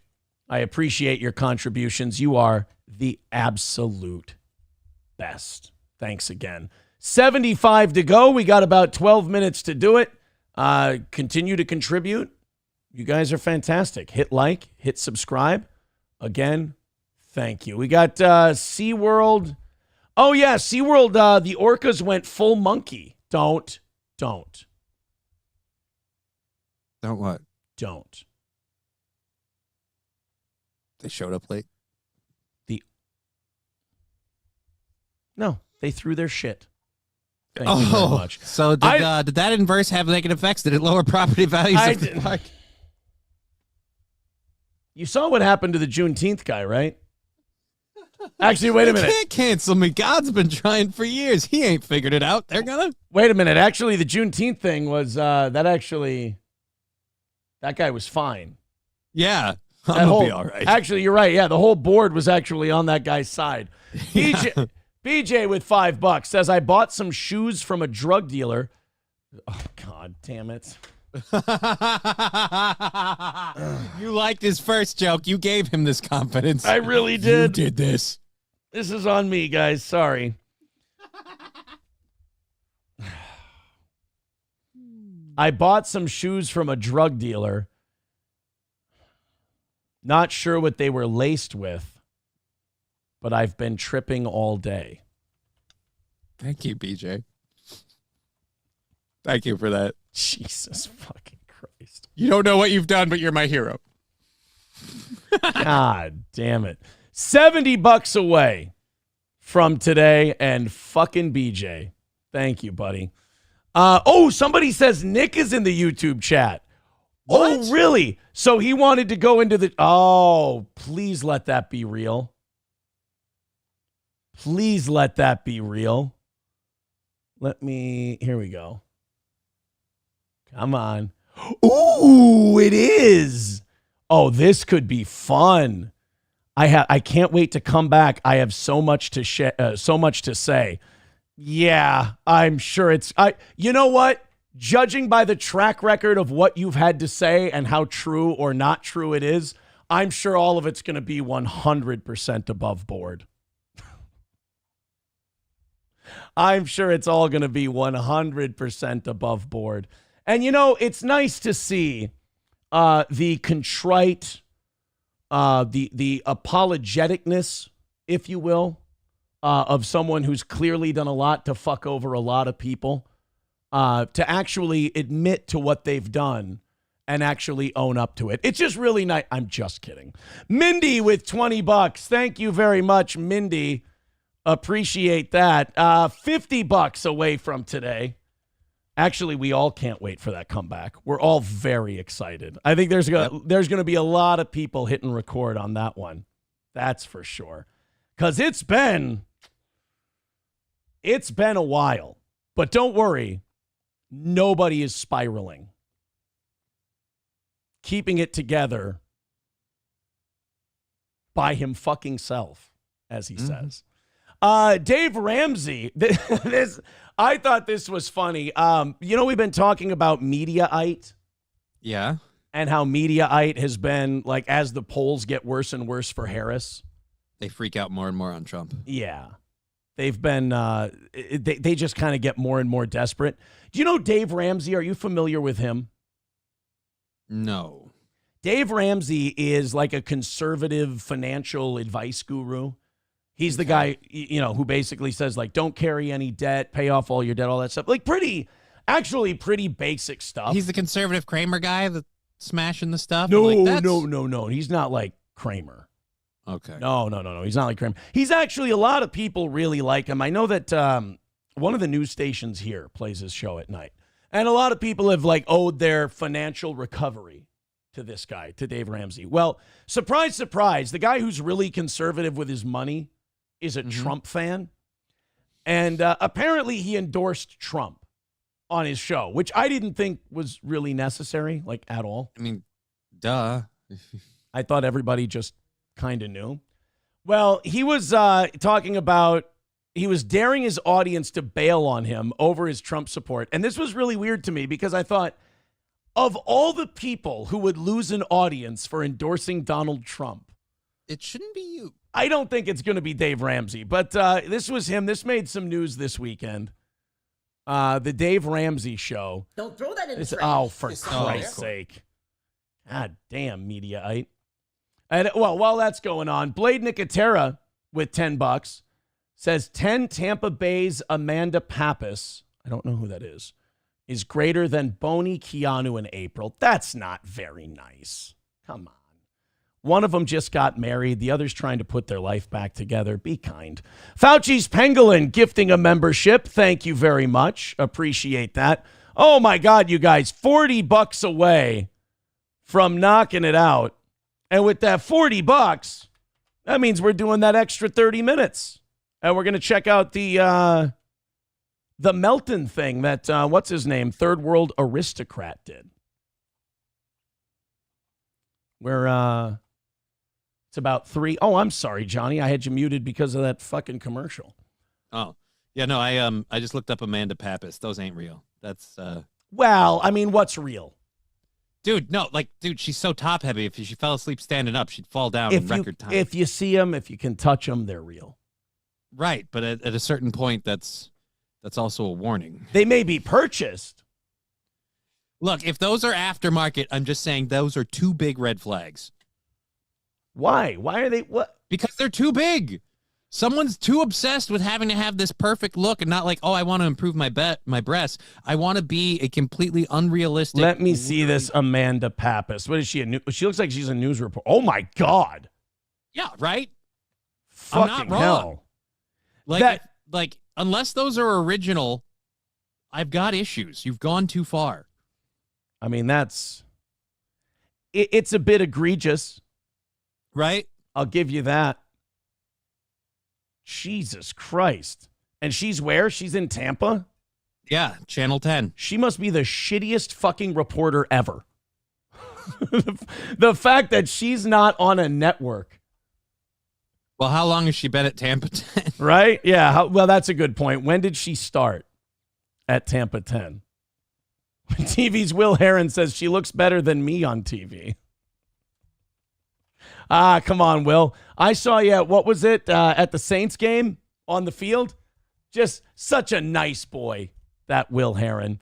ZJ Fish becoming a baby boot. Thank you very much, buddy. Appreciate that. Nick in our chat saying he's not a fucking idiot. Allegedly. I mean, I think that one's got to be... we put some fact checkers on that. It was iffy.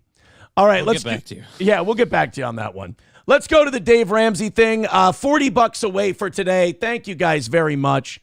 Let's do the Dave Ramsey thing. Then we'll get into Third World Aristocrats thing. $199 from Trucker 18 Wheeler says, Nick, it's because mommy and daddy's money. Oh. See, why would you open yourself up to this level of abuse? Why?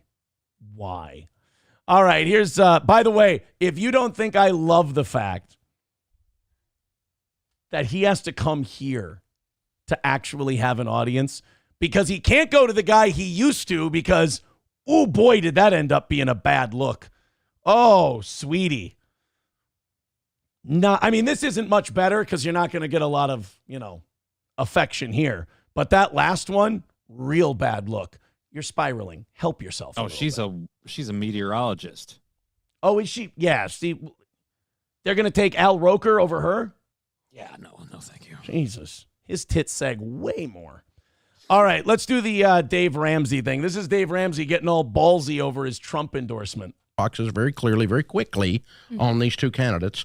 And then based on that, none of them are going to be 100% on what I want them to be in personal character, in personality style, in history, in even where they stand on the issues. None of them are 100% on exactly who I want them to be. So that means 100% of the votes I have cast, and I've voted in every election, I've held my nose and voted anyway. There's something I didn't like, but I voted anyway for the one that most aligned. Well, that's not really a ballsy. That's everybody. That's though. everybody. You get two choices. That's psychotic if you voted for, like, every time you voted for someone, you've agreed on everything. You're never going to find that person. No, that's never going to exist. Plus, like if you've ever listened to Dave Ramsey's show, he is, like, his advice is hard to follow for almost every American because it is like, it's religious anti-debt. Like, it's like you get $5, you take that $5, you pay a car, or you pay a credit card, or you don't borrow money for this and you don't borrow money for that. It's like a lot of the creature comforts that Americans like a lot of his advice flies in the face of just casual American culture. Like, right, but it's almost like that culture was built to keep us in debt. Following Dave Ramsey is like trying to be a Catholic with, minus the kid fucking part, as far as we know. With all the different issues, plus or minus, right? Again, I've never thought I was voting for a savior, and I never thought I was voting for a pastor. Some of you think you are, and that has you all disillusioned. But I don't think you could find a president that you go back and go, well, this was a holy man. This was Billy Graham. Have you ever saw a guy, like, for a guy who's like, I don't give a fuck if you cancel me, I'm voting Trump. He sure is, like, running up to this with, like, a long explanation. Yeah. Like, he's trying to explain away his Trump vote. Like, what are you, me? Not looking at him like he's a pastor or anything. And I've voted for a lot of people that I don't agree with on everything. And it's like, all right, dude, it's okay. Like, there are a lot of those people, though, they, like, feel guilty about their Trump vote. And it's like Dave Ramsey said, you should feel guilty about almost every vote you cast. I mean, you're voting for one of two sociopaths who want to be in charge of, 400 million people. I mean, you're not exactly. We tried one humble president. One time we tried a humble guy. And after 4 years, we went, get this retard out of here. And that was Jimmy Carter. By the way, did you see them wheeling Jimmy Carter to vote last week? So we've abused two elderly people in the name of voting publicly. Dude, awesome. Great. That was so gross. Yeah, they put, like, Jimmy Carter was put on, like, a stretcher. And he looked like the guy who was Sloth in 7. And they wheeled him out to vote. Ugh. There's no Billy Graham ever been in the White House, okay? It just hasn't. It doesn't happen. There's some that were better than others, some that were more slimy than others, for sure. But it's not like their job. Billy Graham, that was his job. And so it's a different thing. So I suggest you hold your nose and you vote. And that's what I don't mean I think they stink and I'm saying there's something I disagree with and I'm going to vote anyway. And that's how I made the decision to vote for Trump, was the boxes that were checked. And if you want to vote the other way, as long as you're being thoughtful about it and you're being a nice person, we're still friends. I'm okay with you. I'm not mad at you. That's one of the most disgusting things I keep hearing. Like, there's memes going around and stuff where people are like, oh, we can disagree with each other and we can still be friends. And it's like, well, yeah, of course. Like, it's kind of sad that we're even at a point where we have to explain that. Again, we got here, though, from 2016, where families literally broke apart because of Donald Trump supporter. Like, that happened in my family. My sister is, and probably still is, a Donald Trump supporter. I'm not really a Donald Trump supporter. And the first time around, I didn't want Donald Trump to be president. Yeah. So, like, we disagreed. We had arguments about it and stuff. But it's really sad that you can't somehow at the end of the day go, yeah, but we have a difference of opinion. We can still get along. That's just it. Like, everyone talks about how important this election is and all this other stuff. And to me, I feel like a lot of stuff that makes up this country is already broken regardless of who wins. And that like this whole, scorched earth approach that both sides have to these last few elections has, like, no matter who wins, the scars that we've created are going to be deeper and last longer than any presidency that comes out of this. Like I said, when they're doing a 3-minute news story on this motherfucker making French fries, like I don't know if we can handle this anymore. I don't know if we have the, I don't want to say intellect, but I just don't know if the people, like I always say, the Carlin thing, the people are fucked. Like, this is the best we can do, folks. These people come from us. You can blame the politicians all you want, but I think we kind of suck. Some of you are never going to listen to me again after this. That's okay. I can deal with that. That's happened to me for 30 years. People have threatened me, like, I'm going to cancel you. That's hard to do. I own the show. And so you're not going to get to cancel me. So you can leave, but you can't cancel me. Again, I don't really know what liberals are like tuning in religiously. And are threat. I don't think they are. I think they're the same group of people, like people on this show. Are like, I'm not going to watch and I'm not going to be part of it anymore. You go ahead and do that. And then they show up in the chat eventually. I just got a message from somebody that I decided to block because I just got a text from them. I haven't talked to them in a while. I'm not going to say who they are. But literally, while you were doing this, I got a text from them, and I'll read the text. It was, why are you still working for that douchebag? And then the text after it, you have to have seen who he is by now. So my response was, I'm not going to quit doing a gig I like to do because you don't like somebody, get fucked. And then I put him on block. Jesus. I'm tired of people jumping out. Why do you still do this? I don't have to justify what I do for you. If I'm doing something for money because I like it or because I need the money or whatever my justification is, I don't need to explain it to you. So I hate people that have to have it in. Why do you do this? Because I want to. Get fucked. Yeah, Johnny, explain yourself to me. Oh, God, I haven't explained myself to them. You think I'm going to start to you? I haven't done that in years.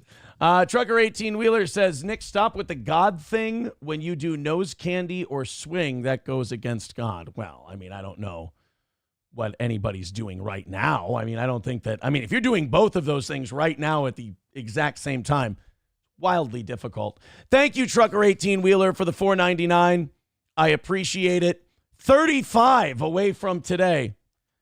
Bye, Nick. I know you miss me. I know I broke your heart, and I apologize. And I didn't realize it would affect you this much, and I'm very sorry. I just when you break someone's heart, no matter how much you may like or dislike that person, you always feel a little guilt. You always feel bad. All right, guys, $35 away from today. Thank you, Trucker 18-Wheeler. Close it out. And it's another win for the toe today. Thanks a ton. We got the 7 o'clock show, of course, coming up with Matt tonight. I'm excited. People have their, I'll tell you this, people have their thoughts on Matt, boy.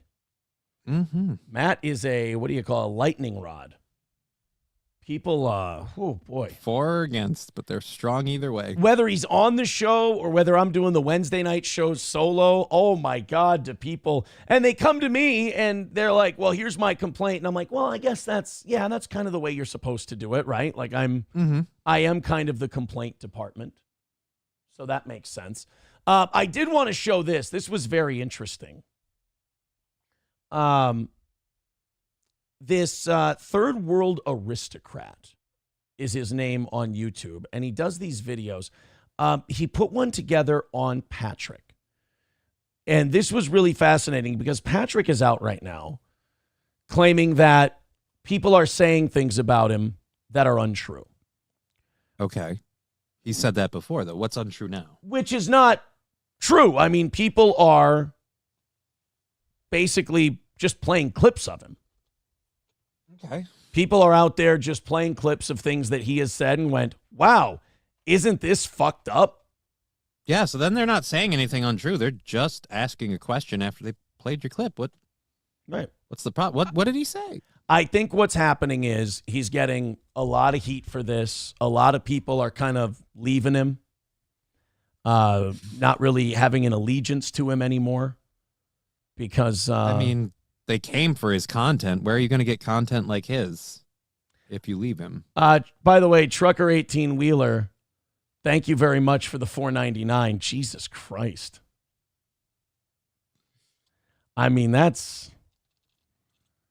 don't know if we can put that one up there, buddy, but dude. Jesus Christ, fucking our audience going hard in the fucking paint today.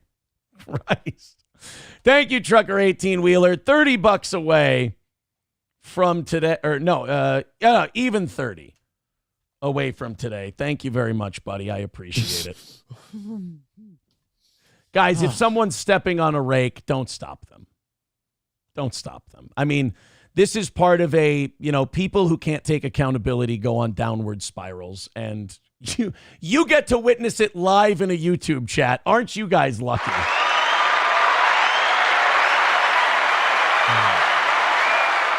As the Napoleon saying goes, let them.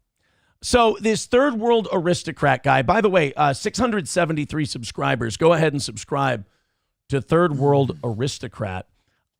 This is kind of the fly in the ointment for Patrick, is that he can't really claim that anyone's doing anything to him because everything that's happening is just playing what he said, and then people having reactions to the things he said. Like I said, I'm not going to get into what other people might or might not be planning to do. But I know that he and his buddy Nick have been working together in their chats and all that stuff. They've been DMing each other. Patrick says, and again, this is Patrick. He says that Nick has DM'd him about my children, which I think is kind of a really disgusting thing. But then again, you look at Nick's record with his own children, and you can't be surprised that he wouldn't have respect for others. But this is what Patrick claims. Now, I would say associating with a guy like this, just because you're heartbroken and you miss me, is not exactly the best idea. But let's go ahead and watch this from Third World Aristocrat. It's called Patrick Melton Revealing the True Monsters, and it's about 3 minutes long. You're a fucking uncommitted loser. Hey, Dad, I told you to get off of YouTube. Sorry. Blade Nicotera gifting a membership. Thank you, buddy. About $30 away from, about $25 away from today. BJ with $5 says, not even an irresponsible goat farmer loses 5 kids so quick. Oh, my goodness. These are all just very hurtful things that are being said. I know I wouldn't sit in a chat and sit there and take that kind of abuse unless I was losing my mind. You don't give a fuck about anything. And yet you pretend to be a victim about everything. Again, fuck Shut your up and wife. stop telling them my game. Fuck your children. Whoa. Fuck your children. Whoa. Again, 2 men in the middle of an absolute meltdown. Fuck your little brown mulatto children. Fuck them in their little asses. Wait, who has Johnny? Not that I know of.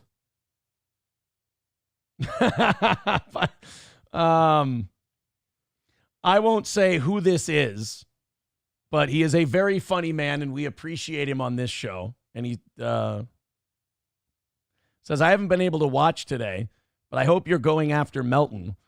I also agree that I bet Nick has been giving him advice. P.S. 10 out of 10 on the Gustav line reference. Thank you, sir. I appreciate that. I'll make you a sandwich. Here we go. Yeah, I hope they bleed walking around Neverland Ranch. Jesus. You can't help having child porn if someone just sends you child porn. So when people piss me off from now on, I'm just going, here's some child porn. And I know now I'm going to get so much child porn in my mail. Fucking die. Oh, no. Oh, shit. Yeah. Joke's on you. I save it and jack to it. I save it and jack to it. I save it and jack to it. Wow, he's an edgy guy. Those are crazy fucking jokes, aren't they? Ugh. Right? That's not even funny. Like, I save it and jack to it. Like, that, even as a joke, that's not funny. Like, no. And it's like, it's worse than try hard. It's embarrassing. Like, we all know the guy who's like 20 years old and goes to an open mic and goes, I'm going to just do the most shocking shit I can think of. And I'll be too dangerous for this crowd, and then nobody laughs because it's fucking tragically awful. And they go, then those oh. same assholes act like them being dangerous and edgy is why you're not laughing. Like, oh, Right. you just can't handle it. It's like, no. Maybe you're not fucking funny. Exactly. Is that illegal to say? That's not. I fuck kids. Allegedly. I dare you to be trapped. Did you hear how fucking quiet? Somebody else fucking covered his fat ass. That fucking whole room was so quiet you could hear a mouse piss on cotton, and fucking he's just oblivious to the whole thing. In a fucking coal mine with a kid and not fuck it. Oh God. My name is. Oh, no. Imagine what I think of my daddy, Aaron, when I'm. By the way, I want to thank this guy for blurring and muting things. That's actually really respectful. I appreciate that. And see all of his videos. No. I can't wait until I'm 18 and come on Patrick's show and come at the same time as Patrick. Jesus. It will be glorious. Catch you losers on OnlyFans in 5 years. Hugs and kisses, boo. I too can't. I'm sorry, but if you associate with someone like that in any way, there's not a hell bad enough for you. Like that's just, I mean, you can hate me all you want and hate my guts, come here, talk shit, all that. We're always very friendly to all of our fans, whether they're hate fans or love fans. We're always very kind.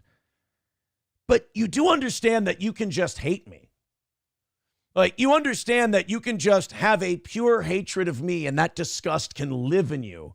And you can exercise it. And you can come right to the source and just tell me what a piece of shit I am. You don't have to follow someone who says and behaves this way for decades. I mean, these clips are over the course of at least 10 to 15 years. Yeah, that one where he's clean shaven, I've literally never seen him like that before. Like, you don't, I mean, and at some point you have to stop saying, well, I'm just watching it because I hate Aaron. No. At some point, you do have to be held accountable with the company you keep.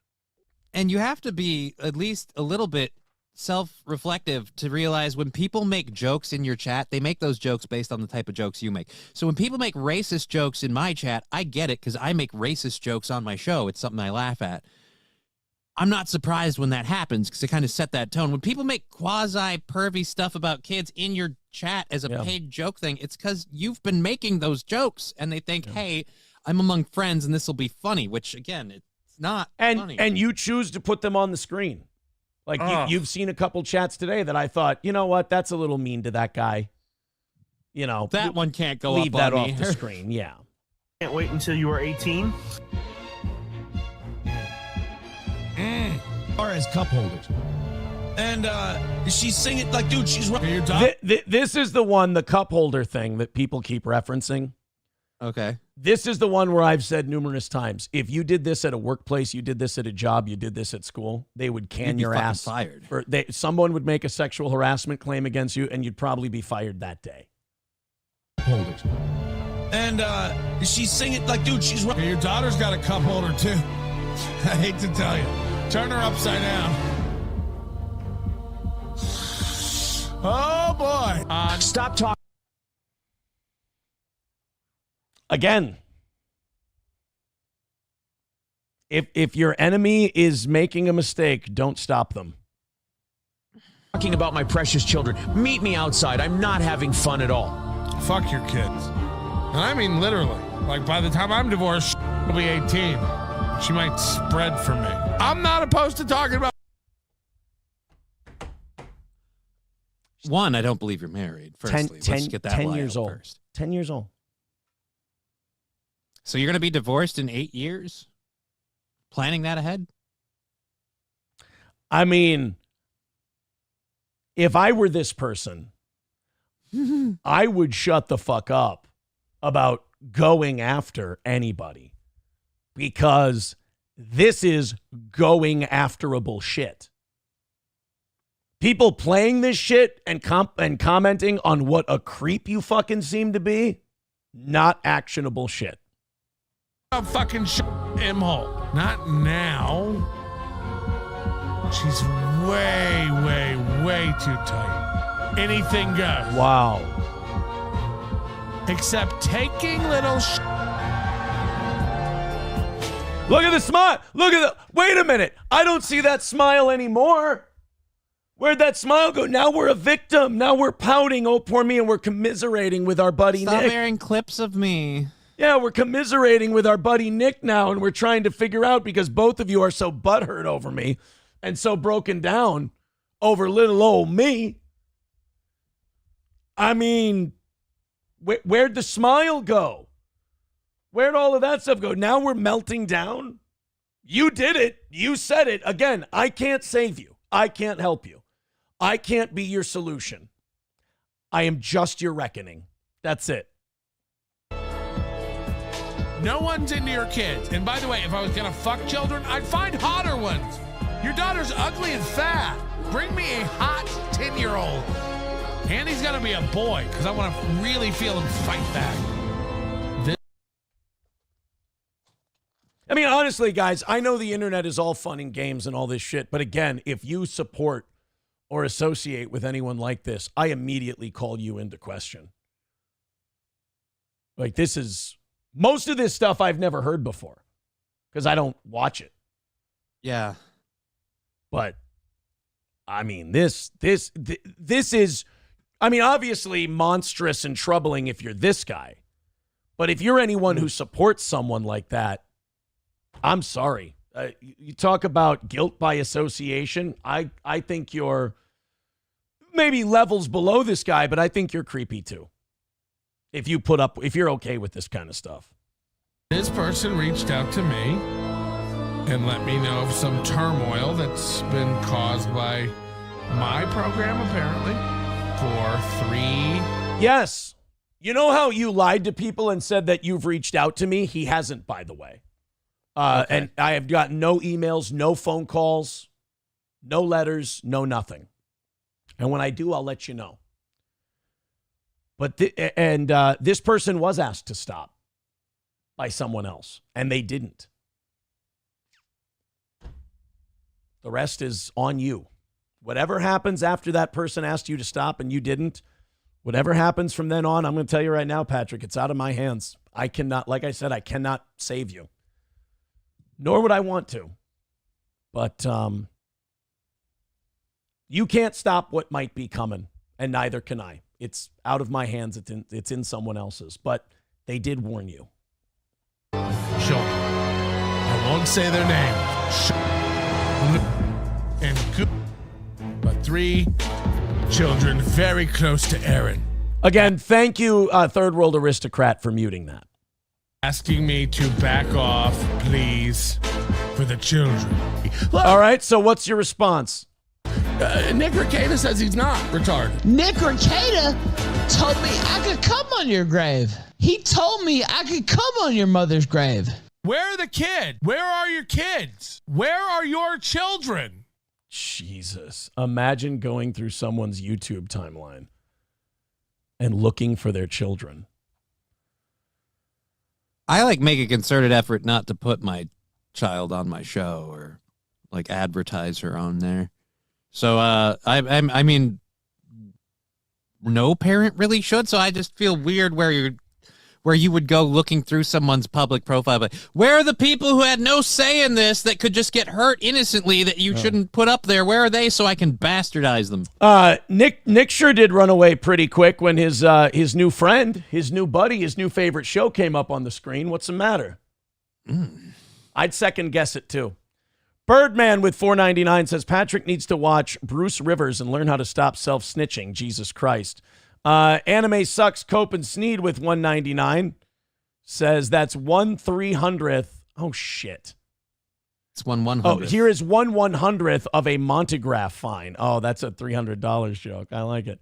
I'm not going to read this one, but thank you for the $5. I appreciate it. Oh, boys and girls, we are $20 away from today. Thank you guys very much. Would anybody like to throw in the last 20? If not, we can do it together. We can all throw in a little bit.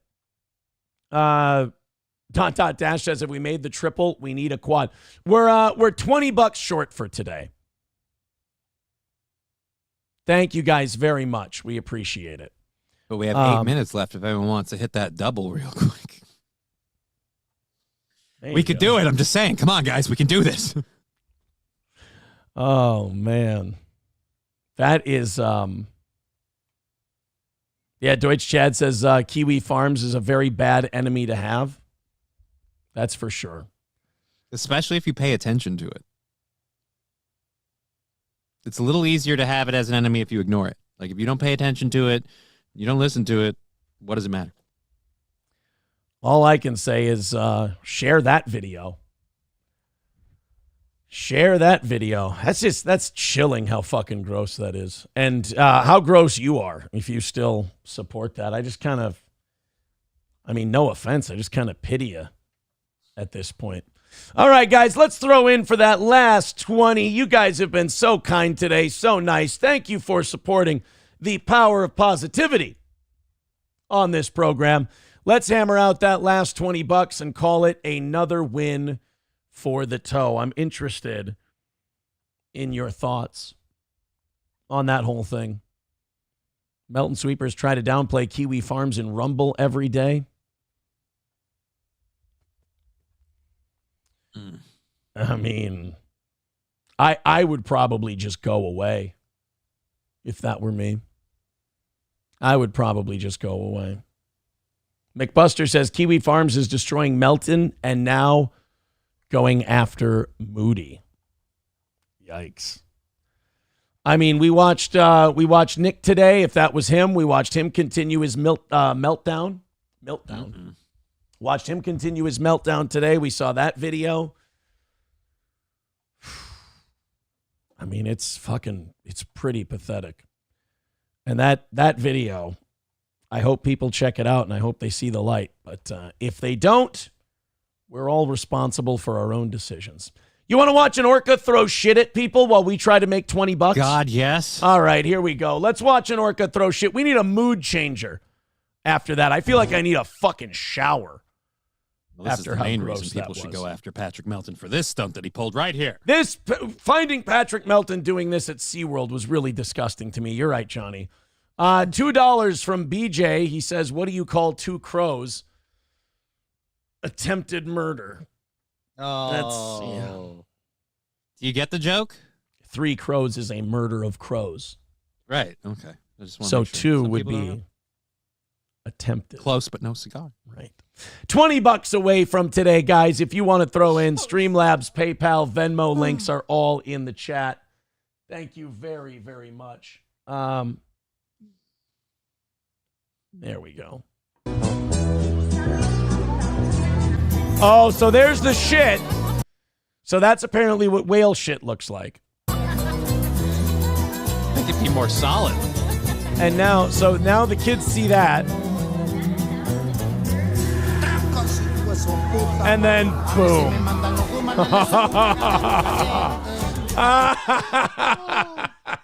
Hey, don't be pissed. That's the closest that whale gets to a flush. And then they shot the shit water all over the audience. Worst fucking Gallagher concert ever. Dude, what are you talking about? This is my favorite moment. I would be backing up the stairs laughing hysterically the minute I saw the whale just... I'd be like, all right, I'm going to get out of the blast radius while I find this hilarious. Dude, when I watch this and I watch the whale go up and down, I watch the blue water versus the green water, and I go, oh, let it be blue. Let him land in the blue. Let him land in the blue. And then... Oh, he landed in the blue, but they got the green. Oh, there it... Oh, and it came over the top. Oh. Oh, boy. Whew. Oh, man. You know, that's remarkably weird. It looks like they've been eating a lot of kelp. I thought you guys fed those Holy things fish. shit, I thought dude, they were meat eaters. Shouldn't it be more like, salmon-y colored? I don't know. I'm sorry. I wish this were fake. I'm actually retching because of it. Dude, it's fucking diarrhea whale shit. Oh. Hey, sometimes you gotta go.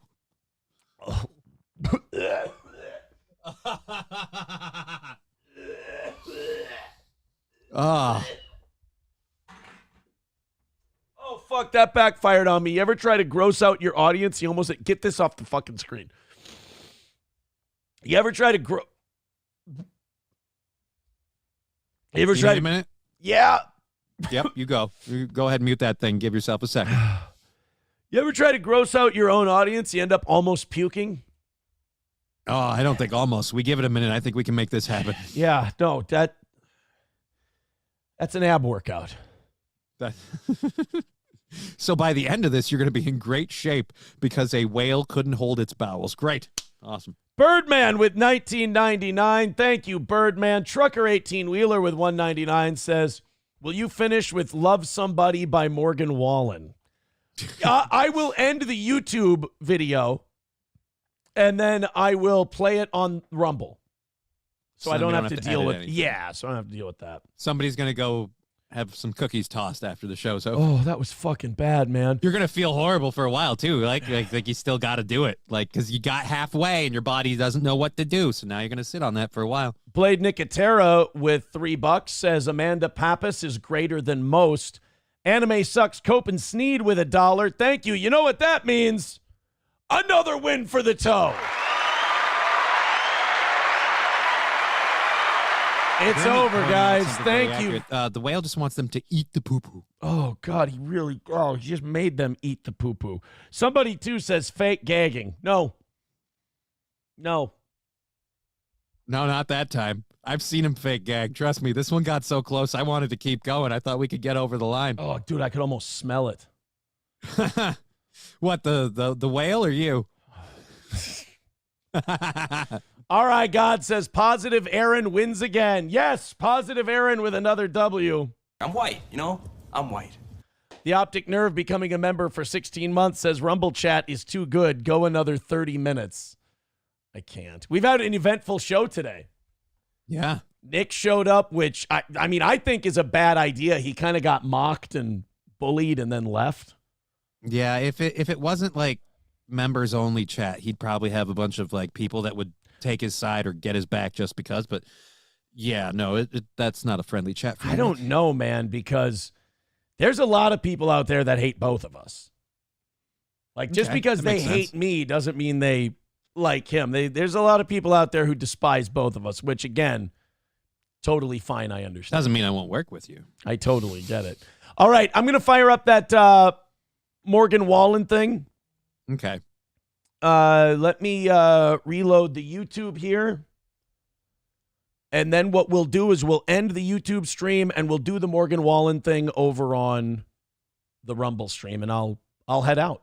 I'll leave. All right. Thank you, guys. Appreciate it. You're fantastic. Take it easy, YouTube. We'll see you tonight at 7 p.m. And we'll do the Gustav line. Yeah. Again, the Gustav line will be up.